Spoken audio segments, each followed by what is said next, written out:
I stifled a yawn, hoping that my English teacher didn't see how bored I was with his lecture. I couldn't help it though because he had one of those monotone voices that just burrowed into your skull and forced you to fall asleep. Unfortunately, I couldn't afford to antagonize him since I'd gotten AD in this class on my last report card and my parents would skin me alive if I got another one. Even though I tried to pay attention, my mind continued to wander. I looked around and found myself staring at a girl several seats away. Shiv Martin was 16, the same age as me, but she had electric blue hair that was cut short and tattoos over most of her body, including one of her cheeks. It was hard to believe that just 2 months ago, she had still been calling herself Cindy and had been one of the most shy and quiet students in the entire school. Now Shiv was loud, obnoxious, and always looking for a fight, almost the exact opposite of what she had been as Cindy. She's twisted all right, I sighed to myself, thinking about just how drastically Cindy had changed. Of course, it wasn't the first time that I'd seen that kind of thing happen to people, but it was still pretty unnerving. Cindy's drastic transformation into Shiv could be attributed to a disease that hasn't even been around for decades. The Kincaid virus, also known as the Antarctic flu, was named after John Kincaid, a Canadian explorer who is the first known person to contract it. About 50 years ago, he was on a trip across Antarctica when he caught it and accidentally brought it home with him. Before anyone had realized it, the disease had spread like wildfire over most of North America, killing more than 60% of those infected. Over 2 million people died before a vaccine was found and the disease was finally stopped. However, that wasn't the end of the matter. Some years later, scientists discovered that the people who survived the Kincaid virus had somehow been subtly changed by it. The survivors didn't show any symptoms from this change, but their children most certainly did. Their bodies somehow became like antennae that could tap into some previously unknown quantum field.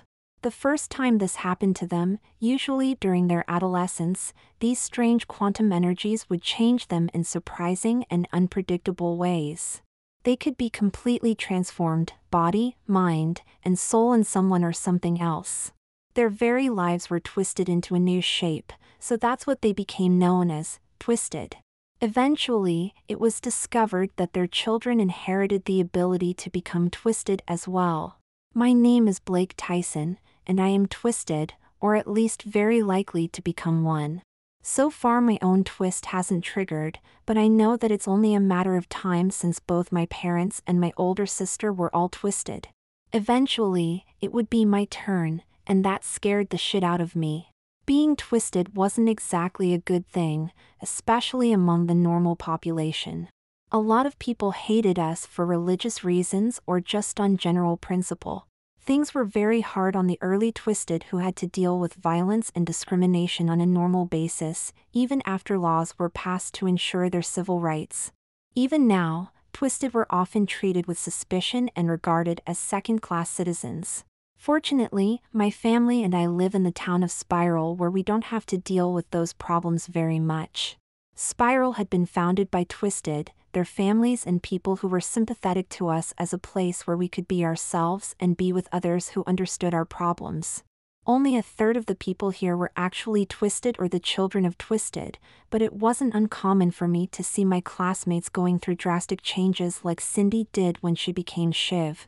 I frowned and turned my attention back to the teacher, thankful that class was almost over. I glanced at the clock and watched the hand move painfully slow. It seemed as though the class would never end so I could get to lunch. The moment the bell rang, I nearly yelled out, finally, as I launched myself towards the door. Just a few minutes later, I was sitting at my normal table in the lunchroom with a plate full of mystery meat sandwich.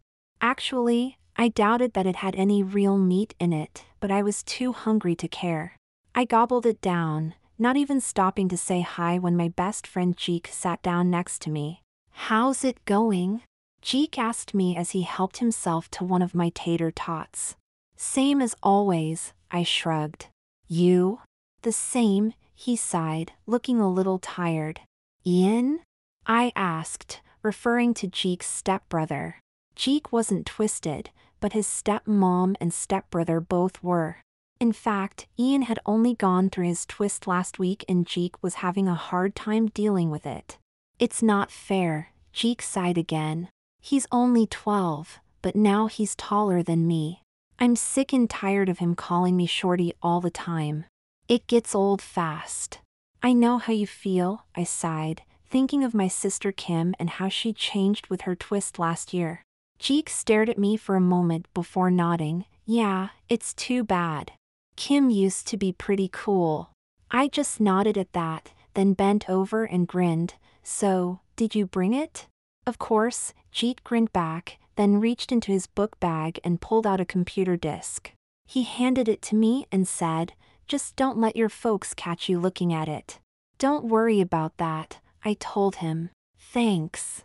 After I put the disc away, Jeek and I continued talking, sharing school gossip and complaining about nearly every aspect of our lives.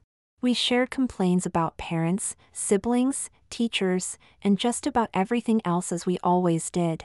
I don't think that either of us had it too bad, but it was sort of an unwritten rule that we could never admit it. "Hey, did you see Sue Barton?" Jeek abruptly asked after a while. "Damn, she's looking good now. I mean, her twist made her look hot as hell." "Sue's not twisted," I chuckled, having seen Sue just yesterday, so knowing exactly what Jeek meant about her looking good. "For her it's just puberty and a makeover." "Really?" Jeek blinked in surprise. "There might be a little plastic surgery involved too," I admitted with a shrug. Jeek shook his head, having a hard time believing that Sue's drastic change from last year wasn't the result of being twisted. "Whatever it is," he said, "I like it." When lunch was over, I made my way to my next class, which was history. I wasn't too excited about history, but it was certainly a lot better than English. Lately, we'd been learning about the Great Middle East War that was going on around the same time the Kincaid virus appeared. Of course, we already knew how that all ended, but it was kind of interesting to learn a little more about how it started in the first place. The rest of the day passed in a blur, partly because I napped through one of my classes, and almost before I knew it I was on my way home. I said a quick goodbye to Jeek, then ran for home, eager to get away from the mind-numbing boredom of school. About the only reason I bothered going there in the first place was that I could hang around with Jeek for part of the day. Well, that and the fact my folks would kick my ass if they caught me skipping again. While I was walking home, I found myself thinking about Shiv again. It wasn't that I was attracted to her or anything like that, but I couldn't help thinking about just how much her twist had changed her. It was like she was an entirely different person now. Of course, that was pretty common with the twisted. It was also why I was terrified of going through my own twist. I had absolutely no idea of who I would become or any control over it. "I hope my turn never comes," I spat vehemently. The degree and ways in which you changed varied from person to person, but sometimes they could get extremely drastic and nasty. I knew a guy who'd been a straight-A student and a great athlete until his twist, when he suddenly turned into an overweight couch potato without the motivation to do anything. There used to be a girl in school who was real religious and something of a prude, until she twisted and turned into a completely uninhibited slut. The last thing I'd heard about her was that she'd been arrested for prostitution. And there was even a guy who'd lost all his conscience and inhibitions during his twist, becoming a serial killer afterwards. There were many stories like that, things that critics of the twisted loved to remind everyone of in order to point out how dangerous we were. "Please not like that," I prayed, shuddering as I imagined the worst possible results of a twist. The worst thing about being twisted was that not only could your body be completely transformed, but so could your very personality. I didn't like the idea of either happening to me. I didn't want to become someone else. Of course, I couldn't exactly explain that to my family since they'd already gone through it themselves and ended up fine. In fact, for most twisted, going through your twist was considered a rite of passage. Until then, you were considered almost incomplete. Everyone knew that you would be changing, so who you were until that point didn't matter as much. In spite of how it might appear, the changes weren't entirely random. Sure, The twists often come without any warning or cause, but they are frequently triggered by a specific event, usually something emotional or experienced for the first time. Scientists think that this is because the part of the brain that takes in new experiences might be linked to the part that influences the quantum field. I don't know much about that, only that a lot of times the specific twist a person goes through is related to what they were doing or what was going on around them at the time. Unfortunately, this can't really be controlled, though a lot of would-be twisted like to try doing things that might intentionally trigger their twist in a way they want. As embarrassed as I am to admit it, I went through a period of time where I tried a lot of new sports in case that might trigger me to become more athletic. That kind of thing sometimes works, but not very often. Of course, there was a reason I was getting so worked up about going through my twists now when I knew it would eventually happen for most of my life. My sister Kim had gone through hers a year ago when she was 16. My dad had gone through his twist at the age of 16 as well, while my mom had hers at 15. According to my family history, I was due for my twist. It could come at any time. Well, I could come out of it as a total stud, I said, trying to think on the bright side. And I might even get a really cool trick. I had to admit that there was one major perk to being twisted, and that was the tricks. A lot of twisted, in fact most, had at least one special trick they could perform. I didn't understand the physics behind it all, but they could tap into the quantum field that had twisted them and use it to do things outside of normal physics. It was like having magic or superpowers, though we were discouraged from actually referring to them as powers since that makes them sound dangerous and makes normals nervous. Instead, we were told to refer to these abilities as tricks, since that makes them seem more harmless and entertaining. I hope I get a really good one, I muttered. When I finally got home, I went inside and found Kim hanging around the living room, glaring at me when she saw me come in. My sister looked the same as normal, with long black hair, a nose ring with a fine chain that went to one of the half-dozen piercings in that one ear, a silver ring through her lip and another through her eyebrow. Kim had a stud through her tongue, and I was sure she had other piercings in places I didn't even want to know about. All in all, she was dressed in an old goth punk style that had recently started coming back into fashion for the antisocial. Kim and I used to be pretty close, but that was before her twist. Now I usually avoided her. From what I understood, she'd been getting her navel pierced when her twist triggered, giving her a fondness for piercings as well as a more antisocial personality. And I didn't know if it counted as a trick or not, but she didn't even feel any pain from getting new piercings. "Hey loser," Kim greeted me in the same way she had since her twist. I ignored Kim, as I usually did, and hurried past her, almost running into my mom as I left the room. My mom was about 7 feet tall and bulging with more muscle than Mr. Universe at the moment, so I knew she'd just gotten back from the gym. Normally, she's 5'11" and very athletic, but she had a trick that makes her grow to massive size whenever she really exerts herself by lifting weights. Within an hour, she'd be back to her normal size. "Do you have any homework for tonight?" my mom immediately asked, looking down at me with a scowl. I gulped, then shook my head. "Not tonight." Mom gave me a suspicious look, then said, "I can always have your dad ask you." "Oh," I gulped again, "I guess I have a little." "Then you'd better take care of that before you do anything else," she told me with a scowl. "I don't want you getting another report card like the last one." I nodded and promised to take care of it right away before I rushed to the safety of my room. I hated the fact that I could be intimidated by my mom like that, and it certainly didn't help when she threatened to throw me over her knee and give me a spanking, just like I was a little kid if I got such a bad report card again. The worst part was that she meant it too. It was hard to believe that she used to be short and scrawny when she was a kid, but that all changed with her twist. Now she was nearly obsessed with athletics and staying in shape. Then there was my dad, who was almost nothing like my mom. He used to play high school football, but other than that, he'd never been overly athletic. The only real odd thing about my dad that made him different from other dads was that he didn't lie. To be more accurate, he couldn't lie. And the more he wanted to keep something a secret, the more he felt compelled to talk about it. Kim and I used to take advantage of that fact when we were kids, so my mom ended up buying all our Christmas and birthday presents herself and not telling him what they were giving us. Of course, my dad's inability to ever tell a lie could sometimes be pretty embarrassing for him, but he had a trick that made up for it. If he wanted, he could make other people around him tell only the truth as well.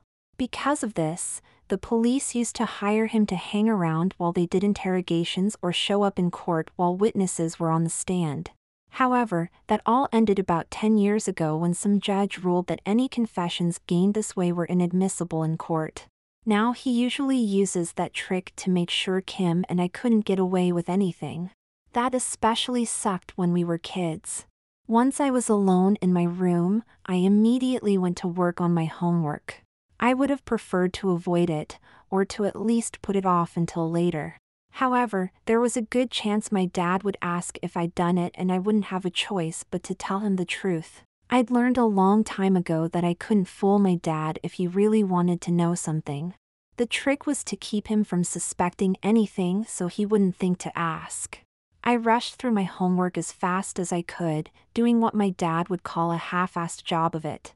My goal wasn't to get everything perfect, but to just get it done and out of the way so I could move on to more interesting things, like that disc Jeek had given me during lunch. When I finished with my homework, I decided to hold off on the disc for a little longer. That way I'd have deniability and could honestly answer nothing if my dad happened to ask me about what I'd been up to since getting home.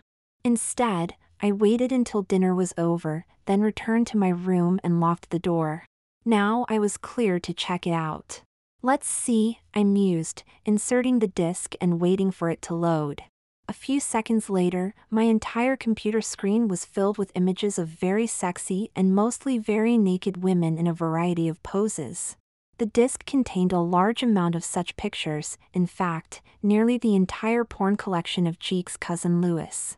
There was absolutely no doubt that my folks would be seriously pissed if they caught me with something like this in the house. I felt a little nervous as I looked at the pictures and I couldn't help glancing back at my bedroom door to verify that it was indeed locked.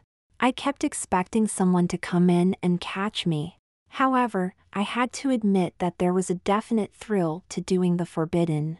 I took my time looking through the pictures, most of which were fairly softcore so far. I was just a little disappointed at that, though I had noticed several folders that were given names like Nasty and Extreme. I figured that I'd probably work my way up to those ones eventually, if I had the nerve. I'd probably look eventually, just to satisfy my curiosity if nothing else. After I had looked through pictures of maybe 24 incredibly hot-looking girls, I suddenly felt the hairs on the back of my neck and arms stand on end, as though charged with a lot of static electricity. I immediately froze, feeling for lack of a better word, pressure building up around me. "Oh shit," I gasped, jumping to my feet in terror as I realized what was happening. Other people had described the exact same thing often enough that I immediately recognized the symptoms of going through my twist. I wasn't sure if I screamed or not because I suddenly felt as though I'd been struck by lightning. A massive surge of indescribable force ripped through me, burning into my body, mind, and soul, tearing and twisting at my very being. For an instant, reality itself felt as though it was bent to the breaking point and my entire existence was about to be erased. I was so overwhelmed that I couldn't think, nor was I aware of anything beyond the moment, except a vague sense of bright light and loud noise just before I collapsed to the floor. For several minutes, I lay motionless on the floor, unable to move or even think. It was as though someone had pushed a reset button inside of me, or as though I were a computer that had just been rebooted and was in the process of coming back online. Awareness of my surroundings returned first, with self-awareness slowly following. "Blake," my dad's voice shouted from the other side of the door. We heard a loud noise. "What's going on?" When I didn't answer, he called for me again, this time more urgently. "Blake," Mom's voice appeared next, along with a loud pounding on the door. A minute later, they kicked the door in and rushed inside, stopping to stare at me in surprise. "He's had his twist," Dad exclaimed, sounding both worried and excited at the same time. "Are you all right, Blake?" Mom asked, shaking my body. By this time I could wiggle my fingers a little but not much else. Fortunately, they noticed this and took it as a good sign. "Let's move him to the bed." Once I'd been moved to my bed, Mom and Dad stood by and said a few comforting things. However, I could tell that they were both nervous and a bit uncomfortable. They were treating me almost like I was a stranger rather than their own son, but I supposed I was for the moment. They didn't know how much the twist might have changed my personality. Of course, I had absolutely no idea how I'd been changed either, and at the moment, I was feeling a little too emotionally numb to care much. "It's hard to believe this is Blake," Dad said, then quickly left the room, perhaps worried that he might say some things that he shouldn't. Due to the nature of his twist, he didn't always have a lot of tact or the ability to keep things to himself when he should. It had hurt my feelings a few times growing up, but I'd learned not to take his comments too personally.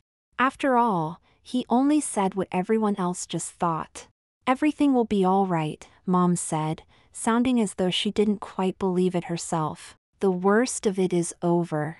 You've just got a new body that you need to adjust to is all." I just grunted at that, feeling a little pleased that I was able to do so. I didn't want to think about how I'd changed, so focused instead on moving my hand. I was able to do it now, but it wasn't very easy. My ability to move was coming back at a frustratingly slow pace. It almost felt like I was having to learn how to move my body all over again, and perhaps I was. "So this is what the loser looks like now," Kim said as she strolled in and gave me a steady look. "Maybe he'll be more interesting now." Enough of that, Mom glared at her and ushered her from the room.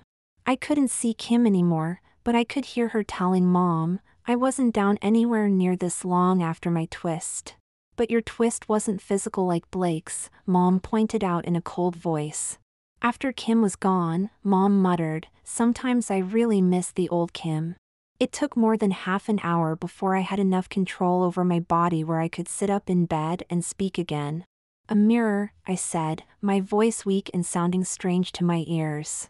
I might be able to talk again, but it felt a little strange and clumsy. Mom only nodded and reached for a large hand mirror that she had apparently brought into my room when I wasn't paying attention, having known I would want to see myself. Before handing it to me, she hesitated and then cautioned, "You've changed a lot." When Mom held the mirror in front of me so I could get a good look at myself, I stared into it silently. I was still too emotionally exhausted to get very excited, but I was still stunned to see a girl's face staring back at me. Specifically, it was the face of a very beautiful, even sexy-looking 16-year-old girl. Further use of the mirror and Mom's confirmation told me that the rest of my body matched my new face. I had become a girl. "I know it's quite a change," Mom said cautiously. "It can take a while to get used to yourself again after you get twisted so drastically." I didn't say anything to that at first, and when I finally did speak it was to ask Mom, "Can you leave me alone for a while?" I paused, licking my now full and kissable-looking lips as I concentrated on forming the words clearly, "I think I want some privacy." Of course, Mom responded with a forced smile, leaving the mirror with me as she left my room and closed the door behind herself. I held the mirror up again, finding that I had to use both hands to keep it steady. My motor control and ability to move right still hadn't returned all the way. I stared at my reflection for several minutes, absorbing nearly every detail and nuance of my face. It was beautiful, somehow looking seductive. I noticed that my eyes were a little odd, with one of them being green while the other was an almost silvery gray. This was strange since I had brown eyes before this. And then there was my hair, which was now long and crimson-colored with streaks of a bright golden blonde. "Distinctive," I said after a minute. I sat up a little more, which took a little effort, then looked down at my body straight on. I immediately noticed the breasts on my chest, clearly visible since my clothes seemed to have vanished during my twist. They were high on my chest, round and perfectly shaped. If I'd seen them on some girl, I would have said that she had the perfect rack. I look like I could be one of the models on the disc, I said in slow realization, glancing over at my computer which now looked blackened and melted. It seems that having my twist right next to the computer wasn't very good for it. That wasn't exactly normal, but strange things were known to happen around people who were being twisted. But as I thought about exactly the kind of pictures I'd been looking at before this happened, I felt a sinking in my gut. My staring at those pictures was what had triggered my twist and probably caused my specific transformation. There was a saying among the twisted, though it was actually a warning that parents gave to their kids who would one day undergo their own twist. It was be careful what you do because it might become much more than just a habit. Like most kids, I just shrugged that off as another tool that parents tried using to control their kids. It was just too bad that I had to learn better after it was already too late. I put the mirror down and avoided looking at it for some time until I felt strong enough to get up. I carefully dropped my feet over the edge of my bed and cautiously shifted my weight onto them. I felt wobbly and unbalanced, but I could stand again. It didn't take too much longer before I was able to slowly make my way around my room, as long as I had something to grab for balance. Once I was up and walking around, the rest of my mobility and control came back pretty fast. Within just a few minutes I was able to walk around without using anything to support me, as long as I took it slow and careful.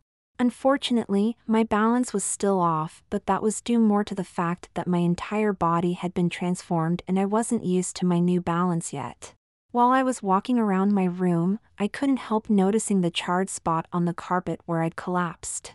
There was even ash and tiny pieces of badly singed remnants of my clothing scattered about there as well, making me wonder what would have happened if I'd been touching someone else when it happened. I shuddered to think about it. Then again, I shuddered to think about a lot of things at the moment. It was more than obvious that the twist had drastically altered my body, but I was well aware that it could have changed more than that. I closed my eyes and tried taking a mental inventory, deciding that there weren't any obvious gaps in my memory and I didn't feel any sudden compulsions. As far as I could tell, my mind hadn't really been changed, but I couldn't really be certain just yet. I guess it could have been worse, I said, trying to be positive, which wasn't easy. Then I looked down at my transformed body and let out a long sigh, feeling a strange sense of relief. I wasn't very happy with how I had changed, but I couldn't help but feeling relieved that it was finally done and over with. I'd had my twist, so now I wouldn't have to dread it coming anymore. I wouldn't have to stay awake at night, thinking about all the horrible things it could do to me. For good or bad, all those fears could finally be put to rest. Now I just have to get used to this, I muttered, knowing that it would probably be much easier said than done. To say that I had strange dreams while I slept would be a vast understatement. They were filled with wild images and swirling masses of emotion which left me dizzy and confused, unsure if they were nightmares or something else entirely. And to make them even worse, I couldn't remember a thing about them when I woke up. The details slipped from my memory like fine grains of sand through my fingers. What a night, I grumbled as I sat up in bed, shaking the remnants of my dreams from my mind since I was unable to recall anything about them beyond vague impressions. Once most of the cobwebs had been cleared from my head, I was immediately struck by the overwhelming feeling that something was seriously wrong.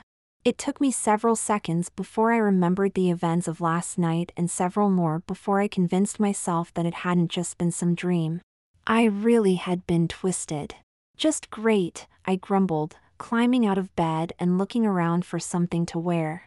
As I discovered last night, none of my clothes really fit me anymore, nor was I conveniently the same size as Kim or Mom. For one thing, I was bigger in the chest than either of them, which was a source of embarrassment for all three of us. Fortunately, the problem of clothes wasn't quite the problem I was making it out to be, at least not at the moment. I just grabbed the things I'd found to wear last night after my transformation, one of my old sweaters and a pair of Mom's jogging suit pants. Add the fuzzy pink slippers Kim gave me, not having worn them in over a year, and I was ready to wander around the house. After I was dressed and presentable, I left my room and went down the hall to the bathroom. I grimaced as I reminded myself to sit down, knowing that it was going to take a while to get used to doing it this way. It felt like I was taking something simple and making it needlessly complicated, but that was a side effect of my new biology I would have to accept. Yeah, right, I muttered. I finished my business without making a big deal of it, trying to act as though I was just doing things like normal. Of course, from now on this probably would be normal for me, though I tried not to think about that too much. A few seconds later, I stood in front of the bathroom mirror as I washed my hands. I stared at my reflection, feeling strangely detached as I did so. I had a hard time associating the hot-looking girl there with me, at least emotionally. I suppose that might come in time. If I had to turn into a girl, I mused, trying to remain positive, at least I turned into a good-looking one. As I stared at the girl in the mirror, I couldn't help but thinking how hot she'd look dressed up and posed like one of those girls on the disc. I knew that she'd look absolutely incredible in some skimpy bikini or something a little kinkier. Then I paused, remembering that those pictures were probably why I'd turned into this hot babe in the first place. On a sudden impulse, I stuck my tongue out at my reflection and then laughed. It was strange seeing this stranger mimic my actions so perfectly. I couldn't resist making a few more faces at the girl in the mirror, finding that it somehow made her seem less distant and a little more relatable. Look at me, I shook my head with a sigh. The next thing you know, I'll be flirting with myself too. I stared in the mirror for just a few more seconds, then turned and left the bathroom, heading to the living room where the rest of my family was already up and gathered. Even Kim, who normally avoided spending too much time with the rest of us anymore, sat there, waiting for my arrival with undisguised curiosity. "What do you feel like for breakfast?" my mom asked with a nervous smile. For a brief moment, I wondered what she was up to. After all, asking me what I wanted for breakfast was definitely not normal, and her behavior was a little suspicious. Then I realized that this was a test. She was trying to see if I wanted the same thing as always or if my tastes might have changed. None of them were really sure how much my personality might have changed during my twist, and they were carefully probing me to find out. "I'll just have a beer," I responded, earning a look of surprise from Mom and one of interest from Kim. Then I grinned. "Just kidding. I'll just have my usual cereal." "At least your sense of humor hasn't changed," Dad said. "I really don't know what to think of you looking like this."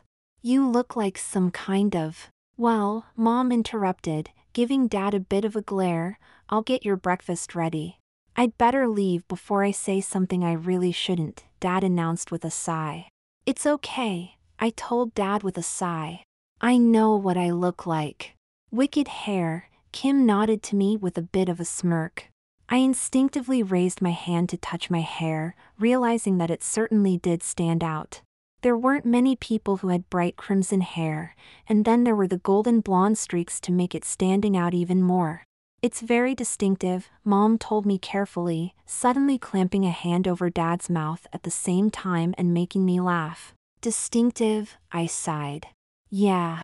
We continued talking while I ate my breakfast, though the conversation was still a little careful as they continued to probe me for personality changes.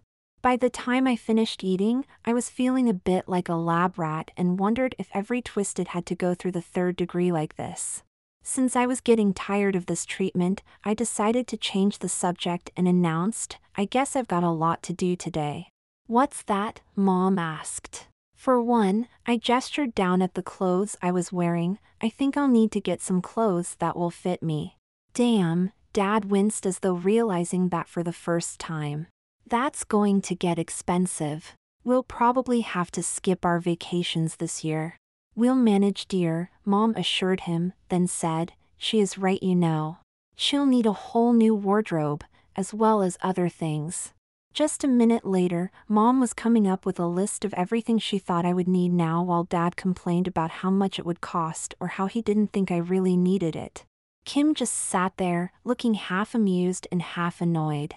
I think she was a bit jealous over the fact that I was getting all this attention and she was virtually ignored at the moment, but she only made a few bitter and cynical comments, not nearly as much she might normally. "All right, it's settled then," Mom announced, standing up and looking at the clock. "I'll take you shopping just as soon as I get back from my workout." "You think she'd be able to skip the gym for one day?" Kim snorted. "You know she's nearly as likely to do that as Dad is to tell a lie." I grinned at her. "I'm just glad she gave up on trying to drag us the fuck along." Kim grimaced while I nodded my agreement. Mom left the house a few minutes after this, nearly running out the door as she rushed to do her favorite activity, exercising. I sometimes wondered what she would have been like if she'd never been changed by the twist. Would she still be short and scrawny, or would she have started exercising on her own eventually? Of course, I wondered if it bothered her that she liked exercising only because she was twisted. Then again, I might as well ask Kim how she thought about being into piercings because of it too. "Thank God, goddess or whoever, that I didn't get an obsession like that," I muttered to myself. That kind of thing had been one of the big reasons I'd always been so terrified of going through my twist. "And this is another," I sighed, staring down at my changed body and shaking my head. I went to my room and began to undress, deciding to take another long look at my body, partly out of curiosity and partly because I thought it might help me get used to it faster. However, as I was beginning to do this, I couldn't help but thinking that I might as well take care of some practical business while I was at it. Specifically, I really needed a shower and it would be a good idea to take care of it before my mom got back. A minute later, I was standing naked in the bathroom with the door locked behind me. I stood in front of the bathroom mirror again, this time taking in all the details of my body without clothing on. I had to admit that I felt a strange mixture of frustration and pride. Even though I didn't want to be a girl, I couldn't help but being pleased that at least I was a good-looking one. "Hell," I muttered with a faint smirk, "I'm probably the hottest girl in my school now." But after a moment of consideration, I decided that there was no probably about it. I was the hottest girl, or would be as soon as I went back. Then again, I reminded myself of my odd-colored hair and mixed eyes. I'm also a little weird-looking. I cupped my large breasts, thinking that they were heavy and felt massive. Of course, I knew that they weren't quite as large as they felt to me, but I wasn't used to having any weight on my chest like this. I also knew that I'd eventually get used to it because I wouldn't have much other choice.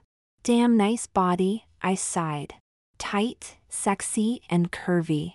A totally killer babe." It was just too bad that this was all me. After several minutes of just continuing to stare at myself and examine my body, I decided to get on with it. I turned on the shower and climbed inside, gasping slightly as the water hit my breasts and revealed just how sensitive they now were. My whole body felt more sensitive than before, a fact that I hadn't really noticed until I started washing it. I wasn't sure whether to consider that a good thing or bad. While I was washing up, I couldn't help noticing some of the details of my new body, such as the fact that the top of my head wasn't the only place I had crimson-colored hair. I didn't dwell on that though as I continued on and slowly examined the rest of my body to see what else I might find. I didn't really find anything though, not even a single scar, mole, or major blemish. It was as though my skin was smooth, soft, and perfect. I have to admit that I kind of enjoyed washing my body and getting a better feel for it, but washing my hair proved to be a pain in the ass. I have so much hair now that I had to use a lot of shampoo to lather it all, nearly half the bottle it seemed. And then since I had so much hair, that meant more time and effort scrubbing it. But as annoying as that was, it was nothing compared to drying my hair. I had so much hair that I tried drying it for 5 minutes with a towel and it still stayed a wet mess. It was only then that I remembered Mom used a blow dryer to take care of hers and went in search of it. Once I was all clean and dried, I put my clothes back on again, wishing that I had some clean ones instead.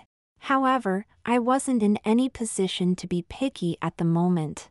And since I couldn't very well go out in public with a pair of fluffy pink slippers, I put on several pairs of socks and then my old shoes, which were now a little too large for me, though the extra socks did help with that. No wonder it takes so long for girls to get ready in the morning, I muttered as I tugged my hair and sighed. I could only imagine how much worse it would have been if I was putting on makeup and the like. I didn't have to wait much longer before Mom came home, having cut her workout short. She came through the door, 6.5 feet tall with muscles like a bodybuilder. This was actually fairly small compared to how she normally looked after a workout. It felt pretty good, Mom grinned, flexing one of her arms and smirking. But I'll probably go 10 miles tonight and hit the weights in the basement to make up for cutting my workout short. I stared up at Mom, always feeling a little intimidated when she bulked up like this. That was why I was thankful she usually did her thing during the day while I was at school. Normally, by the time I got home she had already shrunk back to her normal size. You might want to wait until you shrink back a bit before we go out, I told her. Mom looked down at herself and the workout clothes she normally wore when she went to the gym.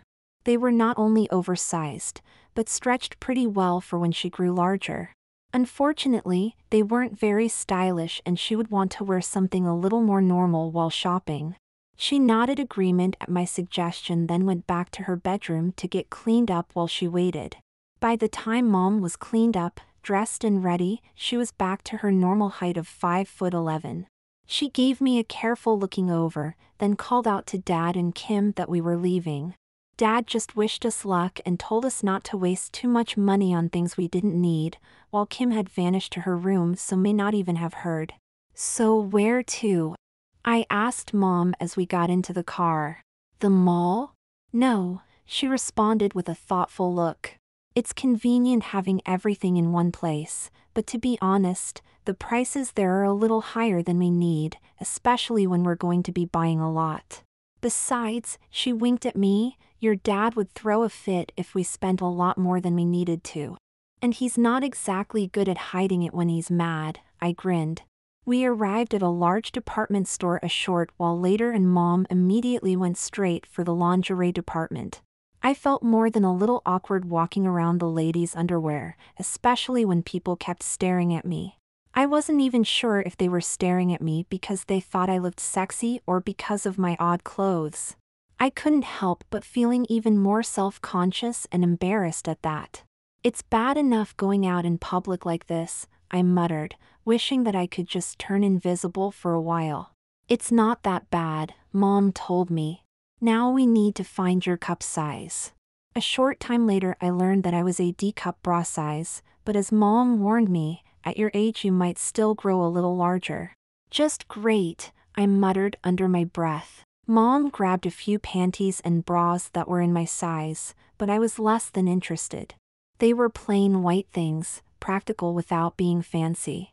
I had to keep from yawning and asking if we could go check out the sporting goods department, which would at least be more fun than this, not to mention less embarrassing. But as Mom was looking at another pair for me, the saleswoman said, "How about these ones?" She gestured to a matching set of bra and panties that were all black and sort of lacy, making them look very sexy. If I had your figure, she told me, I'd definitely wear something like that. It would look so sexy on you. I stared at the pair of bra and panties she had shown me, not sure why but suddenly knowing that I wanted them. If I was going to be wearing girls' underwear, this was the kind I wanted to wear. I could just imagine how sexy it would look on my body. The thought was nearly enough to make me drool. I want these ones, I told Mom, who stared at me in surprise. Are you sure? Mom asked skeptically. They're a little more feminine than I thought you'd be willing to wear. I nodded, confused by what I was feeling but knowing that I had to have them. I wanted to wear those sexy things and see how they felt against my skin. I was almost getting a little turned on by the thought. Yeah, I told her, then pointed to a similar pair in red just a short distance away. And these ones too. Mom just continued to stare at me for several more seconds before picking up the black pair and saying, "Let's just get these ones for now, and if you like them we can see about getting more like this later." I felt a little disappointed but nodded my agreement.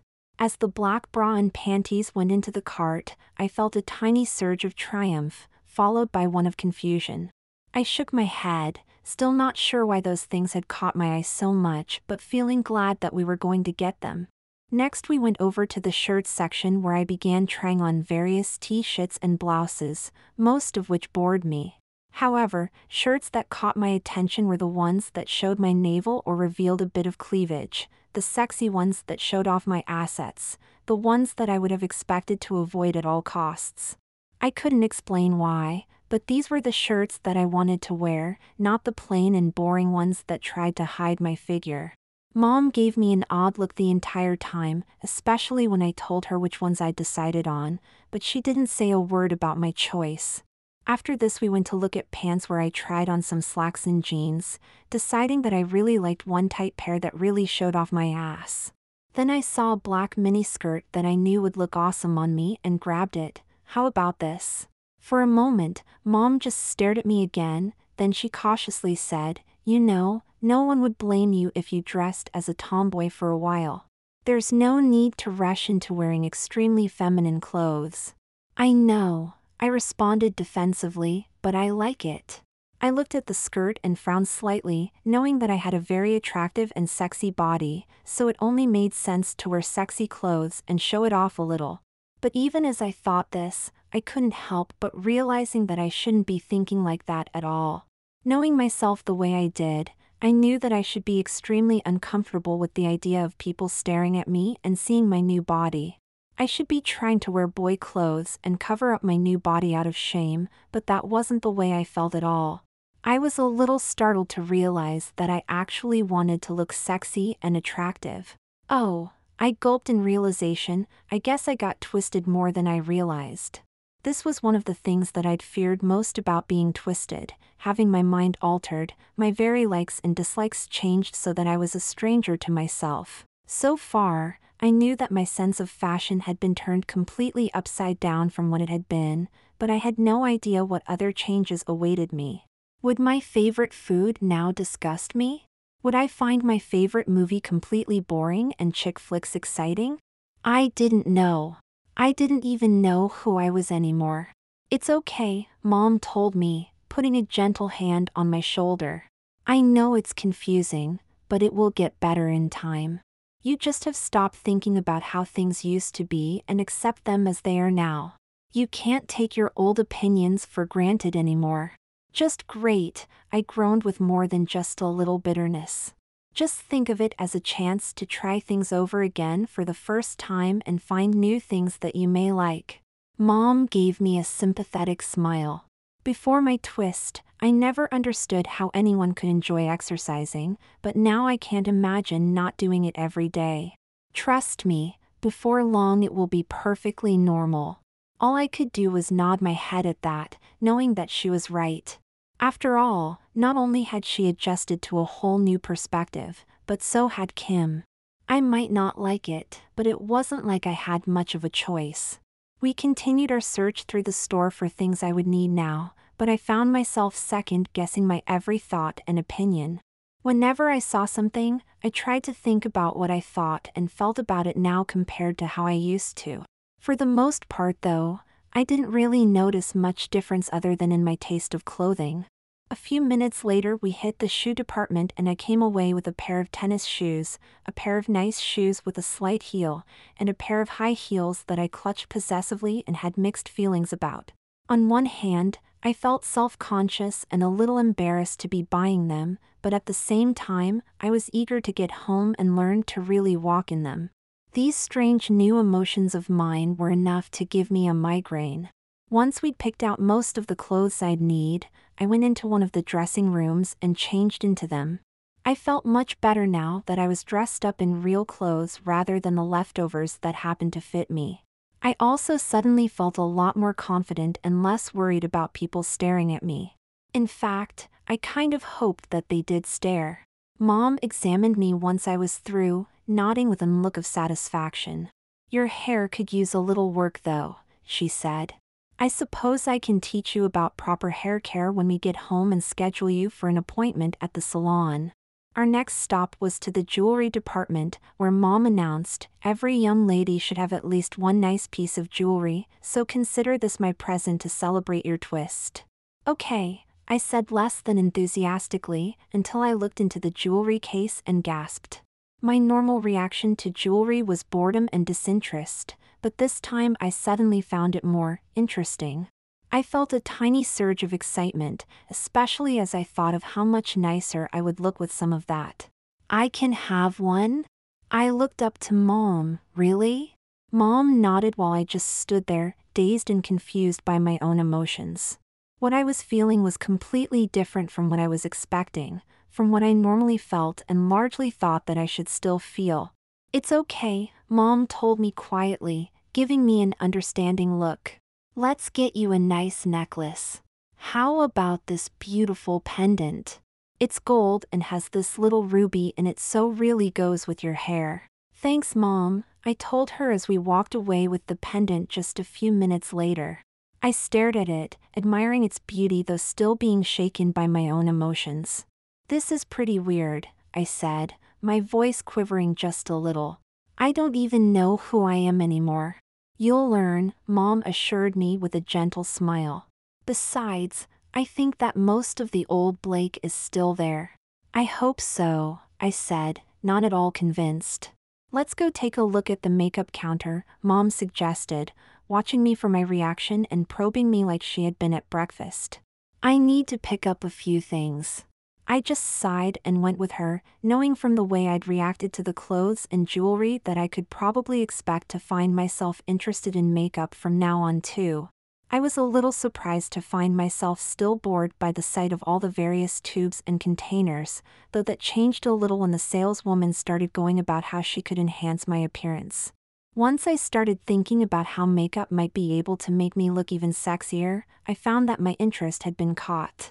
Before I realized it, I was sitting in a chair while the saleswoman gave me a free makeover, paying careful attention as she described everything she was doing and why.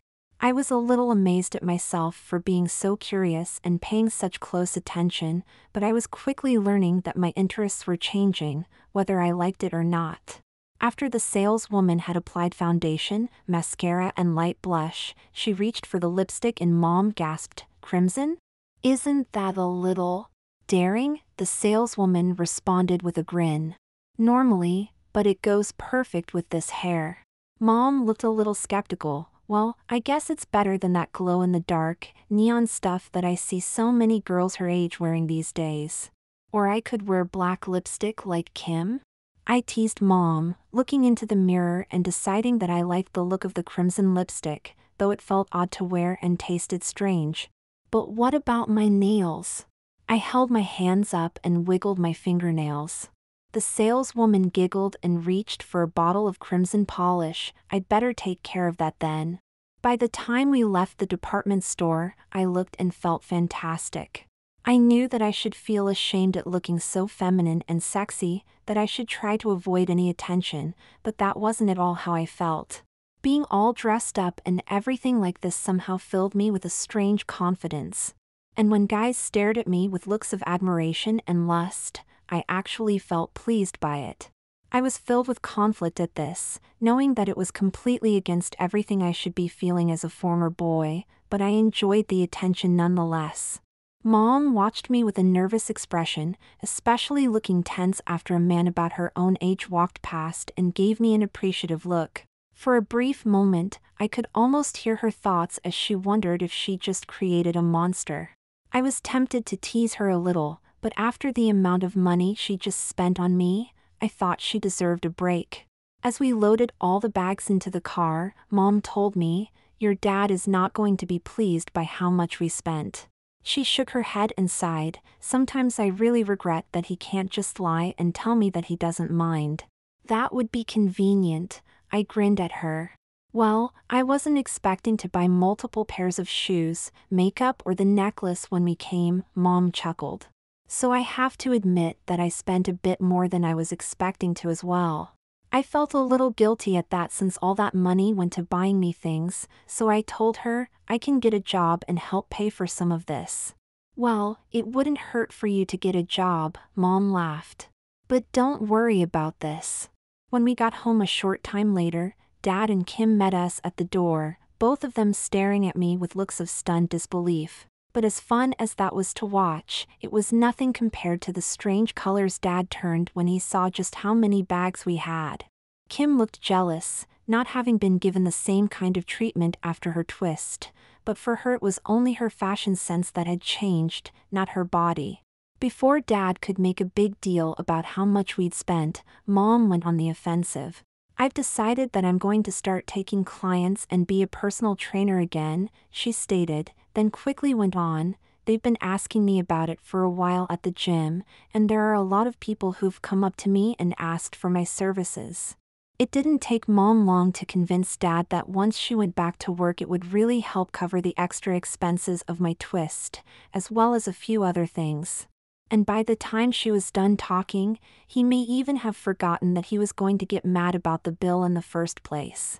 While Mom and Dad were busy talking, Kim came up to me and looked me over, staring for nearly a minute before finally saying, "I didn't expect you to go all out like this."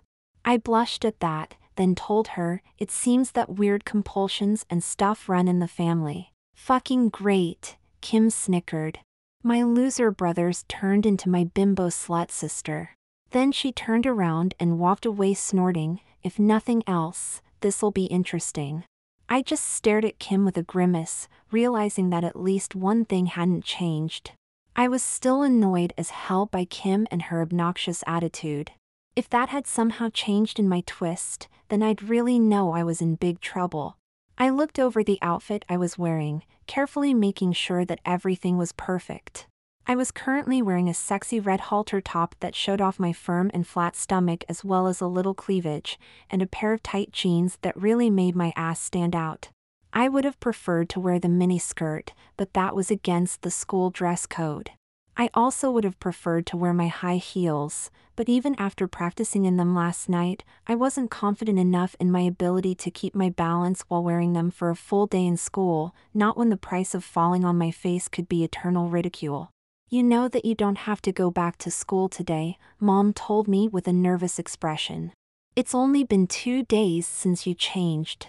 You might want to get a little more used to your new self first." "I'll be fine," I tried to assure her as I got ready for school. Dad took one look at me and scowled. "I don't think I like you going to school like that. You look far too sexy and boys are likely to get the wrong idea." "I'll be fine," I repeated with a roll of my eyes. Most girls wear clothes like this if they have the body for it, and I certainly do. I can't wait to show off how hot I look now. I suddenly paused and bit my lip, glaring at my dad. I hadn't intended to say that, but it had just come out on its own, so it was obvious that Dad was using his little trick on me. The thing that frustrated me the most about my dad was that since he was forced to tell everyone the truth all the time, he felt absolutely no guilt in making everyone else do the same for him. Mom and Dad were both staring at me with looks of disapproval, but I continued, "Besides, I have to get back to school. We're having that big English test next week and I don't dare miss any more class or I'll completely fail it." That last argument pacified my folks a bit, but my dad pushed a little more. "Have you thought about what your friends will think of you when they see you like that?" "Either that I'm a slut or a babe," I answered, still under the effects of Dad's trick. "Depending on whether it's a girl or boy, of course." That answer didn't make Dad very happy, but he could see that I was going to school whether he wanted me to or not, and I don't think that any parent could force their kid to stay home when they actually want to go. I think it's genetic or something. Once Dad had given up and walked away in disgust, I turned to Mom and hesitantly asked her, "Can you help me with makeup?" Mom stared at me in surprise. "Are you sure that you want to wear makeup on your first day back? What will your friends say?" I just blushed, feeling extremely awkward about making this kind of a request. It was difficult dealing with things that I felt and wanted, yet knowing at the same time that they were the exact opposite of how I felt before. It was even worse since a large part of me was sure that I should still feel that way and felt guilty when I didn't. "I know, but I want to look good." Mom sighed, "Okay, but we'll keep it light." We went to my room and pulled out all the makeup that we'd bought yesterday. Then Mom went to work on me, making sure I could see what she was doing in the mirror and describing each step. I paid close attention, still a bit shaken at the fact that I was taking makeup lessons from my mom. That was something that I would have never expected in a million years. The makeup was a little lighter than what the saleswoman had put on yesterday, but still enough for me to tell it was there. "What about the lipstick?" I asked when Mom seemed to be done, having missed that obvious bit. "I don't think you need crimson lipstick to go to school," she said, looking a little uncomfortable. But as she stared at me, she sighed. "I guess it does go with your hair, nails, and outfit." She frowned, then reluctantly put it on. "You'll have to learn how to do this yourself soon." "Thanks," I told her once we were done. "But I think I should get going before Dad sees me like this." "I think you're right." She shook her head. After I'd picked up my bag, she said, "Hold on, I'll drive you today. I don't like the idea of you walking by yourself when you look like that." I wasn't sure that I liked the idea of having my mom drive me to school, but it was better than walking. And even though I didn't really want to admit it, I was nervous as hell, and her presence was a bit comforting. Once we were in the car and pulling out of the driveway, Mom hesitantly said, "I think you should start taking a self-defense class." "What?" I blinked in surprise. "The gym offers a good one," she quickly added. "And with the way you look now, I think it would be a good idea for you." Then she sighed. "Some boys could get the wrong idea." "I know how boys think," I reminded her with a grimace, and because I knew how some guys at school could get, I sighed. "I'll think about it." That seemed good enough for Mom, at least for the moment, because she let the subject drop.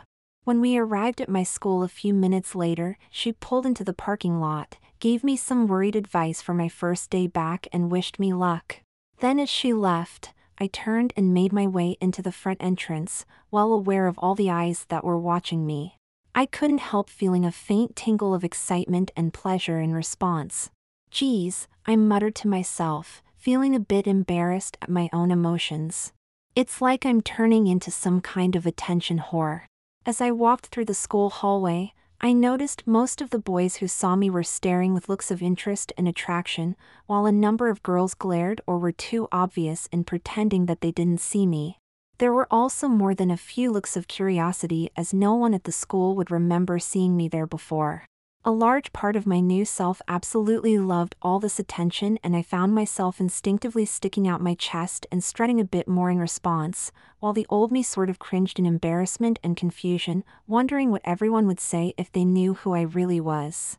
Several boys and one girl called out as I passed, asking me for a date or if I was taken. As much as a large part of me was enjoying all this attention, I didn't really know what to do with it all. Then one of the guys had the courage to actually approach me, standing in my way so I would have to stop for him. "Hey, you're gorgeous," the tall and athletic jock grinned at me. "I'm Devin. Let me welcome you to our school." I just stared at Devin, knowing very well who he was.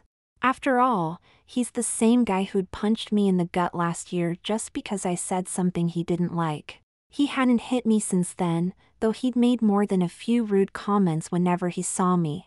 "No thanks," I told him with a scowl. "I'm not new here, and I'm already more than aware you're an asshole." There were a lot of laughs and joking comments at that from the people around us, while Devin just stared at me with a look of annoyance and embarrassment. Then I walked around him and hurried to my first period class, wondering just how much more of this I could expect during the day. Once I reached my first period class, I took a deep breath and went inside, noticing that nearly all conversations stopped at my entrance. I pretended not to notice or care as I made my way to my own seat, earning even more curious looks as a result. Finally, the teacher, Mr. Byron, said, "Excuse me, young lady, but I believe you have the wrong class." "No, I'm in the right class," I told him with a self-conscious sigh. "I'm Blake. I just went through my twist." Everyone in the class gasped at once, and several of the boys who'd been giving me such admiring looks now appeared disgusted or horrified. A few girls sat there with smug looks on their faces, smirking at me and the boys who had been so openly lusting at me. And then there was Jeek, who was sitting in the seat beside me, staring at me in stunned disbelief, looking as though he wasn't sure to be horrified or not. "Blake," he gasped, his eyes wide as he stared at me with an intensity that almost made me think his eyes would pop out of their sockets.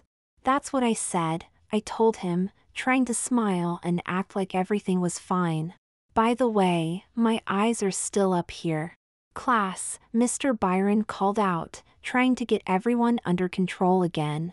"Everyone sit down and pay attention.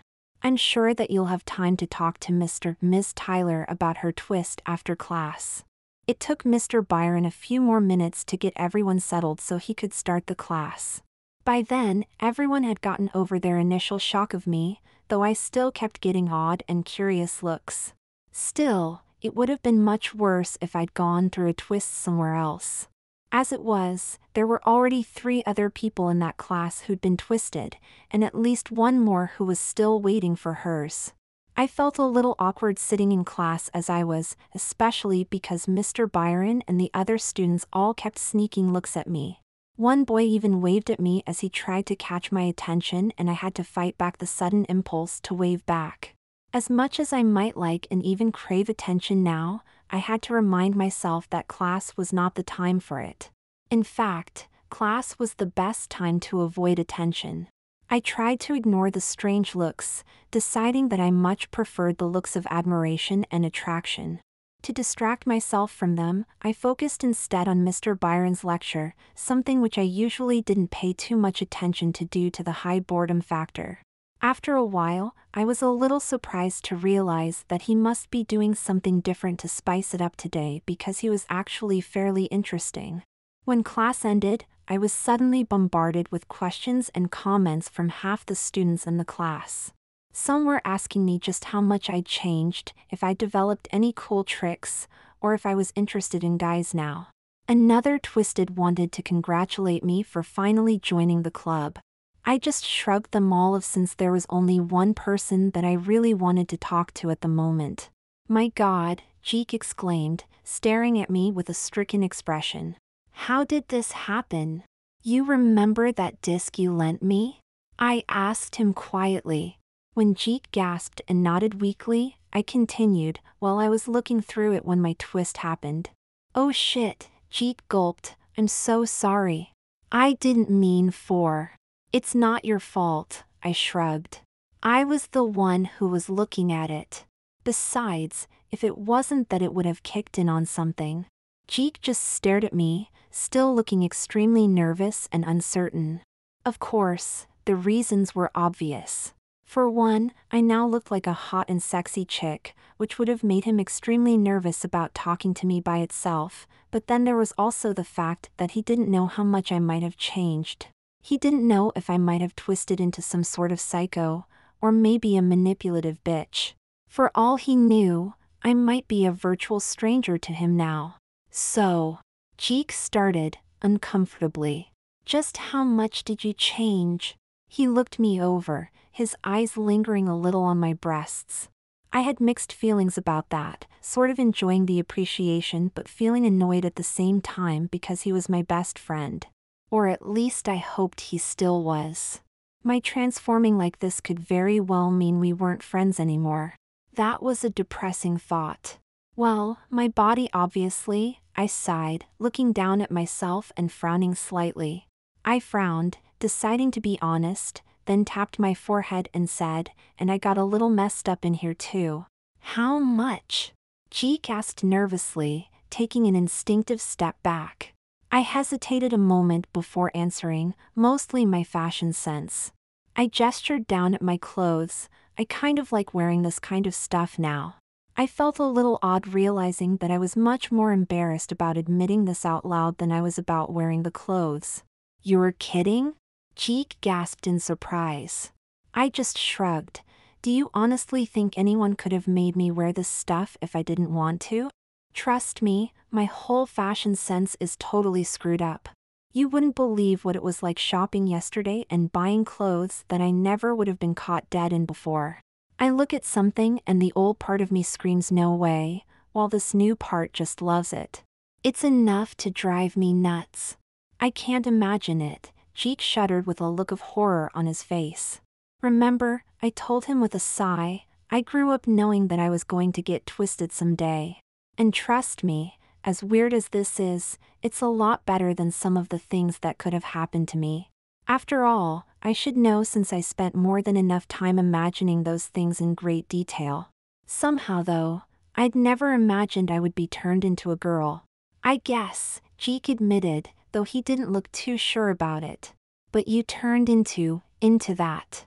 While most of the old me is still in here, I snapped, beginning to get annoyed at this feeling of having to defend my friendship. I've got to get to second period. I'll see you later. With that, I hurried down the hallway, feeling a little hurt and disappointed at the reaction I'd gotten from Jeek. I knew that I should have expected it, that as far as he was concerned I might be a complete and total stranger. Still, I guess I had sort of expected that my best friend would immediately accept me in spite of my changes. I guess that wasn't very realistic of me. When I went into my second period class, the reaction was a much toned-down version of what had happened in first period. Since a third of the students had been in my first period, it wasn't too surprising that I didn't get quite the same shock, though the look on my teacher's face was hilarious. I thought she was going to faint right there on the spot.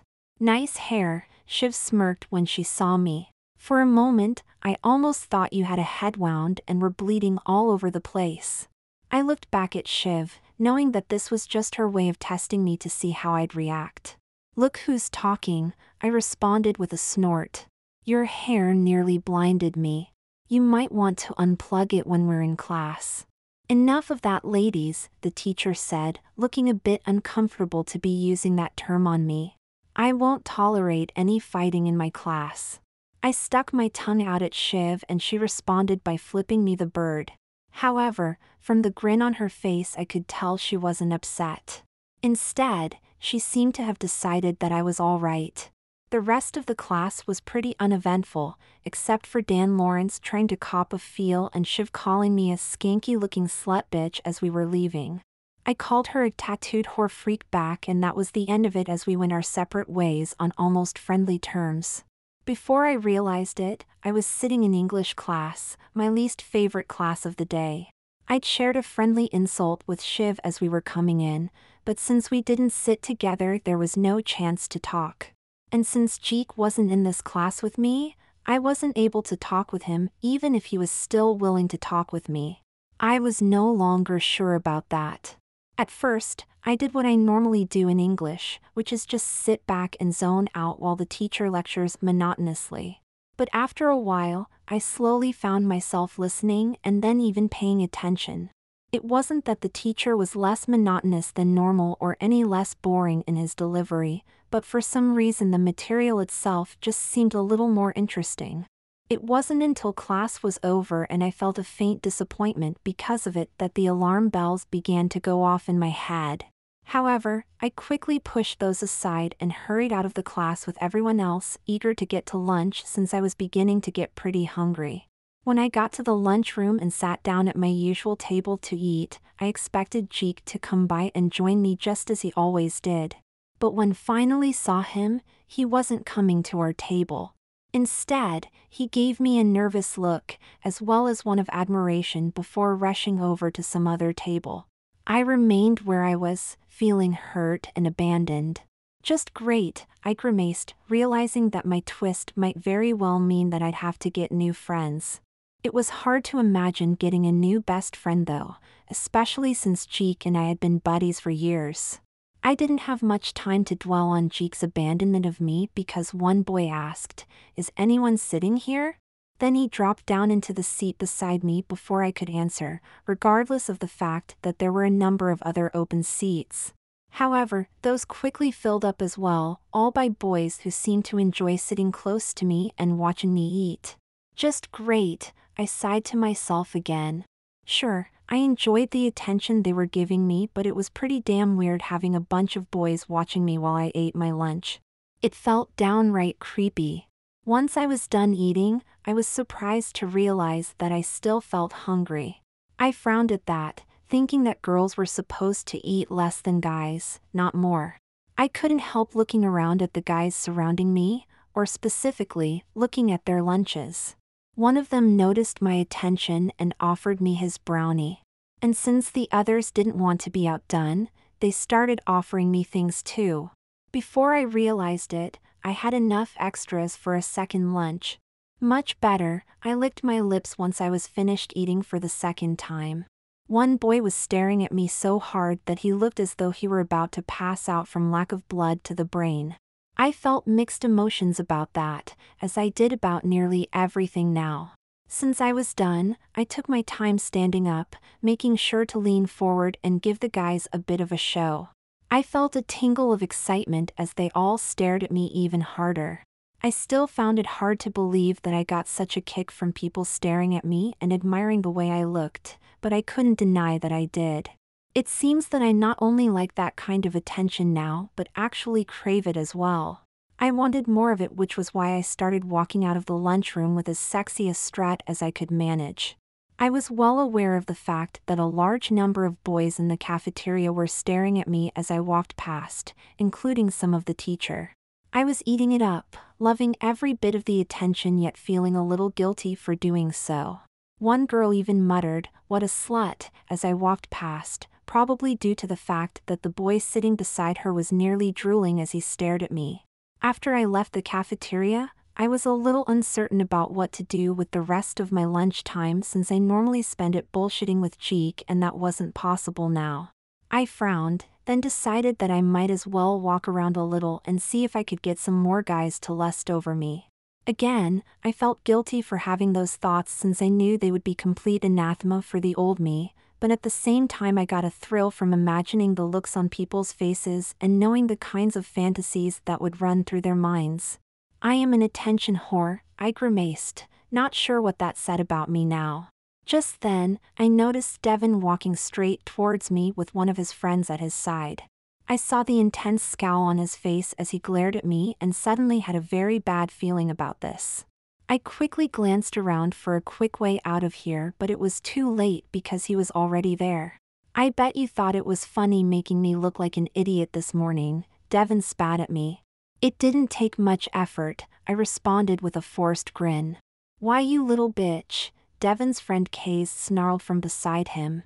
"I heard about you and your little twist," Devin sneered, positioning himself to look even bigger and more menacing.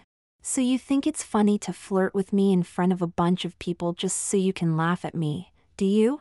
"That's not the way I remember it happening this morning," I said defensively, taking a nervous step back. Devin was really getting worked up and Kaze was only making things worse. "She made you look like some kind of punk," Kaze told Devin. "I mean, he tricked you into thinking he was a girl." "I am a girl now," I argued, hoping desperately that this fact might save me from a beating. "It's not my fault, but that's what I am now." Devin snorted, "And you really think I'm not gonna kick your ass just because you look like a girl?" "Yeah," Kaze added, "show her that no one makes fun of you." "I aim to." Devin suddenly grabbed my arm, squeezing it painfully and slamming me up against the lockers on the wall. "I shouldn't have let you off so easily last time, you little punk." "Hey, leave her alone," another voice suddenly yelled out from down the hall. I looked over and was surprised to see Jeek running our way. Devin glared at Jeek, "Keep out of my way and you won't get hurt too." "I've got to teach this prick not to make fun of me." "But it's so easy," I said, the words just slipping out of my mouth before I'd realized it. That didn't do anything to improve Devin's mood. "But she's a girl," Jeek said, trying to change tactics. "I mean, what are people going to say about you if you go around hitting girls?" "I don't care what this fucking prick looks like," Devin snorted. "He's still the same moron he's always been." "Don't worry," Kaze grinned, walking towards Jeek. "I'll have fun with this guy while you're teaching her a lesson." I just glared at Devin and Kaze, feeling angry and frustrated. There never seemed to be a teacher around when you really needed one. It was like they knew trouble was going to happen, so they vanished to stay out of it themselves. That way, they'd be able to come in after the fact and act all smug and superior, pretending that they actually had the answers when the truth was they couldn't be bothered to help you when you really needed it. As I stood there, pinned up against the lockers, I felt a strange tingly pressure building up inside of my body. I'd never felt anything quite like it before, so had no idea what it could be. However, I was too focused on Devin and his painful grip on my arm to really worry about it at the moment. "You're in trouble now, smartass," Devin told me as he pulled back his other arm, making a show of the fact that he was about to hit me. "Better than being a dumbass," I told him, bracing myself for the punch. "Why you?" Devin yelled and began to throw his punch. Suddenly, the pressure inside of me exploded outward. At the same time, there was a flash of blue light and Devin went flying backwards, hitting the ground and shaking for just a few seconds before clutching his hand and yelling in pain. "What the fuck?" Kaze yelled, staring at me in horror. Other students who were all gathered in the hall all stepped back as well. "Blake?" Jeek asked, looking at me nervously. "Are you all right?" I stared at Devin for a moment, then looked down at myself and hesitantly answered, "I think so." I didn't seem to be hurt at all. In fact, I felt pretty good, and looking at Devin on the floor only made me feel better. "What the hell just happened?" Jeek gasped. "What did you do to him? What the fuck did you do?" Kaze demanded, but he kept his distance as he helped Devin back to his feet. "I have no idea," I whispered, my mind racing. Then again, I did have a good idea. It looks like I might have gained some sort of trick during my twist. Being able to do that to Devin was certainly one hell of a trick, all right. "Look what you fucking did to me," Devin snarled, holding up his hand. "I can't feel it. It's fucking numb."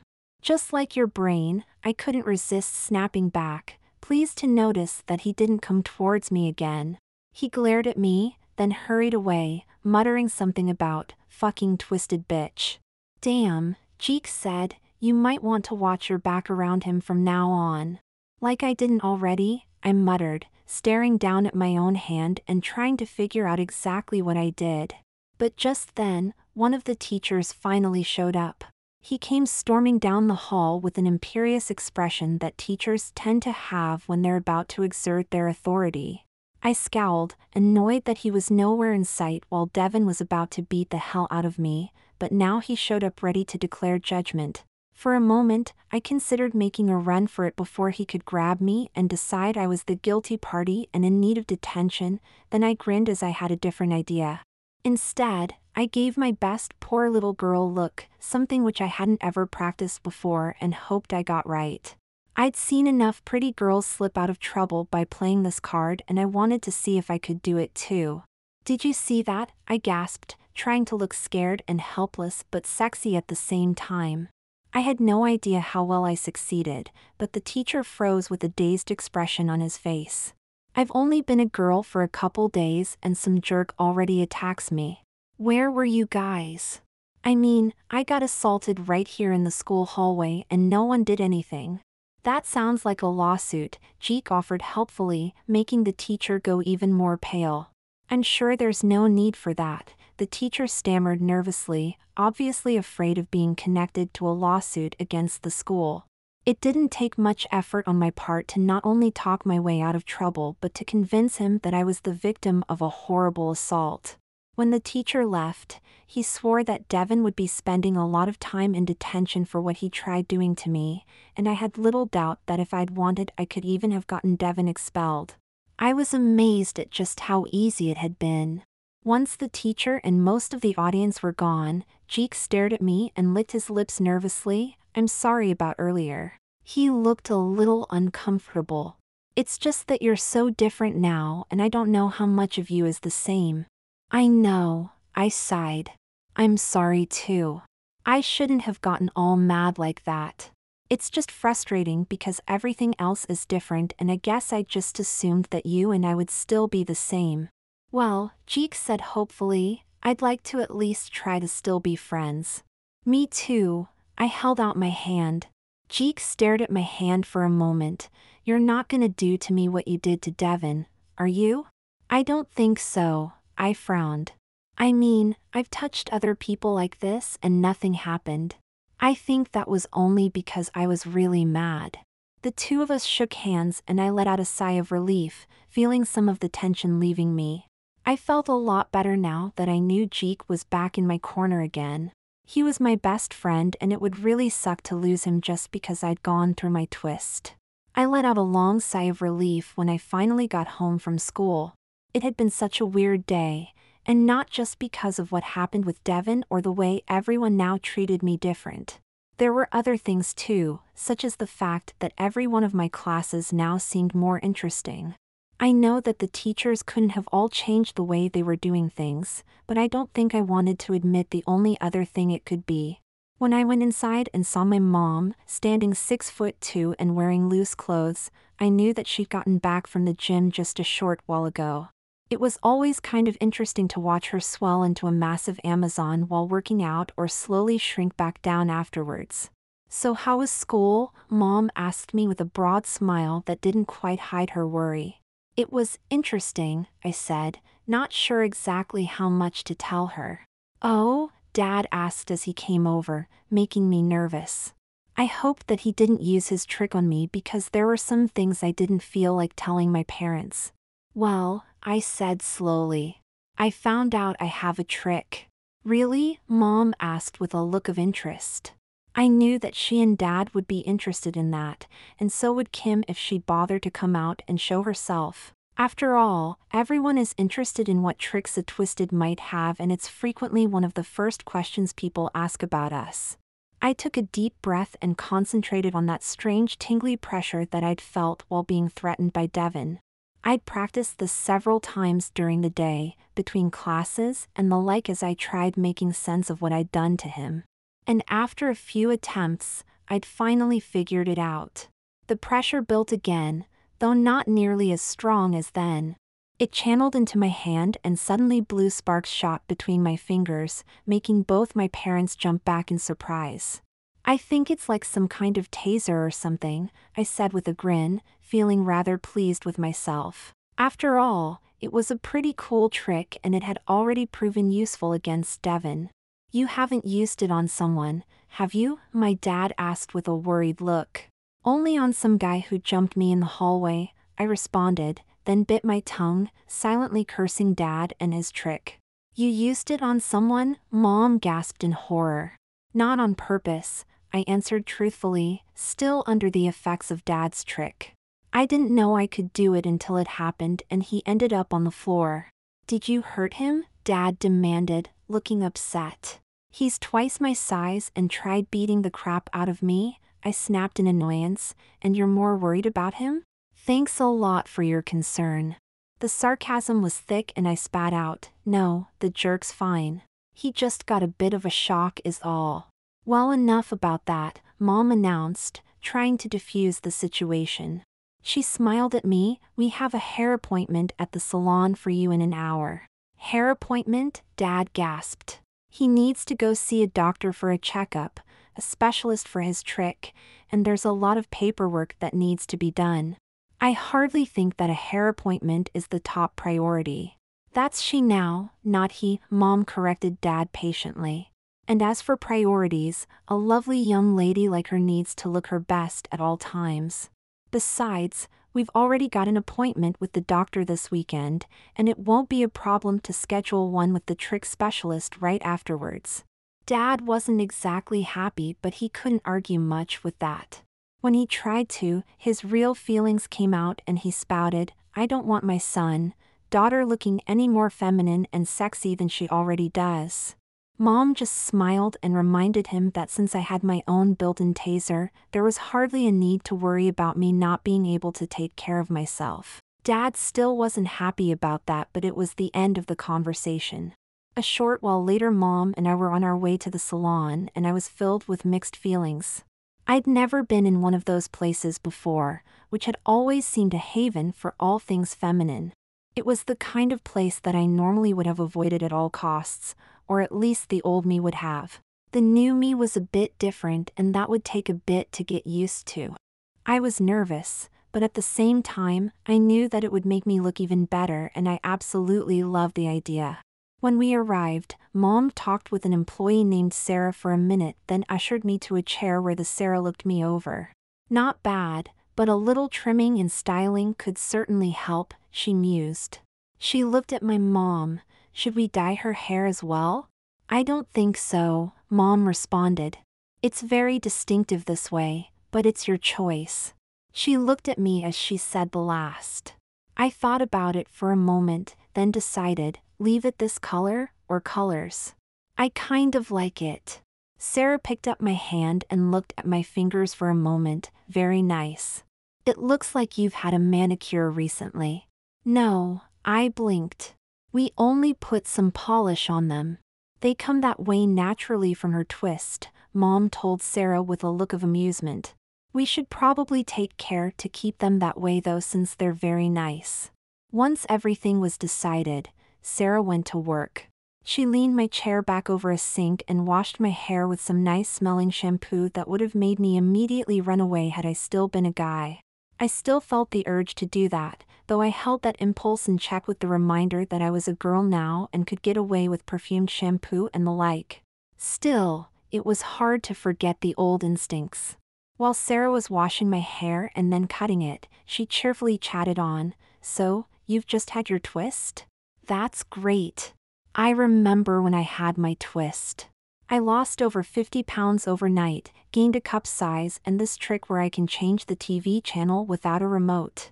Sarah continued talking the entire time, and I learned a lot more about her and her life than I really wanted to. Perhaps it was just her way of easing the tension and making me feel more comfortable with her, but I found it just a little odd that she just opened up and talk like that to a complete stranger. Then again, she and my mom seemed to know each other.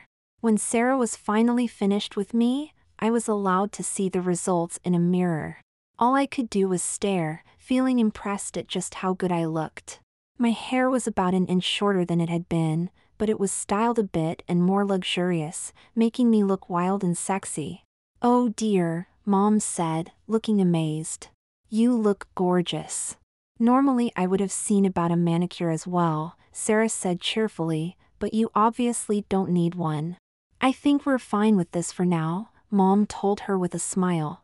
That was a little different than I expected, I admitted to Mom after we'd left. What were you expecting? She asked me with an amused look. I shrugged. I guess I'm not really sure. Well, let's get home so we can have dinner, Mom told me. Your father isn't bad in the kitchen when he puts his mind to it. We arrived home a short while later and I saw our neighbor standing out in the yard and watching me with a look of curiosity. Belinda Bounce would definitely have been considered an odd neighbor anywhere other than Spiral. She was a stripper with a pair of breasts that were literally the size of beach balls.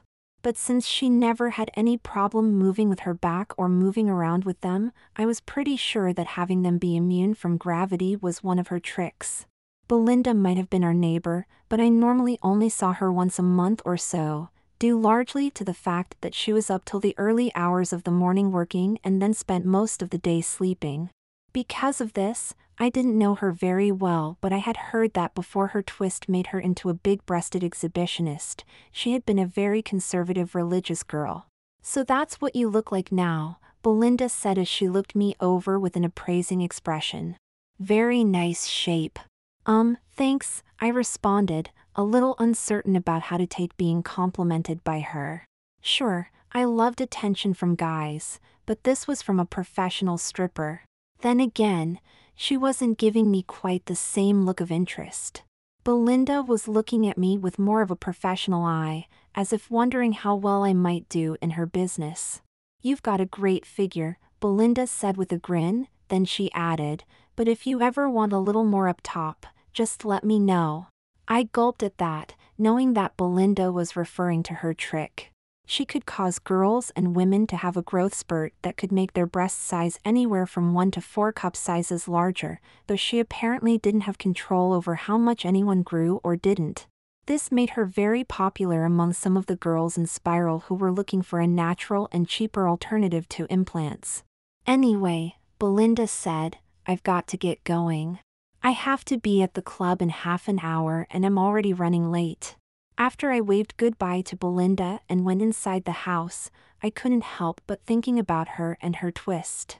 I felt a faint chill as I realized how similar the two of us were in the way we'd been twisted. We'd both been turned into sexy babes who loved attention, though from what I understood, her exhibitionist streak was quite a bit stronger than mine. I was just a little afraid that when I looked at her, I might very well be looking at my own future. I bet she gets a lot of attention though, I mused to myself, thinking about how many men she must have staring at her while she danced. And she actually gets paid to have people watch her. Then I realized where my thoughts were heading and shook them off. When we sat down to dinner a short time later, Kim stared at me with a sneer for nearly 2 minutes before finally saying, "I hear you picked up a trick." "Yeah," I nodded, having wondered how long it would take her to get to the point. I closed my eyes and concentrated on letting that strange pressure build inside of me, at least a little bit, then releasing it into my hands so that sparks shot out between my fingers. "Not bad for a loser," Kim said, though she was obviously more impressed than she was acting. "No showing off your taser touch at the table," Mom said with a roll of her eyes.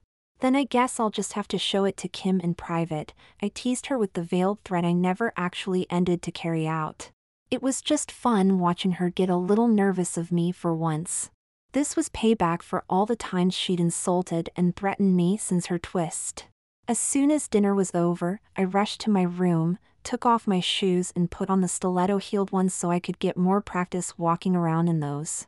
I couldn't wait until my balance was good enough for me to wear those out in public without fear of falling down. I got excited just thinking about how hot and sexy they made me look and feel. I practiced walking in the stiletto heels for a short while before sitting down to do my homework, keeping the shoes on. In history class we had been talking about Nia Clarence and how she fought for the civil rights of the twisted just after we first started appearing. It had actually been really interesting to hear her story today in class, so I was actually eager to learn even more. I pulled open my history book and went to work reading, getting so caught up that I read twice the amount we were assigned to before I finally stopped. "I guess I should get the rest of my homework out of the way," I sighed, putting my history book to the side with a vague feeling of regret and reaching for my math book. It took a little longer than normal to do my math homework than normal, but that was because I actually did the problems myself rather than looking to the back of the book or the calculator for an answer. Since I'd actually been paying attention in class today, I understood how to work these problems for a change. Since that was such a rare occurrence, I decided that I might as well take advantage of it while I could. My homework took a little longer than normal to finish, but that was only because I wasn't rushing through it and putting down answers I knew were wrong. I took my time and did it right, finding that it wasn't too hard since I'd been paying attention in class all day. It was amazing what a difference that little thing made. Once I was done with my homework, I decided that I was on a roll, so turned my attention to an English assignment that I'd been putting off for some time. I picked up a copy of the book Moby Dick, which I was supposed to read by next week and do a book report on in class. I hadn't even started the book yet, nor did I have any real intention of doing so. After all, why waste all that time reading through a huge book like this when you could just go and get the Cliff Notes? "Let's see," I mused as I opened the thick book and began flipping through the pages. I didn't intend to read it, just to glance through it a little. Then I found myself looking at the first page and the famous opening line that even I'd heard of before. I started reading the first line, curious to see how the full line actually went. Then I found myself reading the whole first paragraph, then the first page, getting more and more engrossed in the book. Before I realized it, I was completely caught up in the story and unwilling to put it down. About an hour after I started reading, Mom called out for me, annoying me at the interruption. I stuck my finger between the pages I was on, then went to go see what Mom wanted, nearly tripping since I'd forgotten I was wearing the high heels. I scowled in annoyance, then left my room a little more carefully. "I wanted to see if you could," Mom started, then paused as she saw the book in my hand. "What's that?" "That English project," I sighed. "You know, Moby Dick. I started it after finishing my regular homework."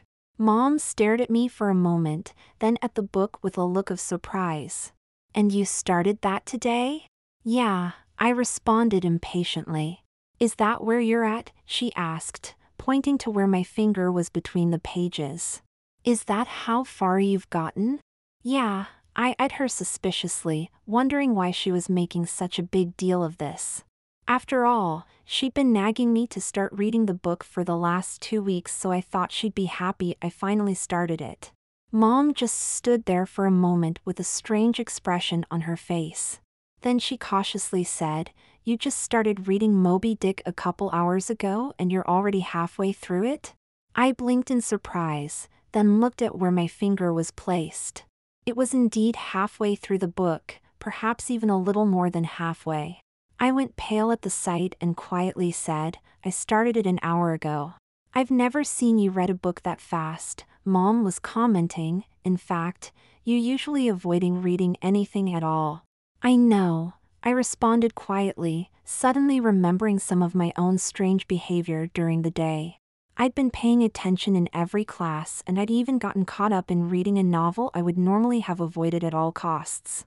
When I had started craving attention and sexy clothes, that had been obvious and something I couldn't ignore.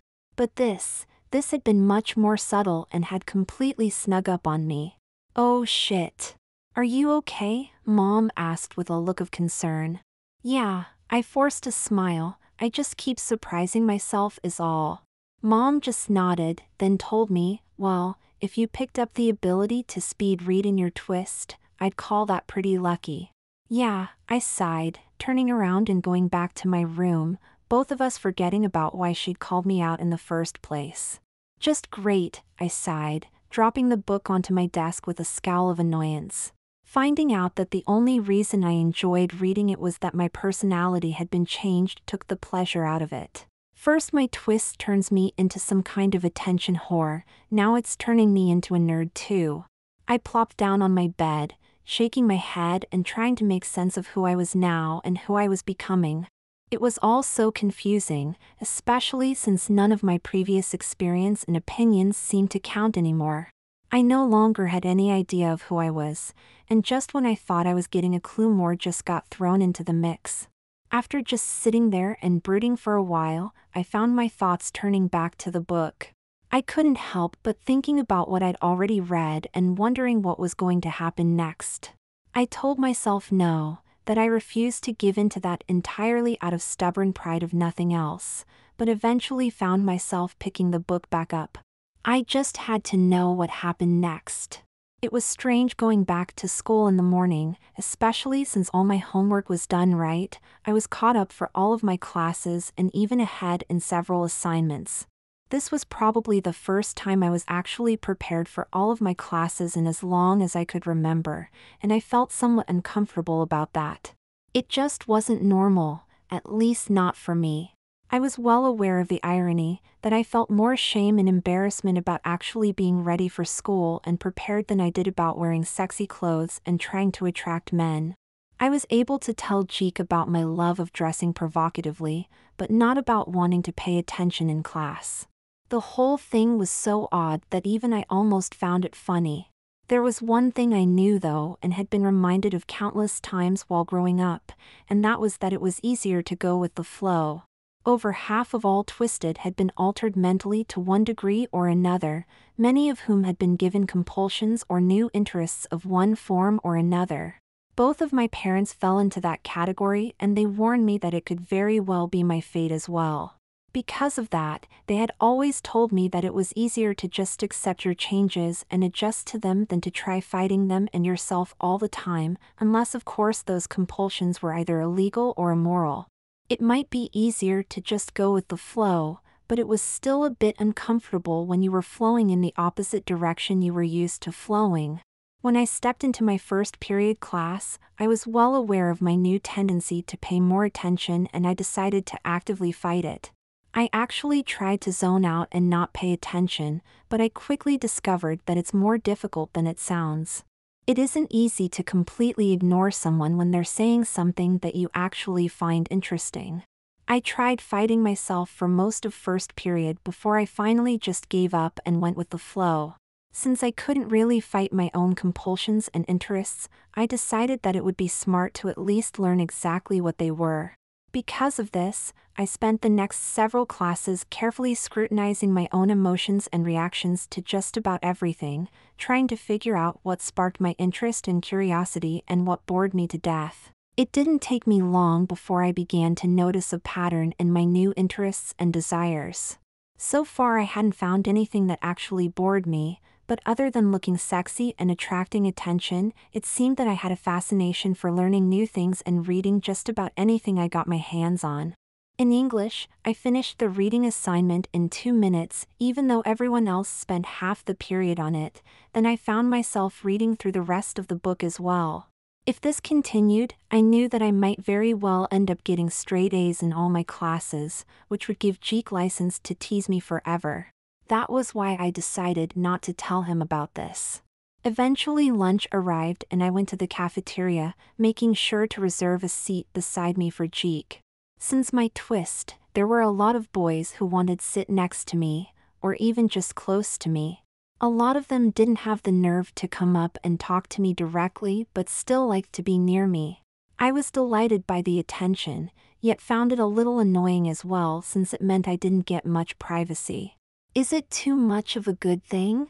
I couldn't resist asking myself, even as I smiled and posed to look even sexier. Then I pulled out my lunch and earned a few looks of surprise and amazement. Not only had I bought a school lunch, but I'd brought one from home as well. Ever since my twist, my appetite had increased when I would have thought the opposite would happen. I couldn't help but being a little worried that eating more food might make me gain weight and ruin my perfect figure. And the idea of dieting wasn't a pleasant one either. I never thought I'd have to worry about that, I muttered as I bit into an apple. I had barely even started on my lunch when I suddenly noticed Devin walking in my direction along with his friend Kays and Tom McGuire. I felt a faint chill run down my spine as I saw them, especially as I stared at Tom and saw the nasty way Devin was grinning. Tom was 6'4", heavily muscled and the star player of the school wrestling and football teams. He was one of the biggest and probably the strongest guy in the entire school, which still amazed me a bit.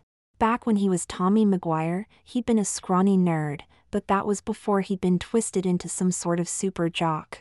He could have had a bright future in athletics if it wasn't for the fact that just about every professional sport banned the twisted from competition. There she is, Devin sneered, gesturing at me. The bitch that zapped me yesterday. I just remained where I was and gave a charming smile and an innocent "Humi, look." I'd practiced it in front of the mirror, having noticed just how well such a look usually worked for getting girls out of trouble. Hey, Tom nodded at me with a pleasant smile, not at all threatening like I would have expected. He stared at me for a moment before nodding appreciatively. I guess you twisted pretty good. It happens, I shrugged, letting my guard down a little. Maybe we'll see each other again sometime, Tom winked at me as he continued on his way. An annoyed Devin quickly followed after Tom, grumbling, "You were supposed to scare her, not flirt with her." But Tom just chuckled, "Why would I want to do that? There are definitely advantages to being a pretty girl," I grinned as I watched Tom walk off, thinking about just how bad it could have been for me if he decided to beat me up or something. Fortunately, Tom didn't seem to have anything against me, even if I had zapped his friend. Just then, Jeek sat down beside me, asking, "Did I just see Tom McGuire hitting on you?" "Something like that," I admitted, feeling a little embarrassed at that. Jeek stared at me for a moment with an odd expression, then he blurted out, "Do you like guys now?" "What?" I blinked, not having expected that question from my best friend. "I mean," Jeek quickly went on, "if you like guys now instead of girls, I guess that's cool." I don't know," I admitted after a moment of surprise. "I guess I've been too busy to think about it." Jeek continued to stare at me with that odd look for a moment, then realized that I wasn't very comfortable with this topic and changed the subject. Did you hear about that new movie coming out? They're making a big one about some twisted girl who becomes a superhero. Really? I asked in surprise, then snorted. I bet that will go over well with the religious crowd. Yeah, Jeek nodded. There's already a bit of controversy and all, and they haven't even started filming yet. It should be fun to watch though, especially if they get some real twisted chick to star in it. I mean, think how easier it will be to do the special effects if they've actually got a real twisted using her trick. That could be pretty wicked, I agreed. I just hope it's better than that disaster movie about the Antarctic flu coming back that came out last year. I mean, it breaks out and suddenly there's a bunch more twisted around trying to take over the world. Get real. I know, Jeek laughed. But it was kind of funny. I mean, they had that once character whose trick was to make other people do the chicken dance. I groaned at that. It's things like that which keep giving us twisted a bad name.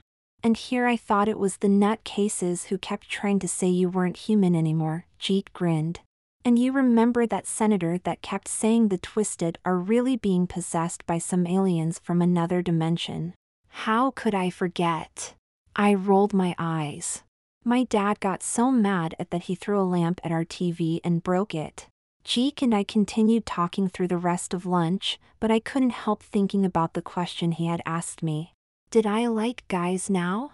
Sure, I loved getting their attention and having them look at me, but I liked having girls admire me too, so that didn't necessarily mean a thing. The scary part was, I honestly didn't know anymore. It's a frightening thing when you don't know yourself, and probably the worst thing about being twisted. When Jeek and I went our separate ways, I walked down the hall to my next class enjoying the attention I received but constantly asking myself, is he cute? Is she? This question of my sexuality was one that I wanted answered as soon as possible, though it was a little more difficult to figure out than I would have guessed. I was relieved once I got to history class and the teacher started the lecture. We were still learning about the early days of the twisted and what it meant for the world at large, which I found completely fascinating. I was so caught up in the class that I even forgot about my earlier concerns, breaking my concentration from the lecture only long enough to pose a little and enjoy the admiring looks that a few boys were giving me. After class was over, I wandered into the hallway, still thinking about the lecture and the early twisted. I couldn't help but shuddering as I thought about how hard things were for the first ones, about the persecution, the outright attacks and violence. Mom and Dad had both talked about it a little, but neither of them really liked to think back on those old days. It just made me more thankful than ever that I lived in Spiral where that kind of thing wasn't really a problem, even if it still was to some degree in the outside world. I was so caught up in my thoughts that I almost didn't notice someone standing by my side. When I did, I was surprised to see Janine Taylor standing there, trying to get my attention. Janine was a pretty hot-looking brunette, but she was also a notorious lesbian who hit on just about every attractive girl in school. I'd never really talked to her before since she avoided guys whenever possible, but I was obviously no longer a guy. Janine, I blinked, realizing that I should have been expecting this. Since I had turned into a hot-looking girl, Janine was bound to come and try hitting on me sooner or later. Hey, Janine nearly purred as she came up close to me, looking me over with a very admiring expression. Damn, you look good. Thanks, I responded, not sure how to react to Janine but still feeling pleased by the compliment. I felt a little more confident as I asked, "What's up?" "I heard about your twist," she told me, backing up a little and looking just a little embarrassed. "I've seen you around a few times and thought that you look completely hot and sexy." I just smiled at that, feeling pleased in spite of myself. I knew that I shouldn't let myself get flattered so easily, but I just couldn't help it. The new attention-seeker part of me just loved the compliments and hungered for more. "I was wondering," Janine said hesitantly, "if your twist changed your perspective." She paused to look me over and sighed, "With the way you're dressed, I'd kind of guess so." "Yeah," I admitted. My perspective got twisted a bit. It wasn't like I could deny it with the way I was dressing and showing off every chance I got. Janine nodded, then gave a weak smile before hesitantly asking, I was wondering if you still liked girls. There was a hopeful look on her face that surprised me a little. She was acting a bit shy and nervous about this, not as forceful or aggressive about her flirting as she normally was when I saw her. I don't know, I admitted, feeling extremely embarrassed about the question when it came from her. It was one thing when my best friend asked me, but I barely even knew Janine and I knew that she had a very personal reason for asking. Of course I could have lied, but after growing up with my dad around I wasn't very good at it. You don't know? Janine blinked in surprise. How could you not know something like that? Because I just changed, I answered defensively, and I've been too busy dealing with everything else to even think about it. Sorry, Janine apologized. It's just surprising. Then she paused for a moment, biting her lip before suddenly grinning. Maybe this will help you figure it out. Before I realized it, Janine threw herself against me and planted her lips right into mine in a kiss. I was stunned as she kissed me, and also delighted. It felt good. It felt really good. I'd only kissed a girl once before, and I hadn't gotten this kind of spark shooting through my body. My nipples began to harden and I thought that I might even be getting a little wet further down. Wow, Janine giggled when she pulled away. From the look on your face, I guess you have your answer.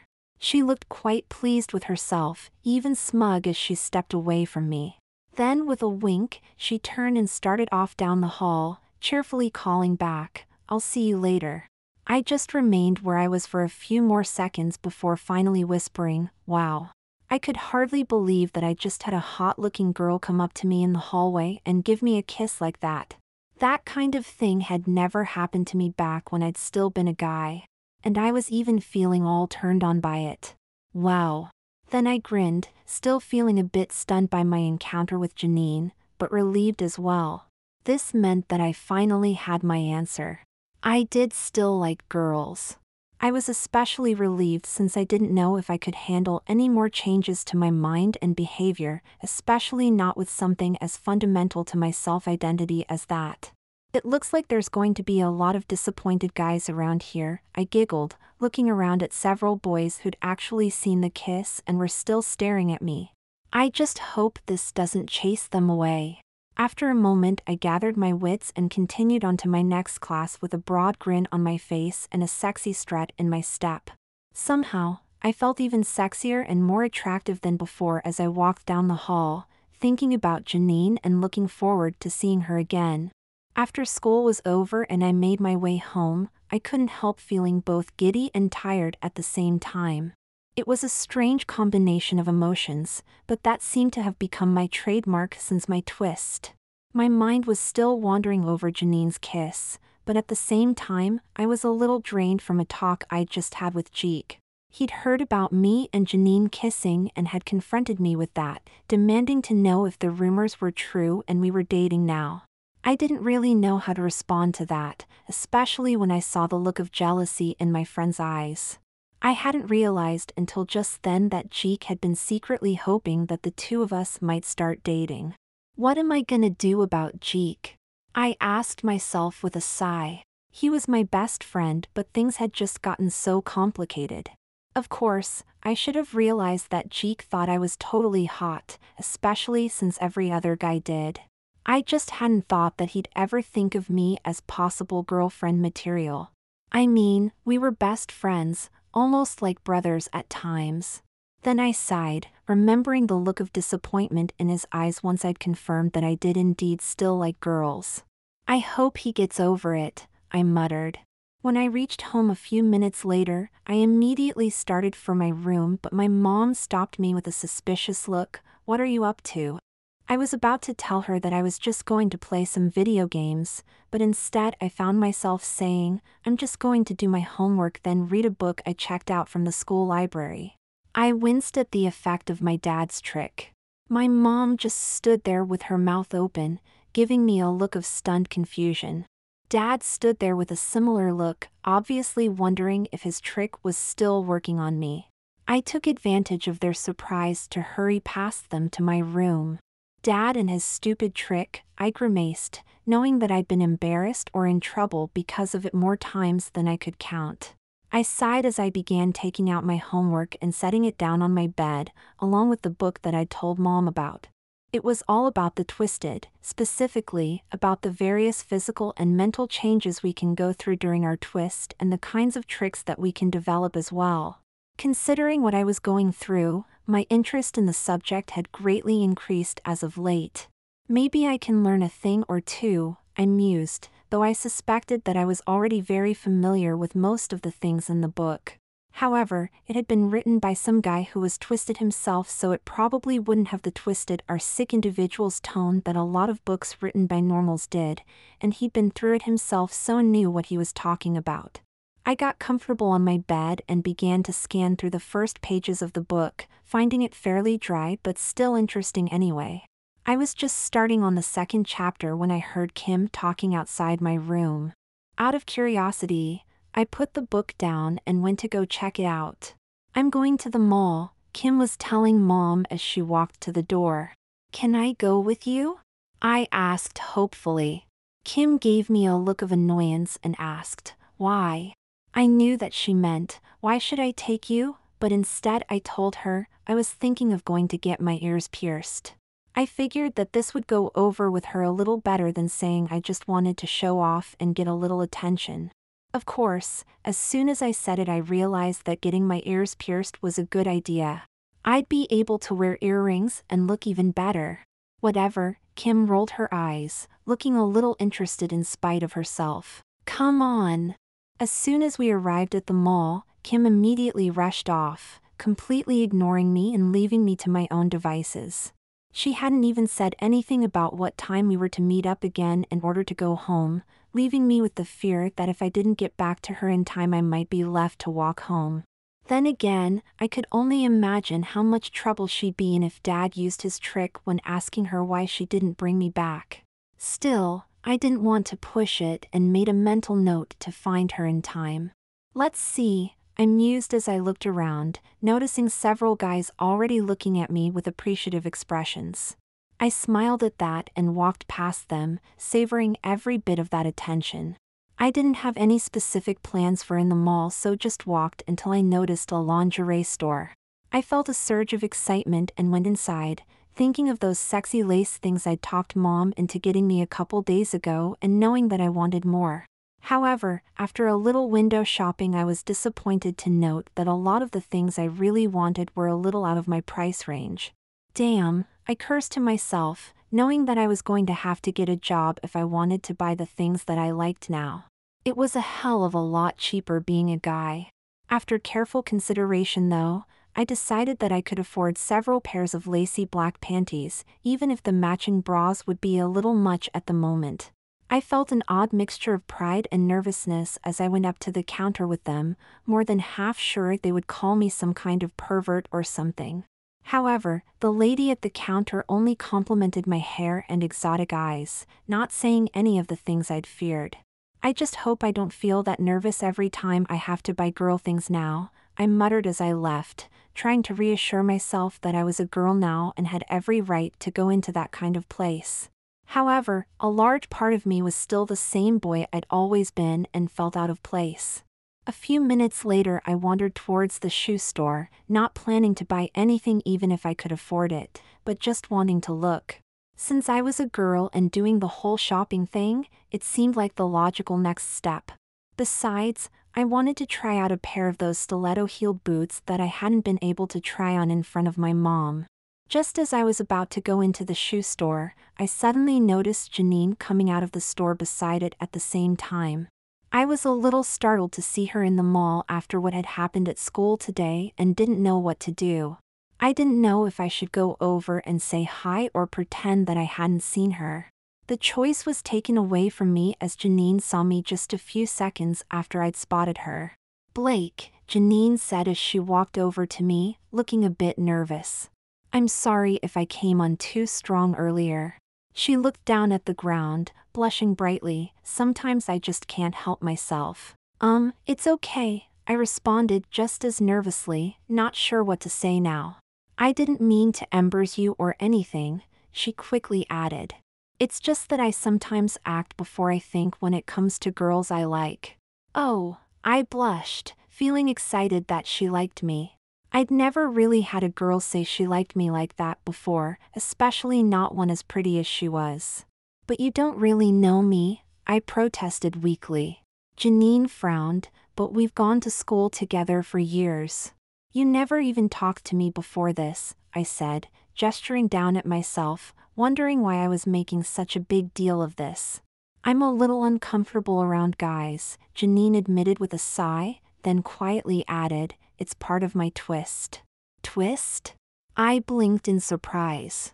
I didn't know you were twisted. Janine gave me a self-conscious smile, then hesitantly told me, I didn't always like girls. I used to be straight. Really? I asked. Yeah, Janine sighed, looking as though she was unsure of whether to tell me more or not.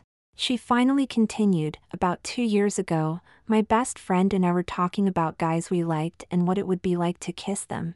One thing led to another and we decided to practice our kissing skills on each other so we'd be ready when we finally had a chance to do it for real. That was when my twist kicked in and the next thing I know I'm trying to tear her clothes off. Then Janine sighed with a sad look, she never even talked to me again after that. I winced, harsh. Just part of being twisted, Janine sighed, then gave me an odd look, you know how it is. Yeah, I admitted, looking down at myself and sighing as well. It's taking a bit to get used to. Janine nodded knowingly, I'm sorry for coming at you so fast. I know you just changed so you don't need me throwing myself at you like that. We both just stood there feeling embarrassed for a minute before I hesitantly asked, what else did your twist do to you? Just a few mental changes, she shrugged. I like girls now instead of guys, I'm impulsive when I'm attracted to someone, and I'm uncomfortable around guys. That's pretty much it. In fact, I've been like this for so long now that I can't really remember what I was like before my twist. This is just me. So your twist didn't make you that beautiful, I said, then immediately bit my tongue in embarrassment. I hadn't really meant to say that aloud, but this time I couldn't blame my dad for it. Janine's eyes widened in delight, you think I'm beautiful. Of course, I mumbled, just about every guy in school does. But I don't want every guy in school, Janine exclaimed, suddenly throwing her arms around me and giving me another kiss. I want you. Wow, I gulped, definitely liking that kiss even it wasn't as strong as the one at school. I'm so sorry, she gasped as she stepped back. I did it again. I didn't exactly mind. I gave her a weak smile. Janine nodded but looked embarrassed. But I'm coming at you too fast, aren't I? She took a deep breath, then asked, do you think that maybe we could try? I mean, do you think that maybe we could try to be friends, get to know each other better and see if it goes anywhere? She gave me a hopeful look. I just stared at Janine for a moment, thinking about how beautiful she was and how great that kiss had felt. I didn't really know her very well, but from what I'd seen at school she'd always seemed like a nice person. She just had a few personality quirks, and heaven knows my twist had given me some as well. That sounds good, I said after a moment, giving her a nervous smile. Janine grinned and quickly gave me a kiss on my cheek this time. I was a little disappointed that it hadn't been a bit more, and I think she realized that because she grinned wider. It looked like her plan to take things a lot slower might not be all that easy on me, which just might be her plan. So what are you doing here at the mall? Janine abruptly asked.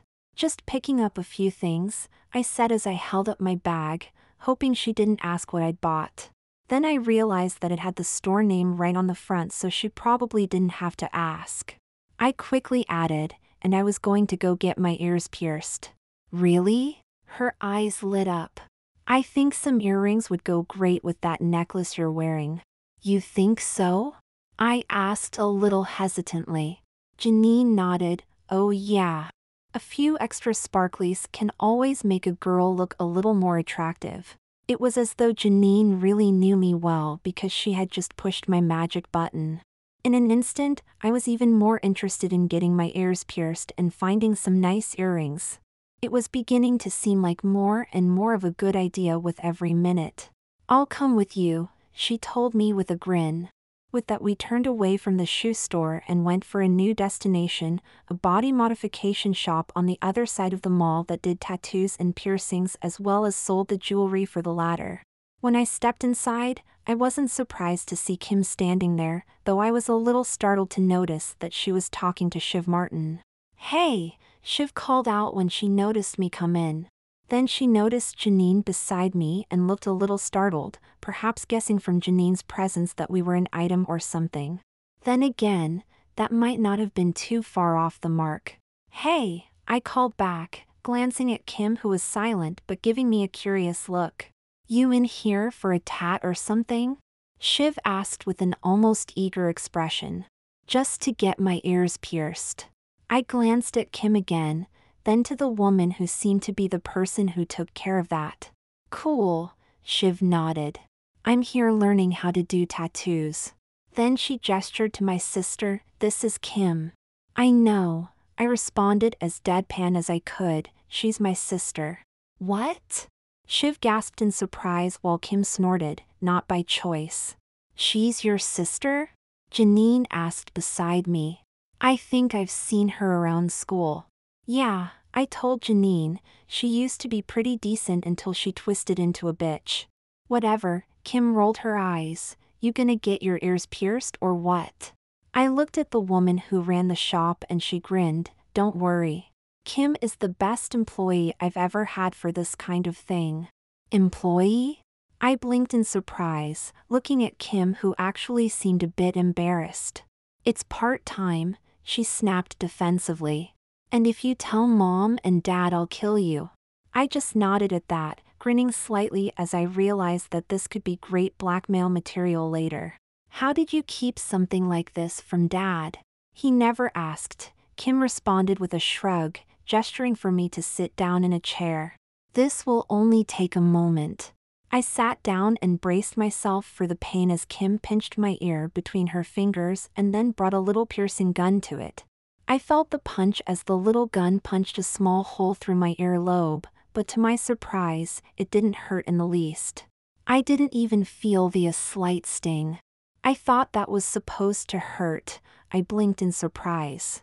"That's my trick," Kim smirked at me, looking quite pleased with herself. "I can get rid of pain when I want to." "Wow," I responded. "I didn't know you could do that." Kim just continued smirking, looking as though she were actually in a good mood. "I can always not do it for your other ear so you can see the difference." "No thanks," I quickly told her. "I think I prefer the no pain thing." "I thought you might," Kim grinned. "Little wimp." I thought that she might very go ahead and make me feel the pain just to spite me, so I held my fingers up and let sparks shoot between them. "I feel pain," I grinned at her. "You feel pain." Kim didn't seem bothered by the threat as she finished piercing my other ear as well. Once she was done with that, she said, "While you're here, you might as well go for a little more than just this. I mean, one hole in each ear is so boring." "How about a navel ring?" Janine suggested, winking at me as she added, "They're so sexy." My eyes lit up at that and I had to admit that navel rings did look pretty sexy, though I'd never thought of getting one until right then. Of course, I loved the idea of looking even sexier, and with Kim's trick I wouldn't even have to worry about the pain. Kim suddenly burst out laughing and told Janine, "I think you just pushed her buttons." "What do you mean?" Janine asked blankly. "My dear little sis here," Kim put a hand on my shoulder, got some kind of compulsion or something in her twist to always look as sexy as she could. "Really?" Janine asked, looking even more interested. Shiv just grinned, looking down at the tattoos on her arms and saying, "I can understand that." "And to think," Kim teased, "she used to be a boy." "Just shut up and give me the navel piercing," I snapped in annoyance, bringing an even bigger grin to Kim's face. Kim went to work on my navel, neutralizing the pain and then punching my skin with that little gun before inserting a gold ring. I looked down, thankful that I didn't have to feel the pain from that and admiring just how good it looked. I couldn't resist smiling at the sight before I lowered my shirt, regretting that I wasn't wearing a halter top or something that would show it off. Very sexy, Janine told me with a grin, obviously pleased to know about my craving for attention and just how easily it was to use it. How about a few more? Kim asked, looking as though she was really getting into this. She gestured to my chest, a couple rings there. No, I told her, I think I've got enough for now.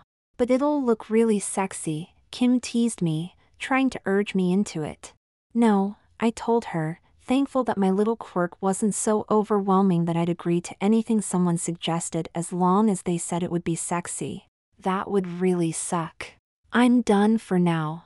Okay, Kim said, suddenly turning almost professional. I put fairly plain studs in your ears for now. Once the holes heal up enough, you'll be able to take them out or replace them with something a little fancier. The same thing goes for your navel piercing, though you'll want to use this cream to keep it from getting infected at first. Then she grinned and added, oh yeah, my trick wears off after a couple hours, so you can expect to feel it tonight. Great. I gave her a forced smile. It would have been nice if you told me that before I got this last piercing. But where's the fun in that? Kim asked me. How about a tattoo while you're here? Shiv asked almost hopefully. Let me guess, I asked her. You have some trick where you can give people tattoos just by touching them. I wish, Shiv sighed. As far as I know, I don't even have a trick. And since I'm under 18, I'm not even legally allowed to give regular tattoos to people yet. I just nodded at that, then told her, no thanks.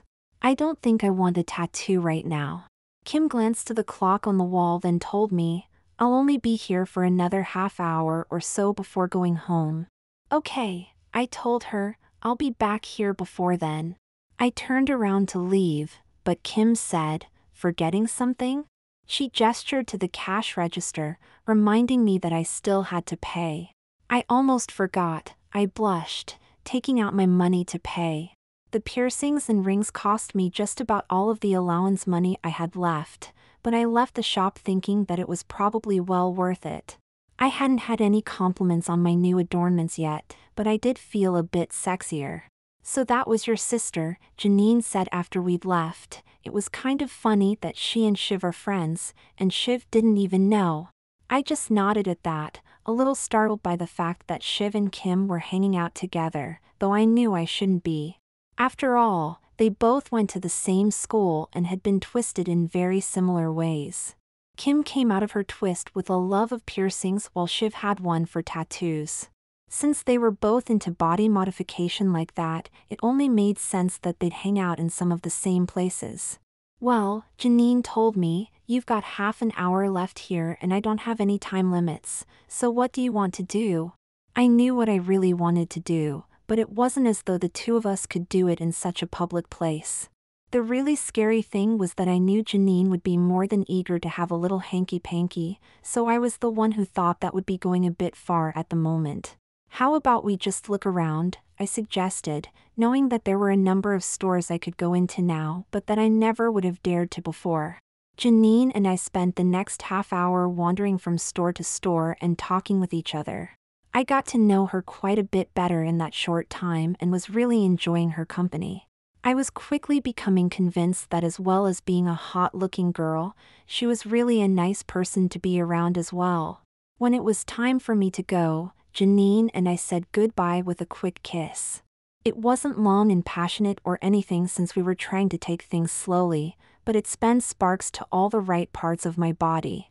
There was no longer any doubt in my mind that it was going to be difficult to keep taking this relationship slow and easy. Kim watched our goodbye with a bit of a smirk, so I glared at her. If you tell Mom and Dad about Janine, I'll tell them about your part-time job. Deal, Kim grinned, pleased that she now had a little leverage on me as well. I woke up feeling sore in all the places I'd been pierced yesterday, especially my navel. I could easily have gone to Kim and asked her to do that pain removal trick again, but I didn't want to give her the satisfaction. I grimaced, deciding that I'd just deal with it normally, the same way everyone who didn't have a sister who could remove pain had to do. With a sigh, I made my way to the bathroom and used the spray anesthetic on my stomach. There was a cool sensation just before the pain faded away. It didn't go away entirely, not the way that Kim's trick would make it do, but it served its purpose for the moment, and I knew that it wouldn't take long before it wouldn't feel sore or tender at all. After I was done with my morning shower, I just stood and stared at my reflection in the mirror for some time. I was definitely becoming quite a narcissist, though I told myself that it wasn't my fault. It was part of my twist. I eventually shook myself away from this to get dressed and practice putting on makeup, which involved a lot more sitting in front of the mirror. Eventually, I moved on to other things, such as sitting on my bed and reading through my book on the twisted. I'd barely had a chance to start in it though when Mom came into my room and gave me an odd look, especially staring hard at the book in my hands. However, she quickly smiled and said, "I think it's time you and I had a talk, honey." "About what?" I asked, setting the book down and looking more closely at Mom. Mom hesitated a moment before responding, "About the birds and the bees." I nearly choked at that, then quickly told her, "We already had sex ed class in school." "I know about my new body. But not from your new perspective," she pointed out with a raised eyebrow. "And perhaps even more importantly for the moment, I think there are some things you really need to learn about hygiene." "Hygiene?" I blinked in surprise, then paled when I suddenly realized what she meant. "I never expected to be having this talk with you," Mom admitted, looking a little uncomfortable as well. "I thought that once I'd had it with Kim that was all I had to worry about. But things change." She shrugged, then sat down beside me. "I don't know when you'll start your period, or if you'll even have one for sure, but there are some things you'll really need to know ahead of time." The next hour was one of the longest in my entire life, worse even than the time Dad had given me the birds and bees talk. I couldn't wait for it to be over, yet at the same time, I was well aware that this was important information I would probably need, so I couldn't help but pay very close attention to every word Mom said. But once she was finally done and left, I let out a sigh of relief. I shook my head and picked up my book again, muttering, maybe next time I should pick up one on human biology. It wouldn't hurt to have some kind of owner's manual for my new body. Just as I was beginning to get back into the book, Mom stuck her head back into my room and reminded me, "Don't forget you have your doctor appointments today. And dress nicely." She paused then, realizing just how silly it was telling me to dress nice. I read through a few chapters of the book before deciding that I might as well get ready for my appointment. Then I grinned, suddenly deciding that it might be fun to follow Mom's suggestion about dressing nice, or at least nicer than I had been for school. I nearly drooled at the prospect of going all out and making Dad's jaw drop in horror. With that goal in mind, I went to work. I brushed my hair out until it was silky smooth and got dressed in my sexiest clothes, which consisted of a short skirt, pantyhose and a halter-top shirt that would show off my new navel jewelry and a glimpse of cleavage. To top it off, I put on my stiletto-heeled shoes, having practiced walking in them enough that I now felt confident in going out in public. In fact, I was pretty excited about the idea of finally being able to wear them in front of other people. I admired myself in the mirror, something I was doing quite frequently of late, especially just how great the stiletto heels made my legs look. They did wonders for my legs and ass, neither of which really needed it. I was feeling extremely confident of my ability to draw male attention at the moment. After all, I used to be a guy just a few days ago and knew very well that I'd be drooling at the babe in the mirror. Of course, I realized that there were a few more touches that I had to take care of. I had been practicing quite a bit with my makeup, but I considered this my first test of the real thing. I was very careful about putting it on, feeling a tingle of excitement as I finished it off with the crimson lipstick and a fresh coat of crimson nail polish. Very sexy, I smirked as I looked at my nails and admired my reflection yet again. Now there's only one thing missing. And with that, I added the gold pendant necklace that Mom had bought for me. It was the perfect final touch. Once I was finished, I braced myself for a confrontation with my parents, then went out to see them. The reactions I got were close to what I expected, with Dad staring at me in shock, on the verge of forbidding me to even leave the house. At the same time, Mom beamed with a look of pride. Since I hadn't told Mom and Dad about my navel piercing, they got to see that for the first time as well. I knew that they couldn't really say anything about it since Kim had something like a dozen more piercings than I did, but I wasn't quite expecting the reaction I did get. "That's great," Mom exclaimed in delight. "It looks fantastic on you." I remembered that navel rings were real popular when I was growing up too. I guess it's one of those fads that comes back every decade or two. "Fads do that," Dad said, still eyeing me warily and saying, "I'm not sure I like the idea of my son going out in public like that." "Daughter," Mom corrected him absently, then continued, "you remember those Rubik's Mobius rings that used to be huge? I spent hours on mine and could never solve it." "Me too," Dad admitted. "I finally got so frustrated that I tore mine apart, then reassembled it with all the pieces in the right places. None of my friends had been able to solve theirs, so they were all jealous when they thought I had." "Isn't that cheating?" Mom asked in surprise. "Yeah," Dad agreed with a grin. "But it was also before my twist, so I didn't have to tell them that." I let out a sigh of relief, thankful that Dad had been distracted from the subject of my clothes. Of course, I had a feeling that Mom had done that intentionally since she knew how Dad could get. "Well, let's get going," Dad said after a few minutes, finally remembering that we needed to get to my appointment. "I'll go ahead and take her," Mom told him with a smile, pulling out her car keys. "I thought you were going to the gym," Dad responded. "I already went for an 8-mile run first things this morning," Mom mused thoughtfully. "I can hold off on hitting the gym until later this afternoon." "Okay," Dad threw up his hands in defeat, "I understand. You want some mother-daughter bonding time." Mom rolled her eyes but didn't say anything since she was well used to Dad's quirks. He couldn't exactly help the fact that he'd blurt out whatever he was thinking most of the time, though it could get a little annoying and offend people who didn't know him. A short time later, Mom and I arrived at the Spiral Clinic, a special medical center dedicated exclusively to the twisted and the unique problems we dealt with. I had an appointment for the clinic itself, but knew that in practical terms I would be seeing several different specialists. First, I was taken into an examination room with Dr. Franklin, a middle-aged woman with green eyes, solid green and glowing. She looked me over, then pulled a folder that contained pictures and medical information on the old me. I'd come into the clinic for an examination once a year since I'd turned 12, just like a lot of other kids who had twisted parents. The reason was so that they would have something to compare us to after we'd twisted ourselves.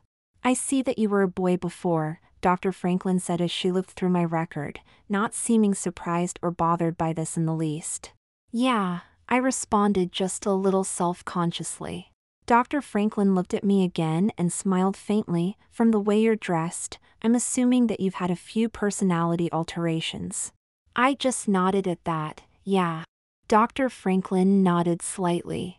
"I'll be focusing more on your physical changes than your mental ones." Then she began to ask me a few questions, simple at first and then more personal. She even asked me if I'd had sex with a boy since my transformation, a question which really surprised me. After this, she started the actual physical, testing my blood pressure, heart rate, and a number of other things. Finally, she asked me to undress. I hesitated, feeling a little embarrassed about getting naked in front of a stranger. Then I reminded myself that she was a doctor, took a deep breath and removed my clothes. Once I was standing there naked, I expected to feel completely embarrassed and self-conscious, but to my surprise, I didn't. I knew that I should feel that way, but I didn't, not really. I didn't feel any shame or embarrassment about being naked at all. Surprisingly, all my discomfort came more from the knowledge that I should feel these things, that I was expecting to and didn't. "Are you all right?" Dr. Franklin asked me with a look of concern. "Yeah," I told her. "What now?" Dr. Franklin had me climb onto an examination table which looked a lot like a tanning bed. Once I was laying down, she lowered the top over me and asked me to remain still while it hummed and bathed me in purple light. About 5 minutes later, she said that it was fine for me to get out and get dressed again. Trust me, Dr. Franklin told me, this is much preferable to the old gynecological exams that we used to perform. I'll take your word for that, I sighed as I began to put my clothes back on, wishing for the first time that I'd just dressed in something simple like a jogging suit. While I was getting dressed, Dr. Franklin sat behind a computer monitor, staring at it intently, pushing buttons and making thoughtful noises. Then she did something and a holographic image of me naked appeared in the air in front of us. You appear to be in great health, and physically, you are indeed fully female now, Dr. Franklin said professionally. This goes all the way down to your DNA and a pair of X chromosomes. You have a uterus and ovaries, which appear to be fully functionally and in good health. Oh, I responded numbly as Dr. Franklin did something to the hologram so that everything vanished except the organs she was talking about, and they increased in size. I believe that you can expect your first period within a month, Dr. Franklin told me thoughtful, and that you are fully capable of becoming pregnant and having a child. Oh, I gulped, not really having thought much about that aspect of my new biology, or at least not thinking about it seriously. Suddenly, Mom's little lecture this morning seemed a whole lot more relevant. Dr. Franklin continued changing the holographic image as she talked about my body and how I seemed to be a perfect normal human female, with only a few exceptions. These, she pointed out, were probably tied to my trick.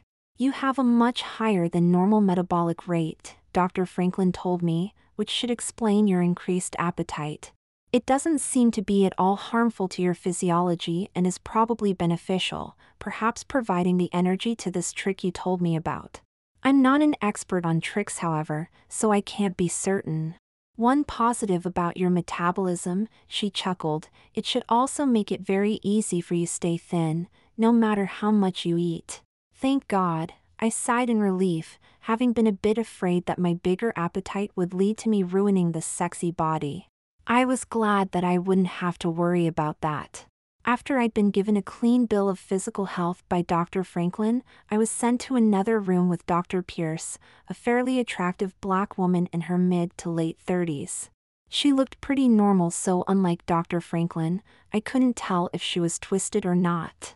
About the only thing I knew about her was that she was a specialist in psychology or something, specifically on the kinds of mental changes that a lot of twisted go through. I have some questions I'd like you to answer to start with, Dr. Pierce told me, having me sit down at a computer monitor. It will ask you a number of questions and I want you to answer them honestly. Oh joy, I sighed, knowing that this was basically a personality test. I'd taken the same test every year when I took my physical. This way, she'd be able to take the results of my last test and compare them with this one to see how much I might have changed. There were 200 questions in the test, some of which seemed pretty redundant while others were just downright weird. However, I knew that there was probably a specific reason for every question, so I did my best to just get through them. I finished up a bit faster than Dr. Pierce had expected, then sat back while she looked through the results. So, Dr. Pierce asked me, her eyes scanning my clothes, have you noticed any changes to your mental state or behavior since your twist? I had to keep from rolling my eyes at her question since the answer was pretty obvious. Instead, I took a deep breath and told her, definitely. I've become extremely interested in looking good and getting attention. I pay attention more in class now and I like reading when I didn't before. I even read really fast now and remember things a lot better. I think I might have gotten smarter or something. Then almost as an afterthought, I added, oh, and I don't think I get embarrassed about other people seeing me naked now. I'm not really sure though. Dr. Pierce nodded, looking pleased that I'd been so honest with her to start with. Apparently, a lot of people denied that they'd changed mentally or gained compulsions out of embarrassment. And some people didn't even notice that they've changed.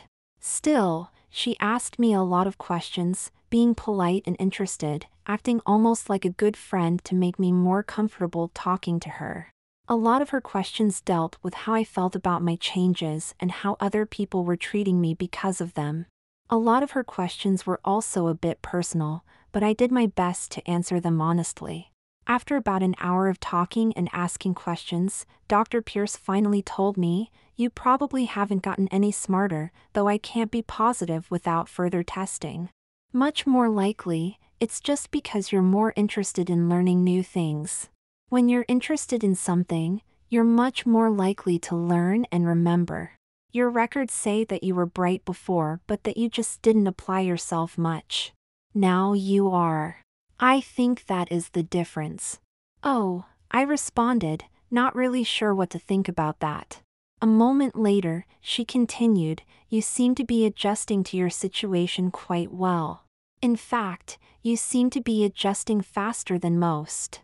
A lot of twisted who go through mental changes fight them and suffer a lot of stressful internal conflict." "My whole family's twisted," I told her self-consciously. Dr. Pierce nodded. "I see that your mother went through both mental and physical changes during her twist. Your father gained a compulsion and your sister underwent mental changes as well. I can see why growing up in that environment might make it easier for you." I was a little uncomfortable talking about all this mental stuff, so was eager to be done with it. Fortunately, Dr. Pierce decided that I wasn't a threat to myself or others, and I was able to leave her office and go see the next specialist I was scheduled to talk with. This was the one that I was actually looking forward to. Dr. Rothschild was an odd little man, standing barely 5 feet tall but projecting a presence as though he were much larger. His features were Asian and he looked like he was in his 20s or maybe early 30s, but his hair and eyebrows were all pure white. Add to this the fact that he had pointed ears and it created a sense that he might have come from Middle-earth or some other mythical place. He was also an expert in the tricks that many twisted could perform. "I understand that you have a trick to show me." Dr. Rothschild greeted me with a pleasant smile and a gleam in his eye that somehow gave me the feeling he was amused by some joke that only he understood. "Yeah," I responded a little nervously. I took a deep breath and forced the pressure to build within me, then held up my hand so he could see a few sparks fly between my fingers. "I think it's like some taser, but I've only used it on one person." Then I quickly rushed to add, "I didn't even know I could do it." "Interesting," Dr. Rothschild said. "Tell me a little more about the effects of what happened, and how it feels when you use that ability." I told him about the incident with Devon, though I left out the details of the conflict and what led up to it. Then I told him about the pressure I felt when I used my trick and answered his next dozen or so questions as well. He listened carefully, nodding occasionally and seeming extremely interested in every detail about my trick. "Now," Dr. Rothschild told me after a while, "I think we need to take a closer look at this. I need to examine you a little, then I'll need you to perform a few exercises." With that, he had me lay down on a table that was very much like the examination table Dr. Franklin had used on me, though this time I didn't need to get undressed. He scanned me with that, then attached several small scanners to my skin and had me perform a variety of exercises with my trick, such as just building the pressure, letting the sparks fly between my fingers and even touching and zapping a dummy. He seemed quite interested and even a little excited, which left me wondering if that was a good sign of bad. "Let's see," I said, taking a deep breath and pouching the dummy again, releasing my taser zap into it for the 5th time. Dr. Rothschild kept having me repeat that particular exercise with my trick, then examining the results on his computer. "Are you feeling at all tired?" he asked me, scratching at his white hair. I shook my head. "Not really. No." Once Dr. Rothschild finished having me go through all his tests, he sat back and looked at the results, looking rather pleased.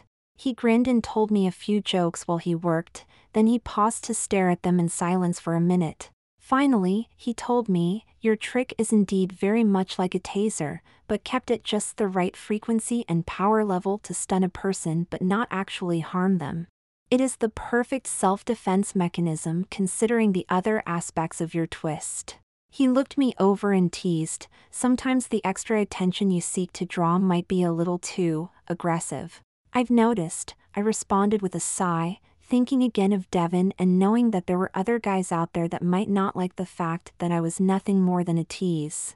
Dr. Rothschild nodded. Your metabolism and increased appetite are more a side effect of your trick than powering it, as was previously suggested.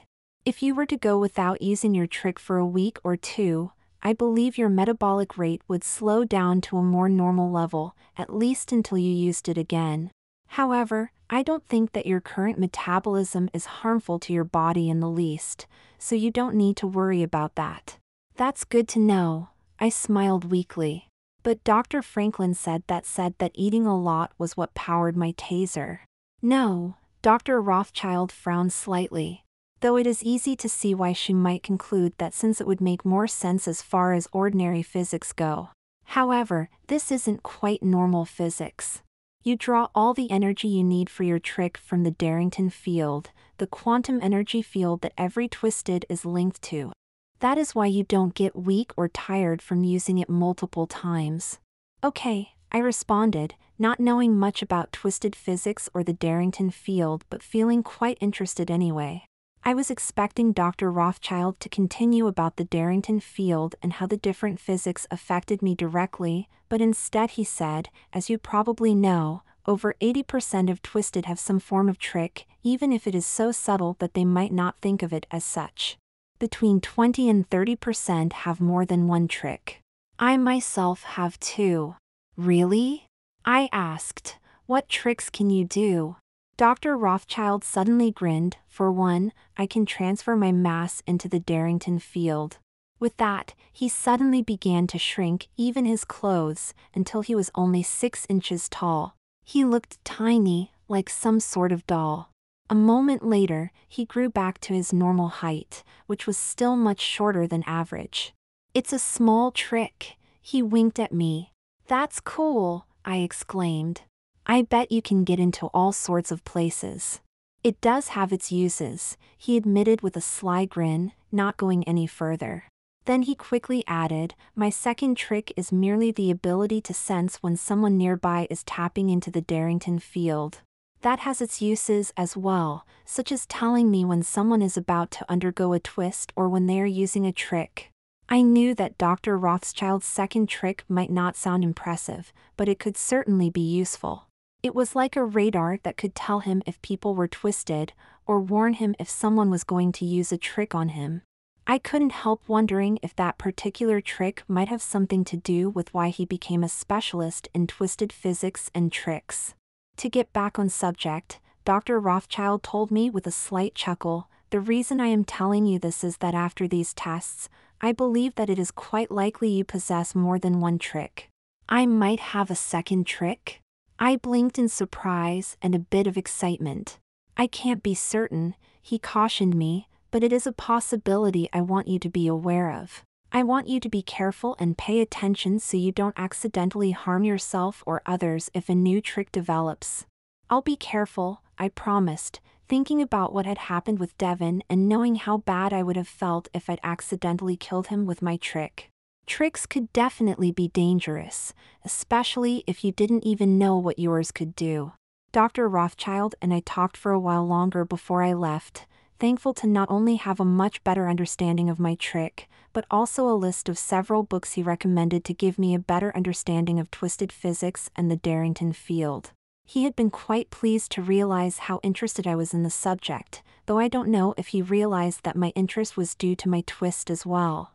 Either way, I couldn't wait to find these books and read them. When I returned to the front office, I saw Mom sitting there and suddenly felt a stab of guilt.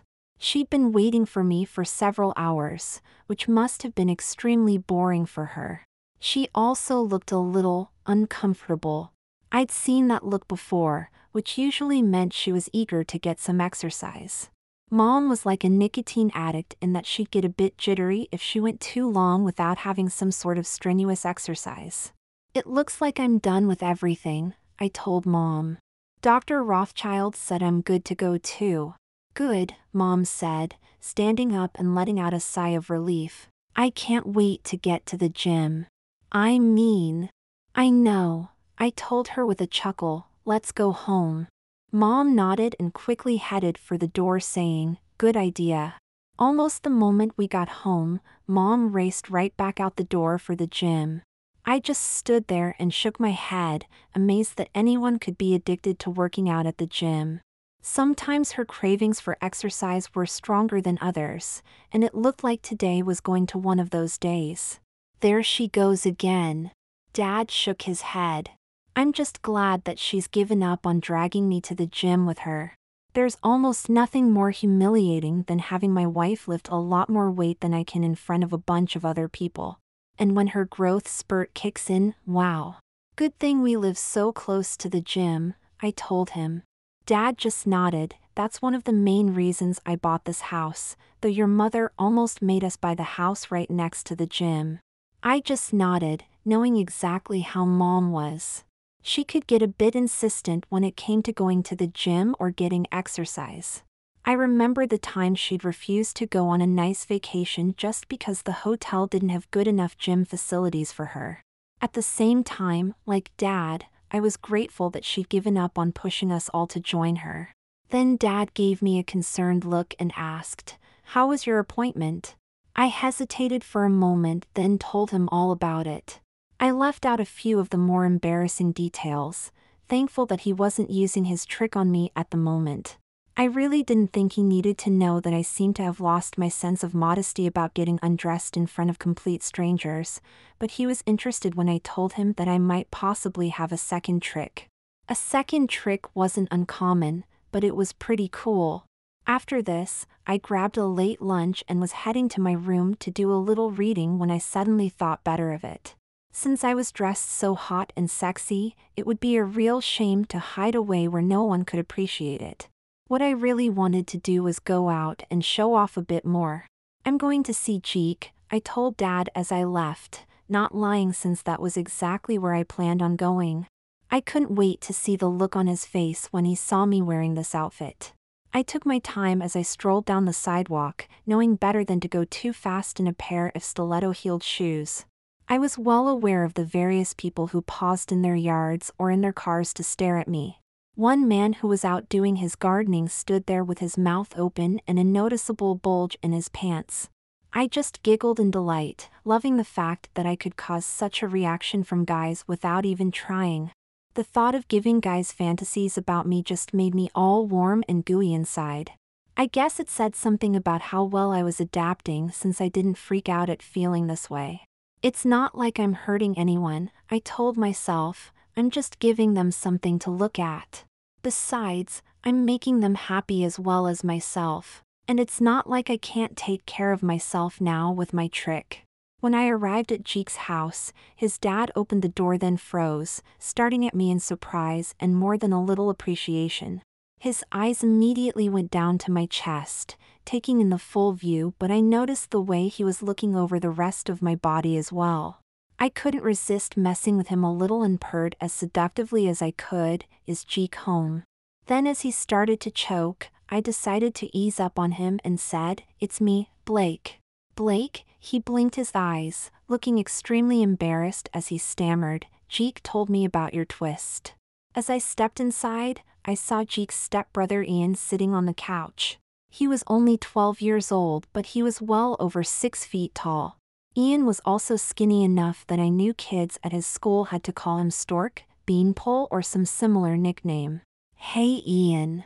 I waved to him, amused as his eyes went wide at the sight of me. "You remember Blake?" Jeek's dad told him with a forced smile. She's just been through her twist." "Wow." Ian blinked. "I'm sorry for you." "Don't be," I shrugged, walking past and heading to Jeek's room. Jeek just stared at me when I came through, his eyes going wide as he took in every detail of not only my sexy body but just how sexily I was dressed. Then he shook it off a bit and nervously told me, "Damn, you look hot." "Thanks," I grinned, pleased by the compliment. "I thought I'd come over so we could play some video games," I said as I sat down on the edge of Jeek's bed, in the same place I usually did. He gave me a nervous look. "Do you still like video games?" he asked me hesitantly. I don't know," I admitted with a frown. "I mean, I haven't played any since my twist, and my own computer is fried." Dad promised to buy me a new one next week, but until then. I shrugged and picked up the video game controller. It feels kind of weird using this with my nails. Well, let's see then, Jeek grinned, grabbing the other controller. I'll kick your ass in Deathmonger 4. You're on, I grinned and turned my attention to the screen. It didn't take long to discover that neither my interest in video games or my skills in playing them had been lost in my twist, though my longer fingernails made playing just a little more awkward. Still, I managed to hold my own against Jeek for the next hour or so, enjoying myself the entire time. Eventually, Jeek looked at me and hesitantly asked, "What's it like, being twisted, I mean?" Then he added, "Being a girl too, I guess." I thought about it for a moment, frowning as I did so. I wasn't sure how I could really explain this to someone who didn't have quite the same frame of reference, but Jeek had been my best friend for a long time, so I was going to try. Before my twist, I said slowly, it felt like I had this big weight over my head, waiting to come down smashing me. I mean, it's scary knowing that something big is going to happen to you but not having any idea what it is.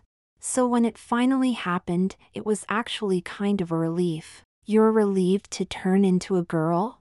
Jeek blinked in confusion. Not specifically, I sighed. It's just that at least now it's over and I don't have to be afraid of it anymore. It is pretty weird though, turning into someone else and having everyone look at me differently. The hardest part isn't being a girl, and it's not looking into the mirror and seeing someone else's face. It's looking into my own mind and seeing someone else's thoughts and feelings. It's hard, not even knowing what I like and don't like anymore. It's like suddenly being a stranger to myself, not knowing all the things I used to take for granted. It's kind of scary knowing that I don't think or feel the way I used to, but at the same time, it's making it easier for me to adjust to the rest of it. Weird. Jeek shook his head. I'm glad that I'm not twisted. Then he quickly added, "No offense." None taken, I sighed. I used to wish I wasn't twisted either, but at least now it's over with, so it's not so bad. I've figured out most of the things that are different and the same. I tapped my head. Now I just have to get used to it. You seem to be doing fine with that, he told me with a shrug. I just smiled, thanks. I've been trying. After another minute, Jeek cautiously started, "About you and Janine." I ran into her again last night at the mall, I admitted, blushing a bit. We kind of hit it off and might start dating. I hesitated for a moment while Jeek stared at me, then I gave him a nervous smile. I guess I still like girls. Janine, he said, shaking his head then smiling at me. She sure is hot. I guess you're kind of lucky then, because half the guys at school would jump on her if she wasn't gay. I know, I reminded him with a chuckle. I was in on that locker room conversation, if you remember. Oh yeah, he blushed. I guess you can't go in there anymore though. No, I winked at him. But I get to go into the girls' locker room now and no one thinks twice. Then while Jeek was staring at me in shock and perhaps a little jealousy, I teased him, "I'll bet that I'm the topic of a few conversations in the old locker room now." Jeek's guilty expression was enough to tell me that I was right. Don't worry, I laughed. I kind of like the idea of guys talking about how hot I am in the locker room. You like that? Jeek gasped, his eyes darting to my chest and making me giggle. I know it makes me sound like a slut or something, I told him with a shrug, but it's one of the things I got from my twist. I love being the center of attention. I know that I shouldn't feel this way, that the old me would be humiliated, but I can't help it. That's just the way I feel now. Jeek shook his head yet again, something which was almost becoming a habit for him. Better you than me. I told you some of my thoughts had been twisted, I shrugged again. Jeek and I continued talking for a while longer, about what it was like to suddenly be a hot babe as well as other things. The whole time I was well aware of the way he kept looking at me, and I even felt pleased by it. Of course it was a little odd since he was my best friend, but that didn't seem to matter so much since I enjoyed the attention anyway. However, I didn't really notice the way he kept sliding closer to me, not until he suddenly bent forward and kissed me on my lips. What the hell was that? I demanded as I jerked away from him. I'm sorry, Cheek stammered. I thought. He gulped in embarrassment. You're so beautiful. I just glared at him for a moment before snapping, I've got to go. With that, I turned and stormed out of his room. Blake. Cheek called out from behind me, but I was in no mood to listen. How could he do that? I demanded as I hurried home. How could Cheek kiss me like that? I grimaced, nearly shaking as I thought about what had just happened. I was more than a little upset at both Cheek and myself, and not just because he had suddenly kissed me like that. What upset me the most was the fact that I'd actually enjoyed it, that my body had begun responding and getting excited. And this was just after I'd concluded that my sexuality hadn't changed and that I still like girls. Now I was feeling confused again and didn't know what to do. Do I like guys? I demanded of myself. Or is it just my body reacting to Cheek? I shook my head. I don't know. Then I couldn't help wondering if Dr. Pierce had learned that I liked guys now during her tests. If she had, she sure as hell hadn't told me. Of course, she might not have known, but with all those tests I kind of doubted it. More likely she either thought I already knew or that I'd be better off learning on my own. Just great, I grimaced. Another mental twist that I didn't know about. How many of these damn things am I going to trip over? When I got back home, Dad gasped, "What's wrong?" Cheek just kissed me and I think I like boys, I answered in spite of myself. What? Dad gasped in surprise. Kim just smirked and said, I bet your girlfriend will be happy about that. Girlfriend? Dad repeated, looking at me for an explanation. I glared at Kim. How's your job doing? Are they going to give you a raise? Kim gasped at that and glared at me angrily, but before she could say anything Dad turned his attention to her and demanded, What's this about a job? Since Dad was momentarily distracted, I quickly made my escape, leaving Kim to be interrogated by Dad and his trick. I hurried to my room and slammed the door behind me, making sure to lock it before throwing myself on the bed. I cursed as I hit chest first, reminding me yet again that my new anatomy was quite different from my old. Damn it, I grimaced in frustration. Just when I thought I'd figured my twist out, when I thought I was finally understanding who and what I had become, I suddenly have something else like this pop up on me. It wasn't that I now seemed to like guys since I'd considered that possibility earlier, it was that I thought I'd understood my sexuality and what I liked and didn't, only to find out that I didn't know anything. It was incredibly frustrating to not even know myself anymore. It was strange going back to school on Monday, especially considering everything that had happened over the weekend. I was still reeling a bit from what had happened with Cheek, and it hadn't been made any better by the fact that my folks had interrogated me about both that and Janine. Add the fact that Kim was still pissed at me for ratting her out about her job, and my home life wasn't exactly the most comfortable at the moment. Of course, my weekend hadn't all been bad. Janine had come over yesterday, which led to me having the awkward experience of introducing her to my mom and dad. Fortunately, Janine wasn't overly pushy and we just spent the day hanging out together and getting to know each other. I wasn't sure what to tell her about Cheek, so settled on not saying a thing. I smiled as I thought about seeing Janine again here at school, but that just reminded me that Cheek would be here too. I gulped at the thought of him, not sure what to think, say or do. He was my best friend, or at least he had been. I wasn't really sure about that anymore. After he kissed me and the way I freaked out, I wasn't sure that our friendship could survive. As I walked down the hall to my first period, I looked around the hallway, staring first at a cute girl that I'd always had a bit of a crush on, then at a boy I now found equally attractive. I didn't know if I'd ever get used to finding boys cute like that. Ever since Cheek had made me aware of my new attraction to boys, I couldn't help but noticing them. I might very well have been looking at boys and considering whether they were cute or not before Cheek's kiss, but at least then I hadn't thought about it. It's thinking about things that makes them awkward, I told myself, remembering something that Janine had told me just yesterday. This had to be a lot like what she went through after her twist. The big difference was that I still liked girls and didn't feel compelled to act on my attraction to boys, other than to show off, that is. But I like to show off to everyone, I muttered defensively. Of course, my new attraction to boys wasn't any different than my other personality changes. Eventually, it would be so natural and normal to me that I doubt I'd think twice about it. I'd probably even wonder how I ever could have not liked boys.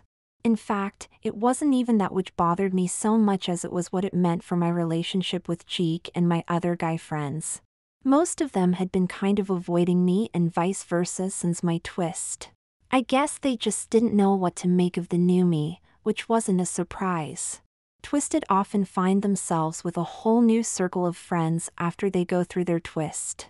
I just hoped that I could keep Jeek, I sighed, knowing that it couldn't have been that easy. When I reached my first period, I tried to stop thinking about these things and focus on the class, which was much easier to do than I would have expected. Soon everything was almost normal, or at least the new normal, with me paying attention, trading insults with Shiv, and even briefly talking with her about how she'd met Kim at the body mod shop Kim worked at. I saw Jeek several times during the morning, though we did our best to avoid each other. Whenever I glanced at Jeek, I'd quickly look away and pretend that I didn't see him there, blushing a bit as I remembered the way he'd kissed me. It was pretty awkward, but I didn't know what I could say to him now. He obviously felt the same way. During lunch, I didn't see Jeek at all, which wasn't real surprising. Since he was avoiding me, he would know exactly where to avoid going. I could have gone out of my way to avoid him during lunch, but instead I went about my normal lunch routine, or at least as normal as I could without him there. Perhaps a part of me wanted to run into him so we could talk. Since Jeek wasn't there to talk with, I spent my lunch gulping down my double lunch and silently looking around at the various boys who were sitting nearby and trying to attract my attention. I didn't fight the urge to look at them and think about whether they were cute or not. There was one that was especially cute, and it amazed me that I hadn't noticed it before. However, I didn't flirt with him any more than I did anyone else. Eventually, Janine came over and sat down beside me, giving me a quick kiss on the cheek as she did so. From the look in her eyes, she wanted to do more but held herself back. The fact that she didn't do anything besides kiss me probably wouldn't matter to the boys around me, and I suspected it wouldn't be long before they were spreading stories about Janine and I making out on the lunchroom table. "How's it going?" Janine asked me with a grin. "Not bad," I told her with a shrug. Janine stared at me for a moment, then asked, "Come on, what's wrong?" I let out a sigh. "It's just..." I glanced around the table at the audience, at the half-dozen people or so who were listening to us intently while pretending that they weren't. "I'll tell you a little later." Janine nodded, "Okay." Then she grabbed a cookie off my tray and popped it into her mouth. "By the way, I was thinking of heading to Morgan Beach this weekend and wanted to know if you were interested in coming." Morgan Beach? I blinked in surprise. I'd never been there, but I'd heard that it was a really nice beach. However, it was an hour drive out of Spiral, and I wasn't sure my folks would be up for me going that far away from Spiral without their presence. "I don't know," I told Janine with a sigh. "I'll ask my folks and see." "Okay," she responded, sounding just a little disappointed. I quickly added, "I'm pretty sure they'll let me. I mean, I've got a cool trick to defend myself with if anything happens." Of course, I wasn't as sure about my folks saying yes as I indicated, but I was confident in my ability to take care of myself. Besides, the idea of parading around the beach in a sexy bikini was just irresistible. Janine brightened up and talked excitedly about Morgan Beach and how cool it was, though I suspected a large part of her interest was the fact that there were always a lot of scantily dressed women there. She undoubtedly went for the same reason a lot of guys did, to watch those women. Once Janine and I were finished eating, we made our way out to the hall where she once again asked, "So what's up, besides the obvious?" "I mean, you look kind of bummed." I hesitated for a moment, not sure how she'd take this. I found out, I said slowly, trying to keep my voice down, that I like guys. Janine stared at me with a stricken expression, looking horribly worried. I quickly added, I still like girls, but I guess I like boys now too. Oh, Janine said, looking a little relieved but still uncertain. It's weird, I told her, then bit my tongue as I remembered she knew this even better than me. It's just hard getting used to the idea. I know what you mean, Janine chuckled. It took a while before I accepted that what I used to like and what I like now are two completely different things. And then there's Jeek, I told her, feeling a bit guilty. Jeek? Janine blinked. Your best friend? I remember him from a few of my classes, though we've never really talked or anything. I nodded, yeah. I sighed, well, I found out I like boys now when he kissed me. What?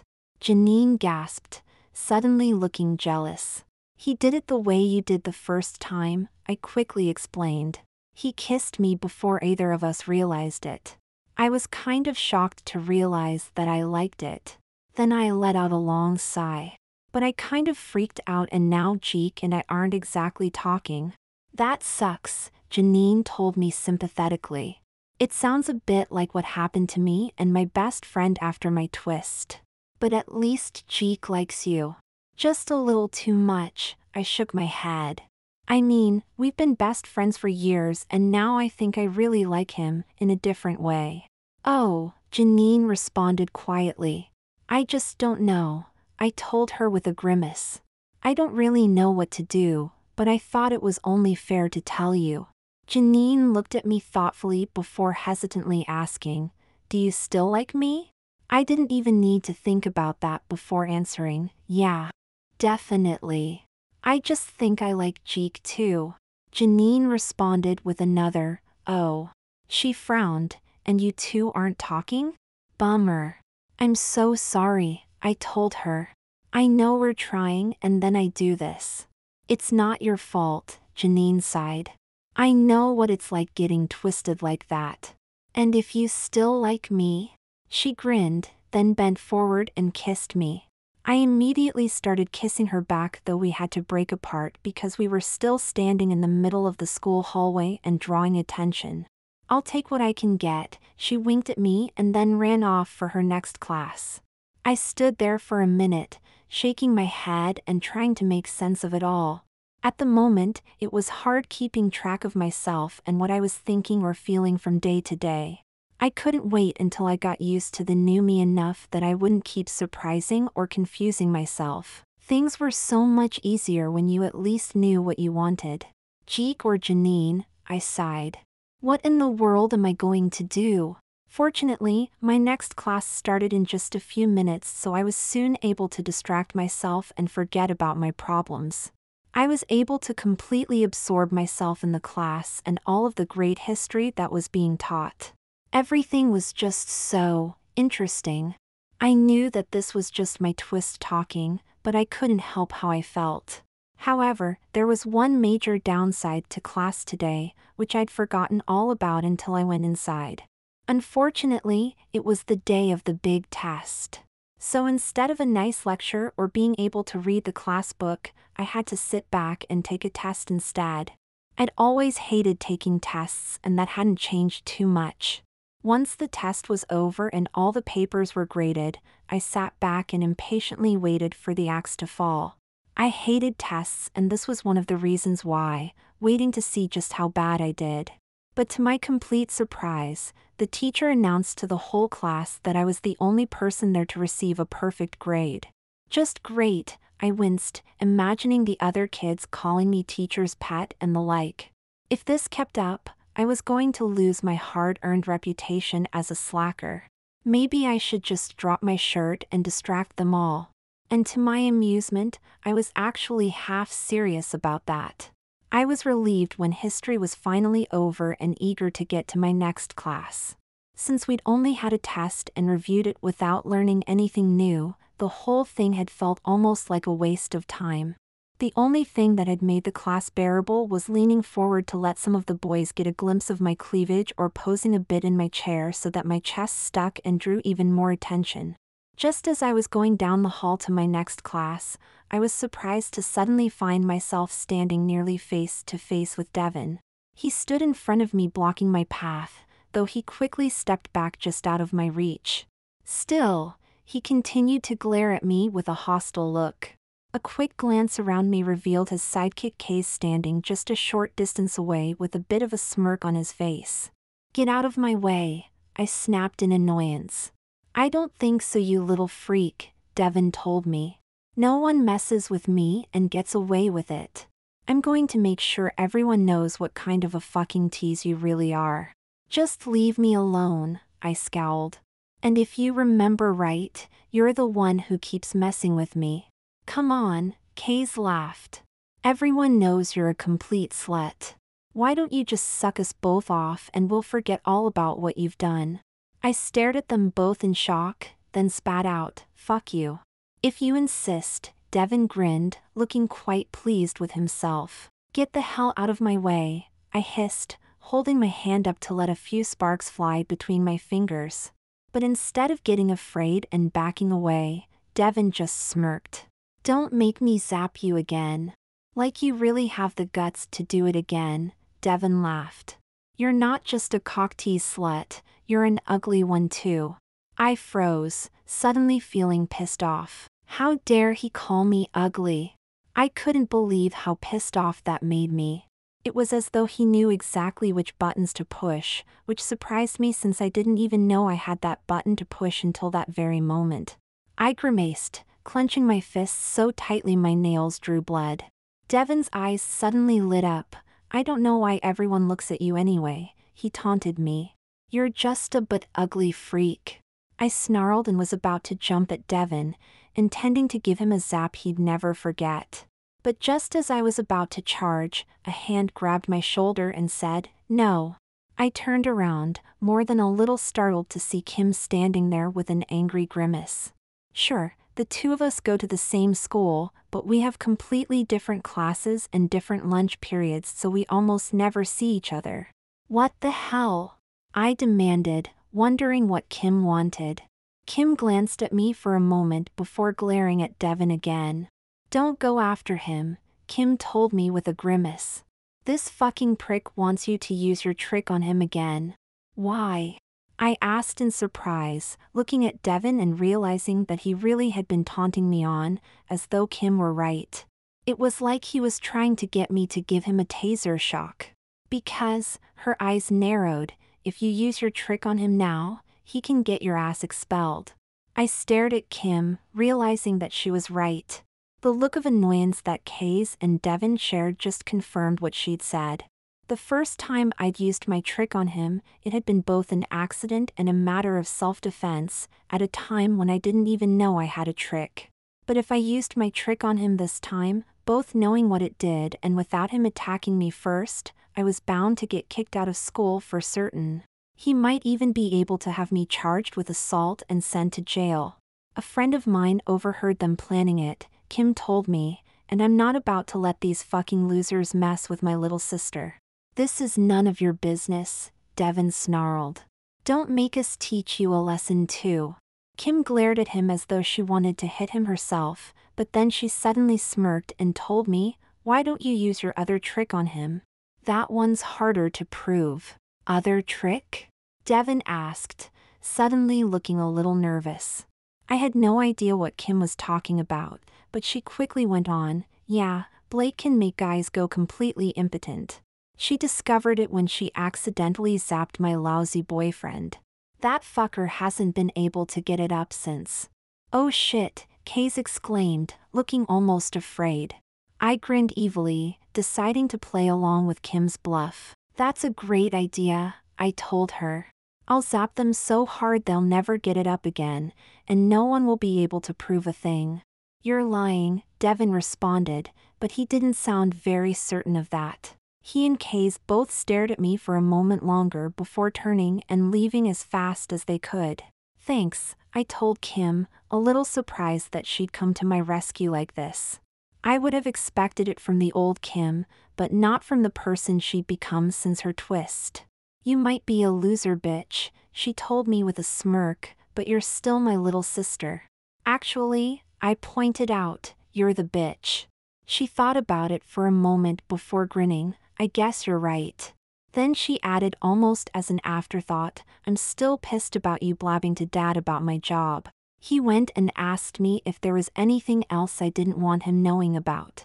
Ouch, I winced, knowing just how brutal Dad's interrogations could be. But you did tell them about Janine. I guess, Kim shrugged, giving me the feeling that she now considered us even for that. However, as she turned to leave, she called back, don't forget you owe me one. Just great, I sighed, having a feeling that Kim was going to use this against me somehow. But at least I didn't get expelled like I would have been if she hadn't shown up. The rest of my school day was pretty uneventful, except for the fact that stories about my encounter with Devin had made it around.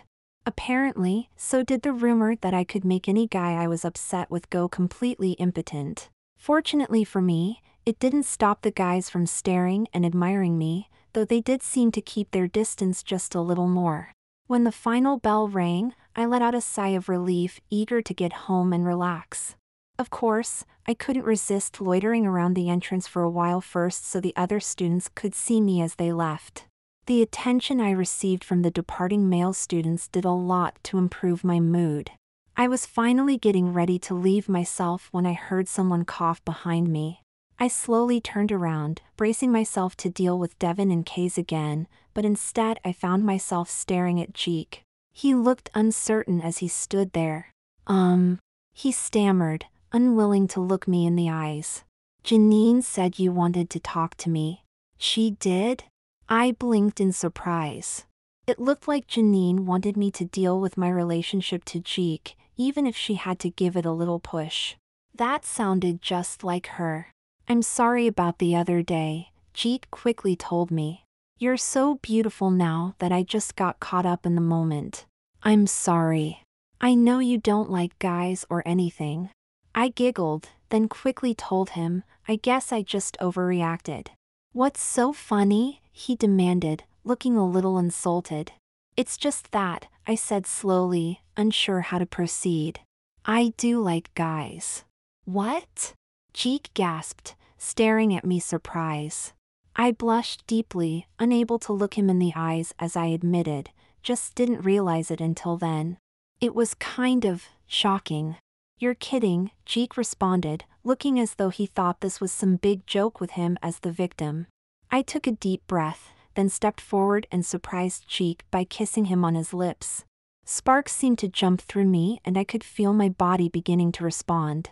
Jeek was frozen for a moment, obviously shocked by this, but he responded and began to kiss back.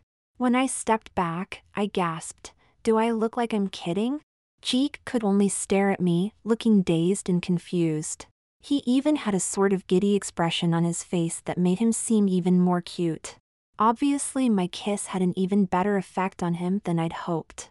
But, he stammered, unable to speak clearly. I like you, I told him quietly, and not just as a friend. God help me, you're my best friend and I've been thinking about jumping your bones. Jeek nearly choked at that, looking even more dazed than before. He was obviously having a hard time absorbing all this, which was fine by me since I kind of liked that reaction. It also had the side benefit of keeping him quiet so I could say what I wanted. My twist turned me bisexual, I explained with a sigh. I like boys now just as much as I like girls, but I didn't realize it until you kissed me. You have no idea how much it freaked me out to realize that I liked it, to realize that I like you like that. Wow, Jeek finally said, I can't believe this. Me either, I sighed, but I'm getting used to it. I always liked you as a friend, Jeek told me, but now you're so hot and sexy. He blushed deeply, unable to meet my eyes again. I've kind of been having fantasies about you. I actually felt pleased by that, sort of excited that I could get that kind of interest from him. However, it wasn't as simple as having us both be attracted to each other, even if we've known each other for years. The thing is, I said carefully, I'm attracted to boys and I like you, but I really like Janine too. I just don't know what to do. I understand, Cheek responded quietly. I've got to think about this, I told him, not knowing what I could say or do. I couldn't look him in the eyes at the moment as I quietly added, I've got to go. I'll talk to you later. Yeah, Cheek responded, still looking a bit dazed. I'll talk to you later. As soon as I got home from school, I went to my room and locked the door behind me, trying to focus on my homework in order to distract me from my problems with Cheek and Janine. Unfortunately, it did little good as I couldn't stop thinking about them or how nice it felt kissing them. This eventually led to a long masturbation session where I submerged myself in fantasies of both. I only hoped that Dad never asked me what I'd been up to in my room. Nothing had really changed as I walked through the school hallway on Wednesday, except perhaps for the fact that my new reputation had continued to form and evolve, due in part to my encounters with Devin. It also hadn't gone unnoticed that I was doing good on tests, getting all my homework done on time, and was always prepared for class, regardless of which class it was. The other kids probably would have started calling me a teacher's pet if it wasn't for the fact that I was also developing a reputation for being the biggest tease in school. Unfortunately, I was well aware that both of those reputations were being well earned. I knew that I had been developing a bit of a reputation around school, but I didn't realize just how much until I overheard two of my teachers talked about me. They were standing just inside of an empty classroom and I was walking past on my walk to lunch when I heard my name mentioned and couldn't resist stopping. Fortunately, neither of them realized I was close enough to hear. Ever since her twist, Blake pays attention, she turns in all her work on time and she even seems genuinely interested in class, my first teacher was saying. She's almost become the perfect student, except for the fact that she's an almost constant distraction for the other students. Especially the boys, my math teacher sighed. She went up to the fretboard to solve a problem for the class, but it turns out the reason she volunteered was so she could drop the marker, then bend over to pick it up and get all the boys to stare at her behind. It's to stay annoyed at her though when she actually got the problem right. I know what you mean, my first teacher responded. I continued eavesdropping for a few more seconds, then decided that I had better leave before they caught me. It could have been pretty embarrassing if they did, but that didn't mean it was easy to just leave when they were still talking about me behind my back. I couldn't help wondering though, if this was what the teachers were saying when I wasn't around, then what were the other students saying? Of course, I could easily guess. A few minutes later, I was just sitting down to lunch in the cafeteria when Tom McGuire approached my table. I was a little nervous at first, afraid that Devin and Kays might have talked him into messing with me. But after a moment, it became clear that he wasn't looking to start any kind of trouble, though he did look a little nervous. I know you used to be a guy, Tom started out, but I was wondering if you'd be interested in going out with me sometime. I blinked in surprise. You want a date? Yeah, Tom responded, giving me a self-conscious smile that seemed so different from the confident attitude he had since his twist. I just stared at Tom for a moment, my eyes lingering over his thick muscles. They seemed so appealing now, drawing my attention in the same way that a great pair of breasts would. Tom certainly was cute and I could feel the attraction to him. I could especially imagine running my hands over those muscles, though I quickly cut off that budding fantasy. Sorry, I told him, deciding to be a bit nicer than I had been with Devin and several other guys. You seem like a nice guy, but I've already got a few too many romantic problems to even consider adding to them right now. Tom looked a bit disappointed, but not angry or insulted. Thanks anyway, he told me with an apologetic and embarrassed smile before he turned and left. Once Tom was gone, I let out a sigh, feeling just a little regret that I hadn't been able to take him up on his offer. With those muscles. Then I shook my head, reminding myself that he was a jock and we had absolutely nothing in common other than both being twisted. We wouldn't have a thing to actually talk about. And of course, I had been absolutely honest about having too many romantic problems as it is. As I thought about Jeek and Janine, I couldn't help but suddenly feeling like Archie from those old comic books. Like him, I was caught trying to decide between my own Betty and Veronica. But at least Archie could turn to his pal Jughead for a sympathetic ear. Part of my problem was that in my case Jughead and Betty were one and the same. I'm doomed, I groaned, knowing that I would have to make a decision sooner or later. Neither Jeek or Janine would wait for much longer, nor should they have to. Unfortunately, it wasn't easy to decide when I liked both of them a great deal and there would be problems either way I chose. No matter which of them I chose, there was a good chance I might end up losing Jeek as a friend in the end, and I didn't want that either. Over the last few days, Jeek and Janine had both been a lot more patient than I had any right to expect. They were both giving me the room to make a decision, but at the same time they both clearly wanted me to choose them. The way it was going, I was going to lose them both. Just then, I was distracted from my thoughts by the sight of Devin walking past a short distance away. He noticed I was looking at him and paled, especially when I gave him an evil smile and waved. Without a word, Devin sped up and hurried past as fast as he could, making me laugh to myself. It was fun having that kind of power over him. I just hope he doesn't figure out I was bluffing about having an impotence trick, I muttered to myself. This line of thought suddenly reminded me of what Dr. Rothschild had said about possibly having a second trick. If I did have one, I sure wish it would show up soon. But knowing my luck, there was either no second trick or it would turn out to be something completely stupid. I was playing around with the idea of following after Devin and hinting that I just used that supposed impotence trick on him when I noticed Janine coming straight towards me. To my surprise, Jeek was with her, following immediately behind. Both of them had serious expressions which made me gulp. "Not good," I muttered. "Can we talk to you in private?" Janine asked, looking around the busy cafeteria and all the curious boys sitting close by. I nodded and got up with a sigh, having a bad feeling about this as I followed them both out of the cafeteria and into an empty classroom. Then Janine said, "Jeek and I have been talking and we came to a decision." "I know you like both of us," Jeek said, sounding almost as if he'd rehearsed this speech, "but I don't like not knowing where we stand. I mean, we've been friends for a long time, but I don't even know if I'm your boyfriend or just your friend now." "But," I started, knowing that this was bound to happen sooner or later. They were giving me the ultimatum to choose between them. I still didn't know if I could choose. Janine put her finger on my lips and cut me off. "Let us finish first." "Yeah," Jeek nodded. "We've both been thinking a lot about this." "I like you," Janine told me with a serious expression, "I really do. And it's not just because I have the hots for you. I think you're nice and fun to be around too.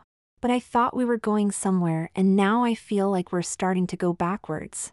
"So," Jeek glanced at Janine, looking a little nervous, "we came up with an idea to fix this." Janine nodded, then smirked. "We agreed to share you." "What?" I blinked in surprise. This was the last thing I expected to hear. "Sure," Janine continued excitedly. "You can date us both. I know you like guys and girls, so this is perfect, just as long as I'm the only girl you date." "And I'm the only guy," Jeek added. "You're kidding," I gasped. "Nope." Janine shook her head. "I mean, I'm willing to share you and so is Jeek." "But," I started again. Jeek licked his lips and said, "It's not like it's the 20th century or anything. People date several people all the time these days." I could only stand there and silently stare at both of them as I absorbed their solution. Janine bit her lips nervously as she waited for my response while Jeek had his fingers crossed. It was actually kind of cute and I had to try to keep myself from giggling. After a moment, I realized that they were right. I'd been thinking that I could only be with one of them, but that was pretty old-fashioned.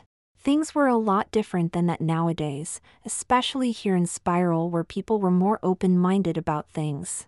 Then I grinned, suddenly thinking that this was like having my cake and eating it too. "That sounds great," I finally said, grabbing Janine because she was the closest and giving her a long and passionate kiss.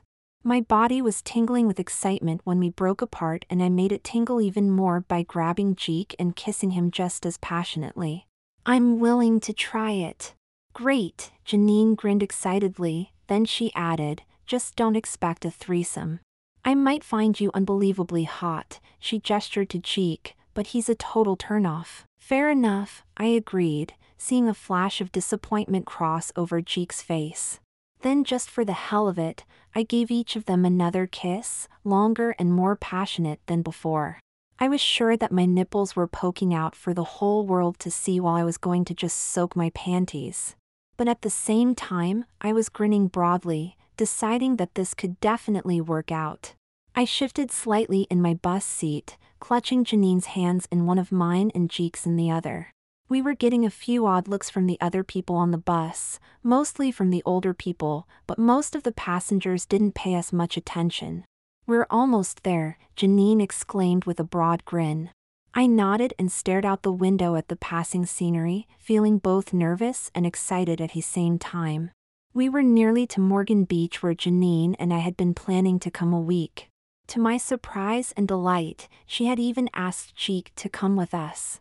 Since Janine was a bit uncomfortable around guys, asking Jeek to come said quite a bit about how seriously she took our relationship. It was still just a little odd thinking that I was part of a threesome instead of a couple, but it seemed to be working out pretty well so far. Both Jeek and Janine had been showing they were willing to share me without either of them acting all jealous or anything. All that they asked was that I give them each some alone time with me as well, which worked quite well since I wanted some one-on-one time with each of them too. I glanced at both my boyfriend and girlfriend, giggling slightly as I thought about my parents' reaction to my dating them both when they found out. Dad had gone on about how relationships used to be only between two people when he was growing up, but Mom just shrugged it off without a problem. Of course, I think Dad was ranting more for the sake of doing it than anything else, because he quickly came around too, giving me a warning to be careful, but not much more. Of course, most people in Spiral tend to be pretty open-minded, even old folks like my parents. As we got closer to the beach, I felt myself becoming just a little more tense. I was a bit nervous about being here, away from Spiral, though I didn't want Jeek or Janine to see that. Spiral was safe, full of other twisted and people who understood us, but out here things might very well be different. I'd never spent much time outside Spiral though, and wasn't going to turn back from having fun just because of a little nervousness. As I looked out the bus window, I saw a hover car go past. It was the third one I'd seen in just the last couple minutes, which was pretty odd for me since I normally saw only one or two of them a day in Spiral. Then again, Spiral was a little old-fashioned in some ways compared to the outside world, in spite of the more open-mindedness, a fact that I was reminded of when I saw a fourth hover car go past. "Here we are," Jeek exclaimed as the bus pulled up in front of the beach, giving me a broad grin and winking. "I can't wait to see you in your swimsuit." "You won't have to wait much longer," I laughed. "What about me?" Janine teased him. "Don't you want to see me in my swimsuit too?" "Well," Jeek stammered, looking a little flustered. "Yeah, but I know you don't like guys or anything, so." Janine just laughed, then winked at me. "I have to say that I'm with Jeek though. I can't wait to see you dressed up either." We arrived just a minute later and I hopped off the bus, immediately pausing to take a deep breath and soak up the atmosphere. Then I pointed to the changing stalls and exclaimed, "Last one there pays for ice cream." I immediately took off running as fast as I could, with Jeek catching up and even passing me while Janine came in last. "I guess I'm paying for ice cream," Janine told me after we went into the women's changing room. "Don't I at least get a consolation prize?" She gave me a pouty look that sent me laughing. "I guess," I winked at her, taking off my top and bra, letting her get a good look at my chest. She stared with a hungry expression that made me think she was about to pounce on me. Somehow, she managed to hold herself back, which disappointed me a little. "You don't know what that does to me," Janine told me a moment later, "even if I have my own." "Of course I do," I smirked as I reached into my bag to pull out my bikini. I used to be a guy and I still like girls. And you still flashed me like that? She asked in disbelief. I just grinned at her mischievously, of course. I love getting that reaction. Janine chuckled, you have no shame. Nope, I shrugged. I lost it during my twist. I finished undressing, then stood there completely naked for a minute, making sure that Janine got a good look at me. She was trying hard not to stare but not succeeding very well, which made me giggle. I couldn't resist showing off and posing a bit more, just to encourage her reaction. I loved getting this kind of attention, especially from her. You know, Janine told me, you are evil. Maybe, I teased her, but you know you like it. We kissed passionately for a minute and might have gone a bit further if it wasn't for the fact that two more women walked into the changing room. Both of them gave us odd looks before hurrying to the other side and into stalls where we couldn't see them. I had to keep from giggling. After this, we both finished changing into our swimsuits without playing around. I had a very sexy-looking crimson two-piece bikini. I thought it did wonders for my figure, and I especially liked the way Janine kept looking at me. I stood in the mirror admiring myself for several minutes before she dragged me away with the reminder that we didn't want to leave Cheek waiting too long. We went out and joined Cheek a minute later. He was standing around outside in his swim trunks, looking impatient. However, the moment he saw us he froze, his eyes darting from Janine to me, back and forth. His eyes finally locked on me, especially on my chest. I giggled, like what you see. Yeah, Cheek blushed, making me laugh even more. Since I was feeling particularly mischievous, I decided to have a little fun with Cheek. I pulled up my bikini top to flash him a clear look at my bare chest, as well as several other guys who happened to be looking. Cheek gasped, nearly drooling as he stared. I just smirked as I put my top back on, casually telling Janine, it's only fair that he gets a look since you did. But we're in public, Janine protested weakly, I mean, everyone can see. I told you, I shrugged, I don't seem to have sense of modesty anymore. In fact, I get turned on by people staring at me like that. Mentally, I know I should feel uncomfortable, but I don't. Lucky me, Cheek grinned. Want to do it again? Maybe if you're especially nice, I teased him, deciding that maybe it would be a good idea not to draw too much attention, no matter how much I enjoyed it. We were soon down in the water, splashing around and having fun in spite of how cold it was. And while diving under the water, I even briefly lost my bikini top, though it wasn't quite as accidental as I pretended. Still, once I realized that there were kids present on the beach and in the water, I was much better at behaving myself. Eventually we ended up back on the beach, laying back on our towels and drying off in the sun. I smiled, well aware that a number of passing guys were giving me a second or even third look. Of course, I knew that some of that was from my brightly colored hair, but I was pretty confident that most of the attention was from my great body. I might be a little vain, but I figured it was well deserved. You know, Cheek grinned at Janine after a while, I believe you owe us all ice cream. And what makes you think that? Janine asked.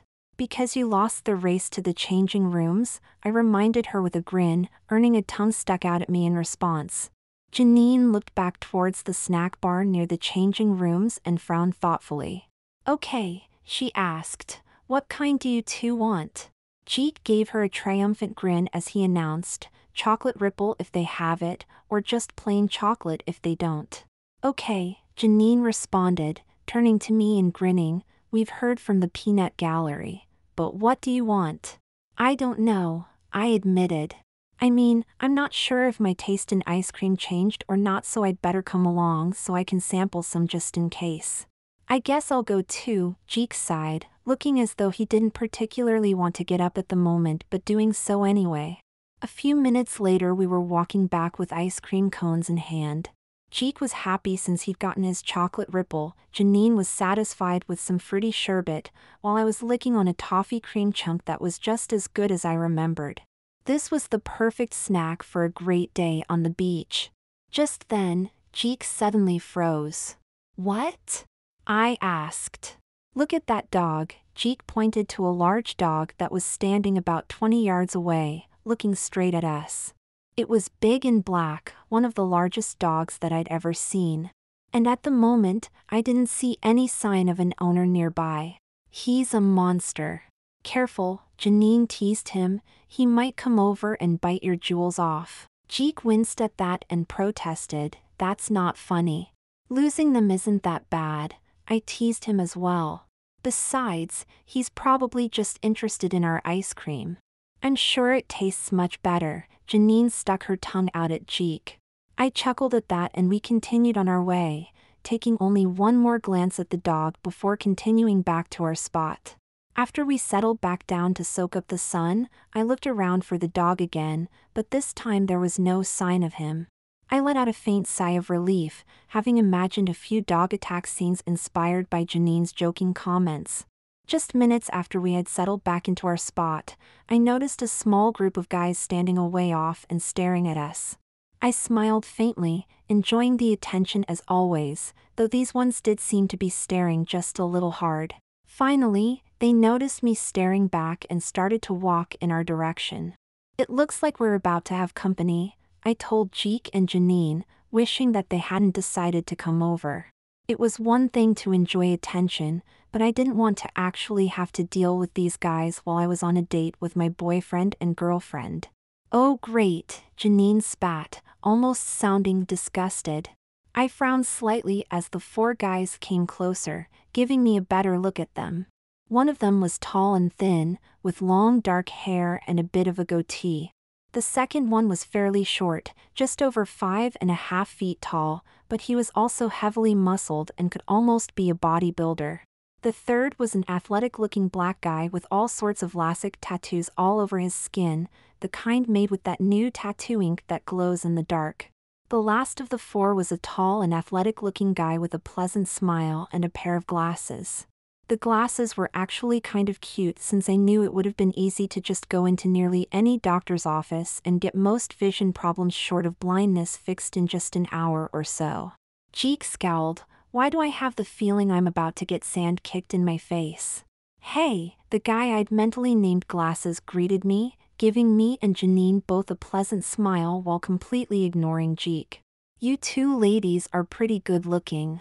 And a little young for you," Janine pointed out quickly. "We're still in high school." "I only got out 2 years ago myself," Glasses shrugged, apparently not bothered by this. "We're also taken," I said, feeling mischievous as I put my hand on Jeek's. I knew that these guys would assume that Jeek was dating both of us and hoped they'd start thinking a bit better of my best friend. "By him?" Skinny asked in surprise. Muscles snickered while Tattoo burst into laughter. "I think you two ladies can do much better." "I assure you," Glasses said, "we can show you a good time." He stared at me for a moment, looking me in the eyes and then going pale. "Your eyes. She's got freaky-looking eyes," Tattoo exclaimed in surprise. "Aw fuck," Skinny sneered in disgust. "She's one of those twisted freaks." All four of them suddenly backed off at that and started looking at me as though I was a leper or something. I winced at those expressions, enjoying attention but not that kind. Their looks almost made me feel dirty somehow. "So what if I am?" I snapped back. "Keep away from me, you freak," Glasses said, his expression filled with disgust. "I don't want anything to do with your kind." "Ditto for me," Skinny said. Muscles scowled. "Xerox that." Tattoo shook his head. "I can't believe they let those freaks walk around with normal people." "She is not a freak," Jeek exclaimed, jumping to his feet and glaring at the four with a furious expression. I'd never seen him look that pissed off before, never. "She's not." "Whatever," Glasses said, turning to walk away. Then he muttered, "They should be sterilized or something." Jeek snarled and suddenly jumped at Glasses, grabbing him from behind. Muscles and Tattoo immediately grabbed Jeek and pulled him off while Glasses started screaming profanities. Janine and I both jumped to our feet in horror, but not before they started punching Jeek. "Leave him alone!" I screamed, rushing to Jeek's side as he rolled around on the ground in pain. He had a bloody nose and looked like he was going to have a black eye as well. "You fucking bastards. Fuck off, you twisted freak," Muscles exclaimed. "I'm twisted too," Janine spat at him. "Are you going to hit me too?" "Get away from us," Glasses snarled, grabbing me by the shoulder and shoving me. I probably would have hit the ground, but I grabbed his arm to keep my balance out of sheer instinct. That only resulted in him slapping me across the face, which did knock me to the ground. Janine screamed and rushed to me, but Skinny grabbed her and shoved her to the ground as well. "You jerks," Jeet grimaced as he tried to get back to his feet. "You're the one who jumped me," Glasses pointed out, punching Jeek again. I glared furiously at Glasses and his friends, filled with fear and rage. I was afraid for myself, but also for my friends. And more than that, I was seriously pissed off that these guys would suddenly go from hitting on me to absolutely hating me, just because I happened to be twisted. Who the hell did these assholes think they were, hating me and my friends because we were different? The growing rage was building inside me, and not just the rage. The pressure was as well. "You want me to be a freak?" I snarled. "I'll show you what a twisted freak can do." With that, I grabbed hold of Glasses and let loose with my taser touch. The pressure shot out of me and into him in a burst of sparks, and he went flying backwards, hitting the ground with a loud grunt. He remained there for a moment, shaking as though he was going through having a seizure. "What the fuck?" Skinny gasped. "What the hell did you do to him?" Tattoo dropped to his knees to check on Glasses, but the other two were coming towards us, looking more pissed off and determined than ever. Before this, it had all been about them disliking Twisted, but I just made it personal for them. They were coming straight for me and didn't even seem to care that I might to do them what I'd done to Glasses. "Oh shit," I gulped, not knowing if I could pull out another taser shock like that, much less 3 more. Suddenly, there was a loud growling sound and the large black dog we'd seen earlier jumped between me and the guys coming towards me. I immediately stepped backwards in fear while they all stopped and stared nervously at the dog. It took me a moment to realize that the dog was ignoring me and growling only at the guys. "Blake," Janine called to me with a nervous expression, her eyes darting from the guys to the dog, trying to decide which was the bigger threat to us. Since the dog was ignoring us at the moment, I was more concerned with the boys. Just then, the dog let out a loud bark and jumped at Muscles. He stopped before he touched the muscular guy, but he and Skinny both jumped back. With a look of terror, they grabbed Glasses, who was sitting up on his own now, and hurried away from here as fast as they could carry him. The dog slowly turned around to face us, making each of us step back nervously. Jeek held his bloody nose in his hand and hesitantly said, "Good doggy." "Nice doggy." To my complete and utter shock, the dog snarled, "I'm not a nice doggy." "Holy shit," Jeek exclaimed, "it can talk." I stared at the dog, feeling speechless and confused. Our eyes met and I noticed that his eyes were blue, looking much more like human eyes than those of a dog. Then it suddenly dawned on me, "You're twisted." "Yeah," the dog responded, sniffing the air. "As you can see, I got a severe case." "Oh my god," Janine whispered. Thanks," I told the dog. "Thanks for chasing them away." "Trust me," the dog snorted, which was a very odd sound coming from a dog. "It was my pleasure. I would have bit the hell out of them if it wouldn't have gotten animal control sicked on me." I just continued staring at him for a moment, feeling extremely relieved that my twist hadn't hit me that hard. He'd not only lost his old self, but his very humanity as well. I couldn't imagine what it had to be like living life as an animal. "You kids are from Spiral, ain't ya?" the dog asked, looking back and forth between us. I nodded at that while Janine responded, "Yeah." The dog nodded in a very human manner before saying, "I've been heading there myself, but it's been taking a while. It's not easy traveling across country when you can't even hitch a ride." Ugh, I winced, looking at his thumbless paws. I couldn't help but feeling sorry for this guy. I'd say you could come with us, Janine shrugged self-consciously, but we came on the bus. And they don't let dogs on the bus, the dog responded bitterly. I just figured once I got to Spiral I'd be treated a little more like I was human. Yeah, I sighed, but as those jerks proved, this isn't Spiral. My name's Jeek, Jeek said, holding out his hand and then looking rather embarrassed. I don't do tricks, the dog snickered, then added, then again, I've played the well-trained dog a few times. You'd be surprised how much nicer people are when they think you're a dog than they do when they know you're not. He hesitated a moment, then said, you can call me Marcus.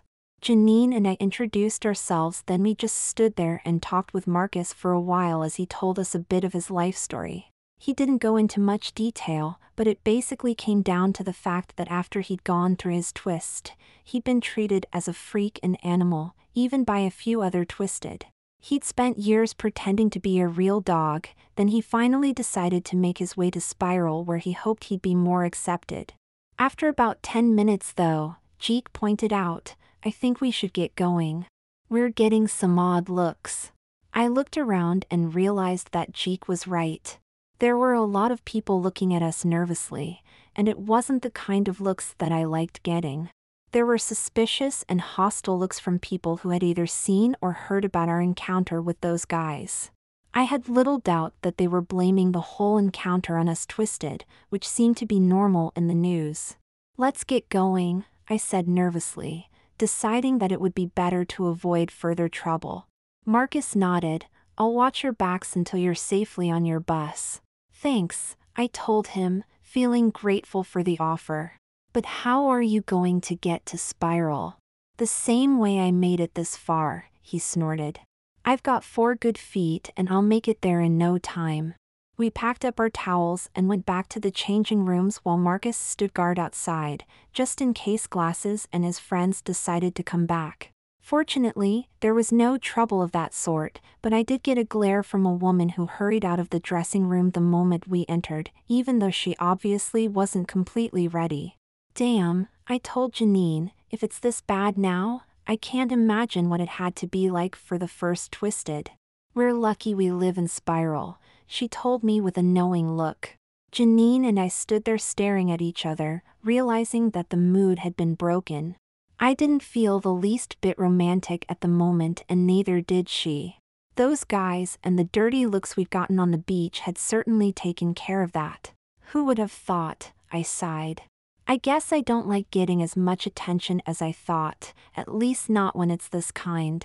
Once we were fully dressed, we left the women's changing room, joining Jeek and Marcus outside. None of us said a word as we made our way to the parking lot to catch the next bus. We were all eager to just get away from this place.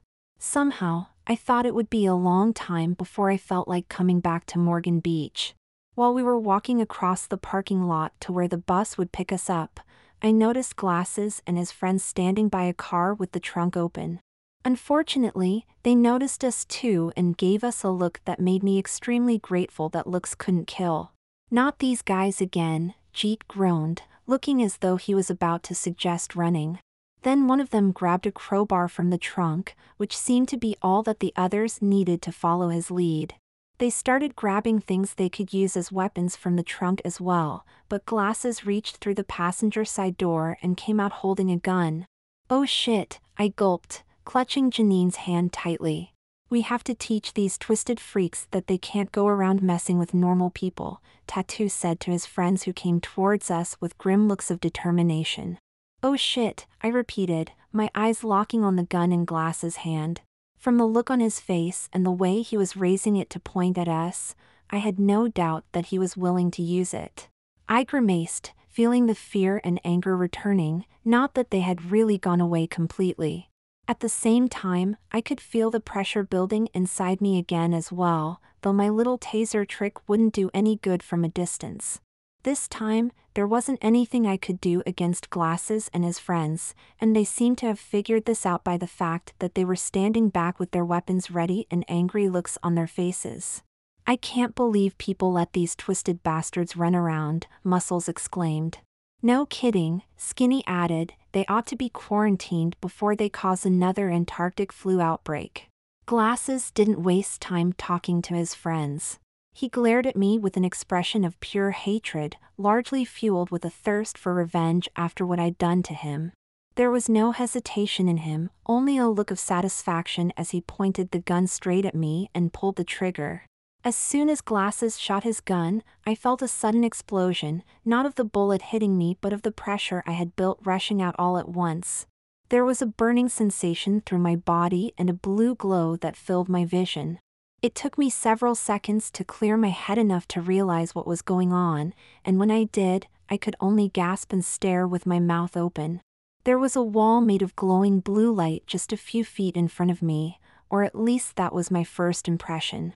I quickly realized that it was closer to a dome or gigantic bubble with Jeek, Janine, Marcus, and myself inside of it. Glasses stood on the other side, staring at me with a look of disbelief and firing the gun over and over again, though nothing seemed to get past the wall of light. Holy shit, Jeek exclaimed, looking around in a near panic. What the hell is this? Janine looked around with a mixed expression of relief and confusion, then she stared at me with a strange expression before gasping, I think Blake's doing it. It's my second trick, I whispered in realization, feeling a combination of excitement and nervousness. I glanced through the glowing wall at Glasses and his friends, seeing that they all looked scared and were backing away, except for Glasses who continued to shoot at the wall in vain.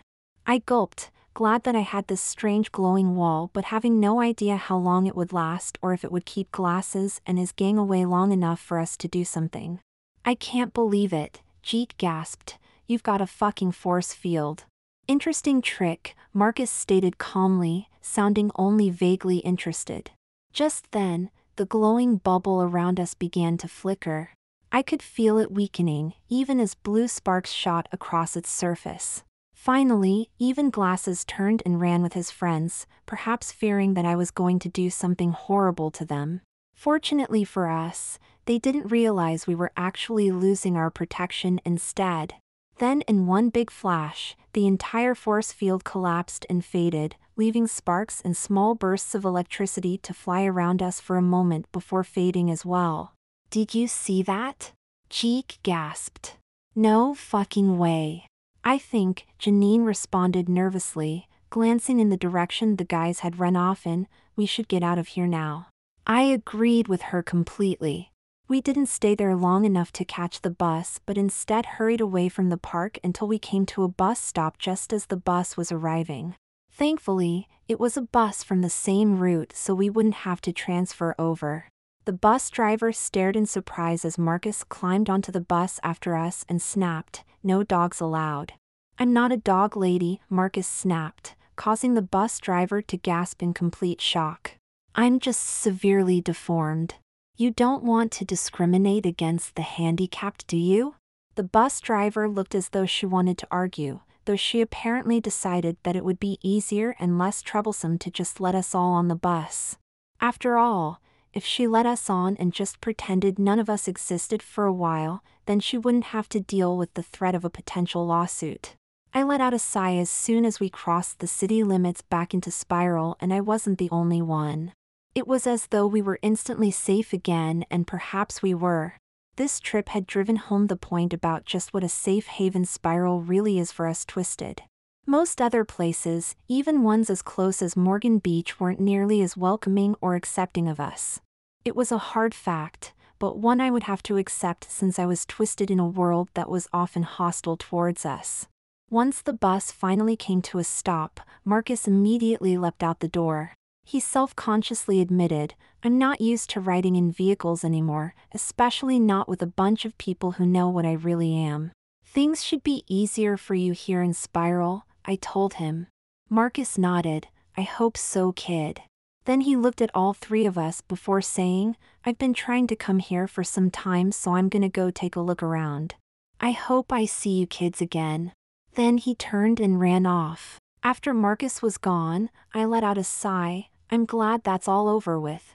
Those guys scared the shit out of me. Me too, Jeek scowled.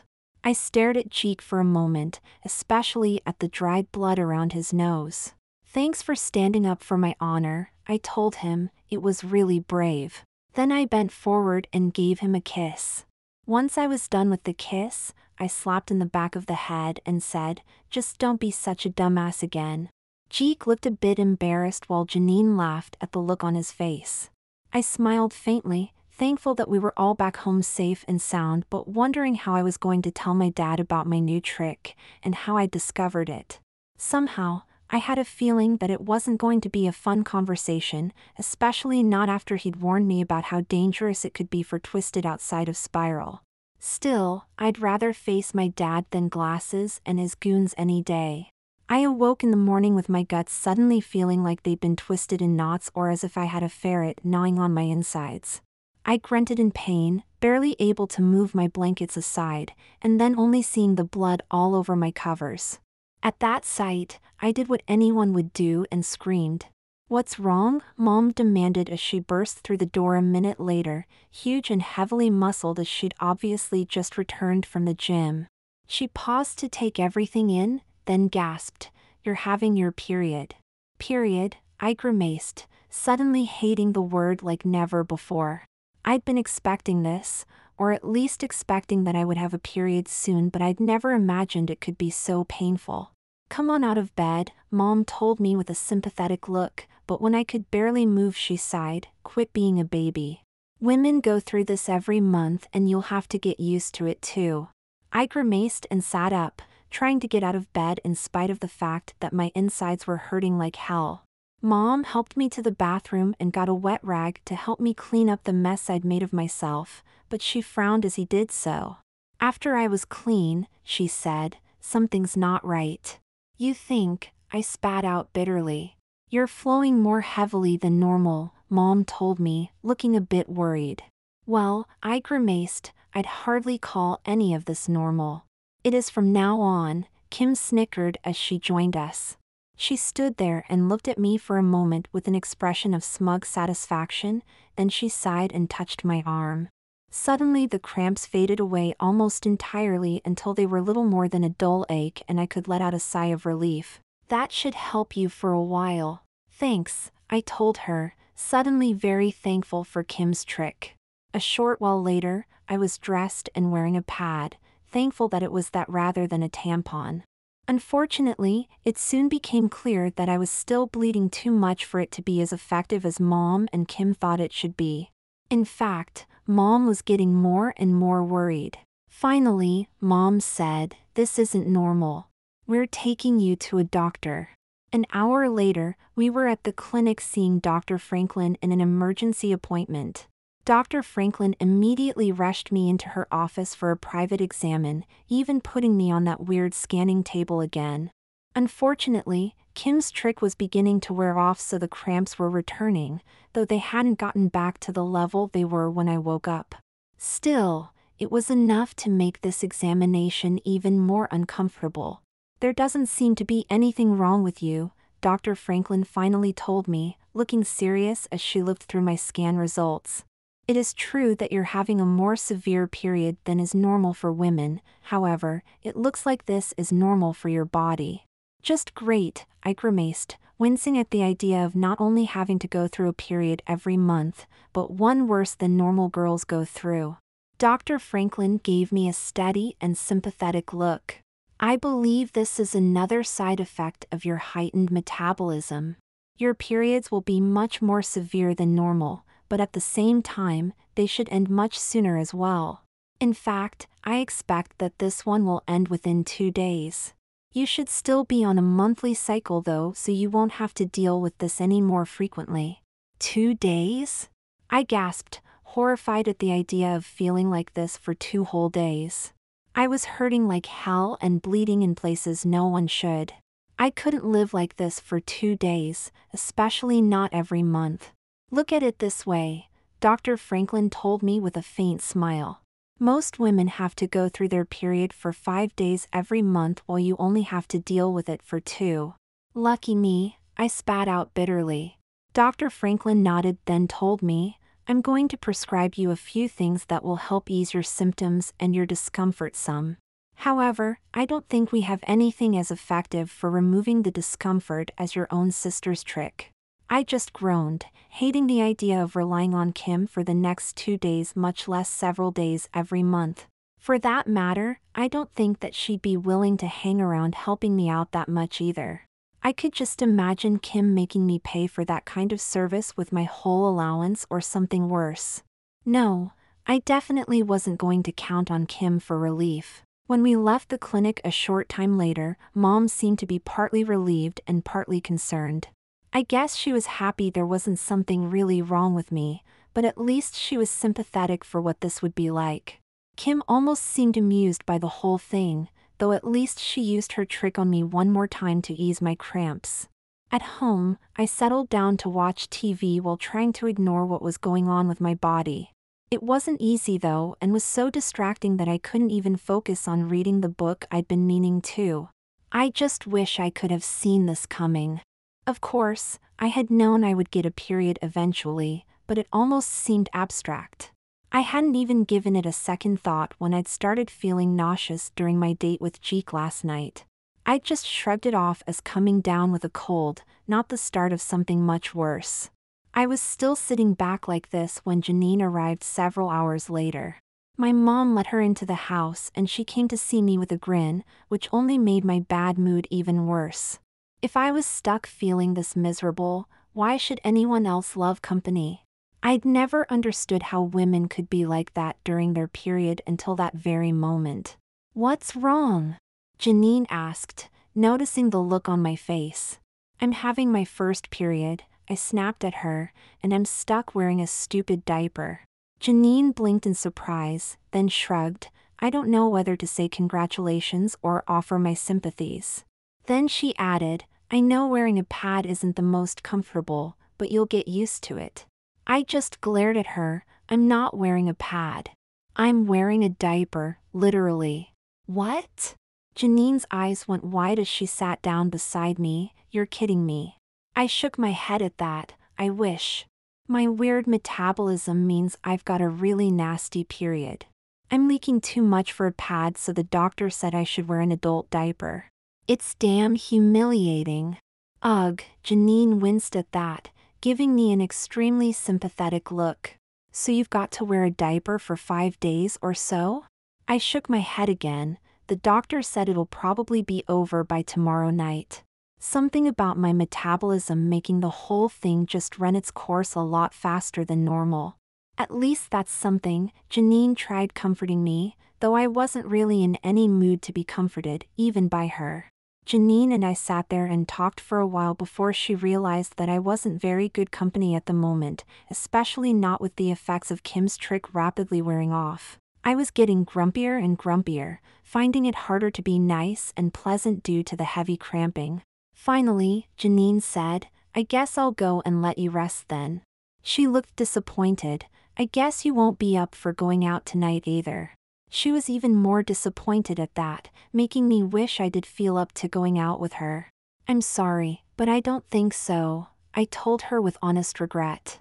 "I'll see you later then," Janine told me as she left. "I'll warn Jeek not to come over for a while, and I really hope you feel better soon." "Thanks," I told her, feeling simultaneously guilty and relieved that she was leaving. But after a few minutes, I settled back down into my misery and self-pity, wishing that this whole thing would just end. The fact that I would only have to deal with it again next month was more than I could bear at the moment. I walked through the mall with a smile on my face and a spring in my step, feeling utterly fantastic. It had been 2 days since my period had ended, about the same time Dr. Franklin had predicted, and I was still in a great mood that it was over. In fact, the only thing that could really ruin my mood was the knowledge that it would all happen again next month, though I was trying hard not to think about that. Throughout my period, I'd been hurting so much and in such a bad mood that even my mom had commented on it, saying that I was normally friendly and flirty but had been acting like a cast iron bitch, snapping at everyone. All the stress had even caused my trick to kick up a few times, accidentally zapping Kim during one of them. I felt a little bad for that, but it encouraged her to keep using her trick on me so it didn't happen again. At the same time, I felt guilty for the way I'd treated Janine when she'd come to visit me. I hadn't been outright rude or insulting, but I sure hadn't made her feel like I was glad to see her either. Thankfully, she'd warned Cheek to stay away so he didn't have to see me like that. However, I felt that I owed both of them an apology, which was why I was meeting them here at the mall so we could all go see a movie together. Where are they? I glanced at my watch, knowing that I was a bit early for our meeting. I wandered around the mall for a while, finally ending up at Body Modification Ship where Kim worked. My sister wasn't there at the moment, but Shiv was. She was helping the tattoo artist by providing the inks and such, but she paused long enough to wave at me, then catch herself and give me the finger instead. I gave Shiv the finger back, then left to continue looking at some of the other shops. There's some really nice shoes in this one, I mused, feeling a little shiver go through me at the thought of wearing the stiletto-heeled, thigh-length boots that were shown in the window. Of course, those were far out of my budget and there was no way Mom would spring for something like that. I guess I'll have to get a job. I frowned slightly as I thought about getting a job, glancing down to my crimson-painted nails. This was something I'd thought about quite a bit lately since it wasn't cheap keeping me in makeup, sexy clothes, and even books. The problem was in finding a job that wouldn't bore me to tears while I was doing it. If I could find something that appeals to my interests like Kim did, I mused thoughtfully. Of course, the problem was that there weren't a lot of jobs available that could appeal to my interests, at least not for high school girls or twisted. I knew that I'd probably get a huge kick of being a stripper or model of some sort given my love of attention, lack of modesty and exhibitionist streak, but I also liked reading and learning things now so might be able to handle working in a library. Then again, that wouldn't get me much attention. I considered the whole job situation for a while longer, eventually realizing that I'd probably have to get a job at a fast food restaurant or something. After all, the goal was to make some extra spending money, but I'd still love to find a job that tickled my interests and quirks while I was at it. Fortunately, there wasn't any real hurry so I'd have time to keep looking, even if I had to take some fast food grunt job in the meantime. Just then, I noticed Devin coming out of one of the stores, this time without Kay's following him around. I stared at him for a moment, briefly wondering if I should turn around and avoid him entirely. However, he saw me before I could make my decision. Damn, I muttered, bracing myself to call up my tricks if I needed to. Devin took a look at me, paled slightly and then hurried away down the hall. I just stared at him for a moment, then burst out laughing. It didn't take much to guess that he still bought Kim's bluff about my being able to make guys impotent as my trick, which could make things rather interesting. I wonder if he'd still run away if his friends were with him, I mused. At least he's easier to deal with than that glasses jerk at the beach.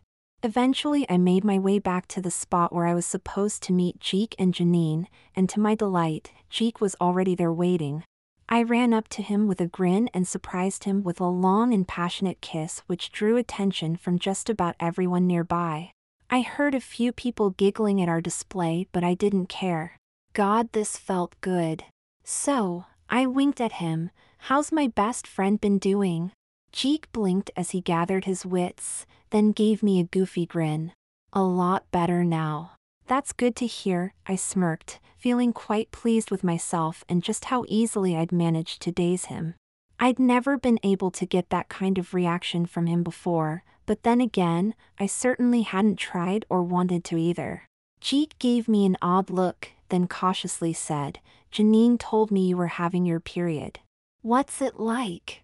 I grimaced. It's like being sucker punched on the inside, bleeding nonstop and having rats gnaw on me at the same time.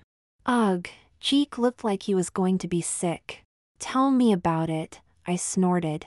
It's the nastiest, most disgusting thing I've ever been through in my entire life. I wished I would just die and get it over with. Janine said you've got some kind of super period or something, Jeek commented, looking embarrassed to be talking about this. I knew exactly what he meant since I'd never thought I'd be talking about my period with my best friend. That was the kind of thing girls do.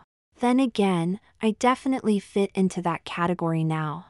Yeah, I sighed. It's a lot worse than most girls get, but at least I get over it faster too. It was then that Janine made her appearance and came towards us. I grinned, giving her the same greeting I gave Jeek. Not only did it seem fair, but it was fun as hell, especially since she kissed back even more passionately than Jeek. Hell, if we weren't in the middle of the mall, she probably would have torn my clothes off and done a lot more, or at least that was the impression I got. Glad to see you're feeling better, Janine grinned at me once we pulled apart. And while I'm thinking about it, congratulations, you're now officially a woman. Gee, thanks, I rolled my eyes. Do I get a membership pin or something now? No, Janine giggled. But you do have to pay monthly membership fees. I just groaned at that. After this, we made our way over to the movie theater, though none of us paid much attention to the actual movie. Instead, we spent most of it making out in the dark, which was quite an experience since I had to go back and forth between Jeek and Janine, who sat on each side of me. Of course, that was a whole lot more exciting than the movie ever could have been. While I was taking turns kissing Jeek and Janine, I couldn't help thinking about just how good this felt and how right. I loved the delicious things that just kissing them did to my body, and I was suddenly struck with a realization. I suddenly knew without a doubt that it wouldn't be long before we moved to the next level, before I gave myself to them fully and we had sex. The idea made me even more excited than I already was. I knew that Janine would be more than pleased if we moved our relationship to the next level sooner rather than later. She'd been controlling her impulsiveness quite admirably and taking things slowly, even accepting Jeek in our relationship in spite of her normal discomfort around boys. But there was no doubt in my mind that she was ready and willing to go to the next level. Jeek, however, I was a little less certain of. I'd been his best friend for a long time, and in spite of his bragging, I knew that he'd never been with a girl before. I knew that he was still a virgin, just like I was. He was more willing to take things slowly, to wait until we were both ready, though I didn't think I'd be willing to wait much longer. I smiled in eager anticipation as I thought about being his first, about us being each other's first. I could hardly wait. I continued thinking about this all through the movie and on the trip home. I loved the idea of seducing them both, or at least seducing Jeek and letting Janine seduce me. Something of what I was thinking must have shown because Janine asked me what I was thinking about. I looked around and realized that there were still people nearby that I didn't want hearing this, so I bent forward and licked her ear, whispering, "I'll tell you later." Jeek looked a little jealous, so I licked his ear too, earning a bright blush. When we arrived at my house a short time later, I hoped that we could continue our little make-out session up in my bedroom where we had a little more privacy. I was just thankful my dad wasn't home because I didn't want to explain my motives and intentions under the influence of his trick. I blushed brightly as I thought about how embarrassing that would be. As soon as we stepped into my bedroom, Jeek stared at the thick book on my bed that I'd been reading just that morning. He picked it up and looked at the bookmark that was a quarter of the way through, his eyes going wide. "You're reading War and Peace?" He stared at me in disbelief, almost as though I were crazy. Wow, Janine blinked in surprise, staring at the book and then me. I'd already told her about my speed reading and cravings to read new books, but I don't think she took it seriously until just then. "You're really reading this?" I shrugged, feeling a bit embarrassed. "Yeah," I admitted, "I started it last night." Then, because they were still looking at me as though I had to be crazy to actually read it, I explained, "Kim gave it to me as a joke when she found out I like reading now. I started reading it just to spite her, but now I'm caught up in it and have to find out what happens." Jeek shook his head, "And to think, you used to just use Cliff Notes instead of reading the books assigned in literature." Janine just laughed. "When you're done, you'll probably be one of only 5 people or so in the entire world who actually read it. If you go spreading this around school," I teased Jeek, "I'll hit you over the head with it." That earned a good laugh from everyone. We all settled down to talk and play some games, the romantic mood broken for the moment. However, I was well aware that it would come back. When the time was right and I was alone with one of them, I'd make my move. I just didn't know which one would be my first time, though that was something to think about later. Cheek found my deck of cards and asked, "So, what should we play?" "How about strip poker?" I suggested sincerely, earning a gasp of surprise from Cheek and a giggle from Janine. "I'm in," Janine grinned, giving me an obvious once-over with her eyes. However, she glanced a little more hesitantly at Cheek. "Me too," Cheek nodded, giving me almost the same look that Janine had a moment earlier. He also looked at her a lot more appreciatively than she had him. "You know," Janine said as she took the cards from Cheek and began shuffling them, "your total lack of modesty is a lot of fun." "You can say that again," Cheek grinned. "You're a lot more fun to play with than you used to be. And better looking too," I boasted. Just as Janine had dealt the first hand, there was a knock on the door and my mom stepped through, ducking so she didn't hit her head. She was huge and muscular at the moment, towering over all of us and revealing that she'd just returned from the gym. Her hair was still dry, so she hadn't even had her shower yet. Mom looked at us a little suspiciously, though not too much, then she gave me a particularly odd look before hesitantly saying, "There's a dog at the door asking to talk to you." "A dog?" I blinked, then gasped, "Marcus." I hadn't seen him in nearly 2 weeks, not since the day we'd met him on the beach. I hurried out of my room with Cheek and Janine following close behind me. When I reached the living room, I saw my dad and realized that he must have come home while we were goofing off in my room. At the moment, he was watching Marcus with an expression of curiosity while Marcus just sat in the middle of the living room floor, looking almost like any other dog. "Hey Marcus," I greeted him, "I'm a little surprised to see you here. I mean, I never told you where I lived." Marcus chuckled, which sounded a bit odd coming from a dog. "Yeah, but I caught your scent and followed it here. I thought I'd say hi since you kids are the only ones I know here in Spiral." "Nice seeing you again," Janine told him. "Marcus," Dad mused. "So this is the dog, person you met at the beach." Dad looked at him for a moment, this time a little more seriously. "It's nice to meet you. Thank you for helping my daughter out." "Glad to help," Marcus said, looking to me. "So how've you kids been doing?" "Not bad," Cheek answered. "What about you? I mean, you ran off as soon as we got to Spiral." "I guess I got a little ahead of myself with my enthusiasm," Marcus chuckled. "I've been running around, finding a place to stay and looking for work." He shook his head. "It's not easy finding a job when you look like this, even in Spiral." He sounded disappointed at that, as though he had been expecting otherwise. "That's sad to hear," Mom said as she came into the room. Marcus remained frozen where he was, looking up at Mom and seeming a bit intimidated. I doubt he'd ever met anyone as big or muscular as my mom was after one of her full-blown workouts. But after seeing that the rest of us weren't bothered by her size, he relaxed a bit. "I guess it shouldn't be a surprise." Marcus forced a chuckle. "I never finished school and had to drop out after my twist, and since I don't have hands I can't exactly do a lot of manual work either."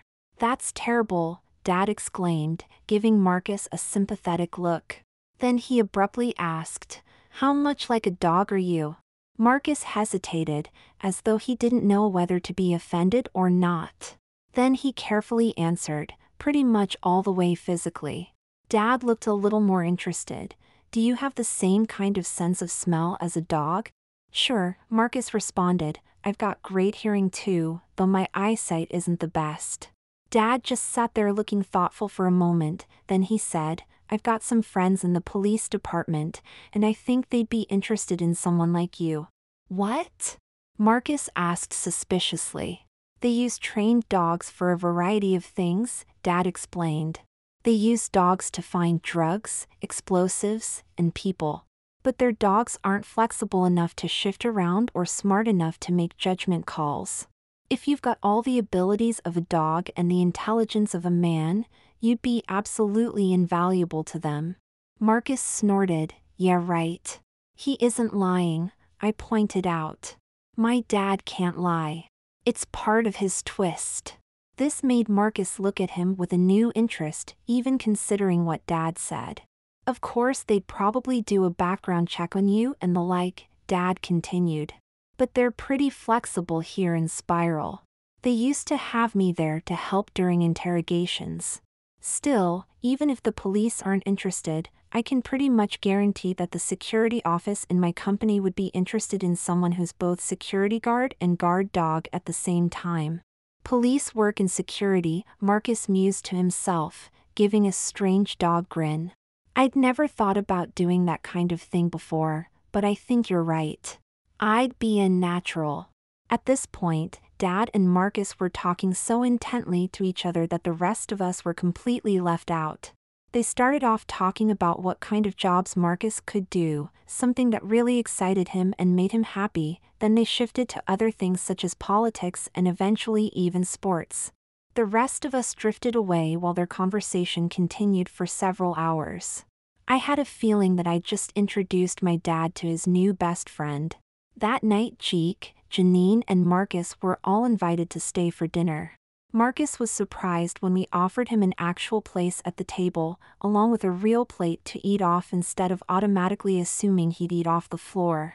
He didn't say anything about it, but I could tell he was extremely happy to be treated as a person instead of a dog, which was something he couldn't get much in the outside world. Eventually Cheek, Janine, and I returned to my room where we had some privacy again, but with Marcus and my parents in the other room we didn't dare try anything too serious. Instead, we turned on my small TV and cuddled up together on my bed to watch it and make out a little. It was extremely pleasant since I was in the middle with one arm around Cheek and the other around Janine. While we cuddled together, I thought about Marcus and was glad that everything was finally working out for him, but I was even more thankful that things were working out so well for the three of us as well. Since I hadn't been able to make up my mind, our relationships could have been shattered and I never would have had this, had both of them and everything that came with that. I smiled dreamily as my mind drifted back to the thoughts I'd been having earlier. I looked at both Cheek and Janine, feeling a thrill of excitement fill me. My body was already responding to my thoughts, making it even more clear that I wasn't going to wait much longer. I licked my lips in eager anticipation, thinking of all the good things I'd gained since my twist and how many more were to come. Of course my tricks were great and I absolutely loved all the attention I now drew, but the best thing my twist had given me were Cheek and Janine. I wouldn't have had either of them without it. The outside world could be a hostile place for the twisted, a fact that Glasses and his crew proved to me.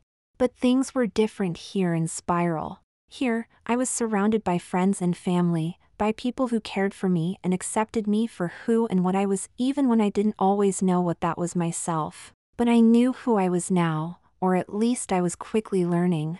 I was a sexy young woman with an exhibitionist streak, a bisexual with two soon-to-be lovers, a girl with some wicked tricks, and I was now even an enthusiast of reading and learning. And in spite of how much I'd changed body and mind, I was still Blake Tyler. I might not have chosen to become any of these things, but this was who I now was and I was happy with that. After all, that's just life for a twisted.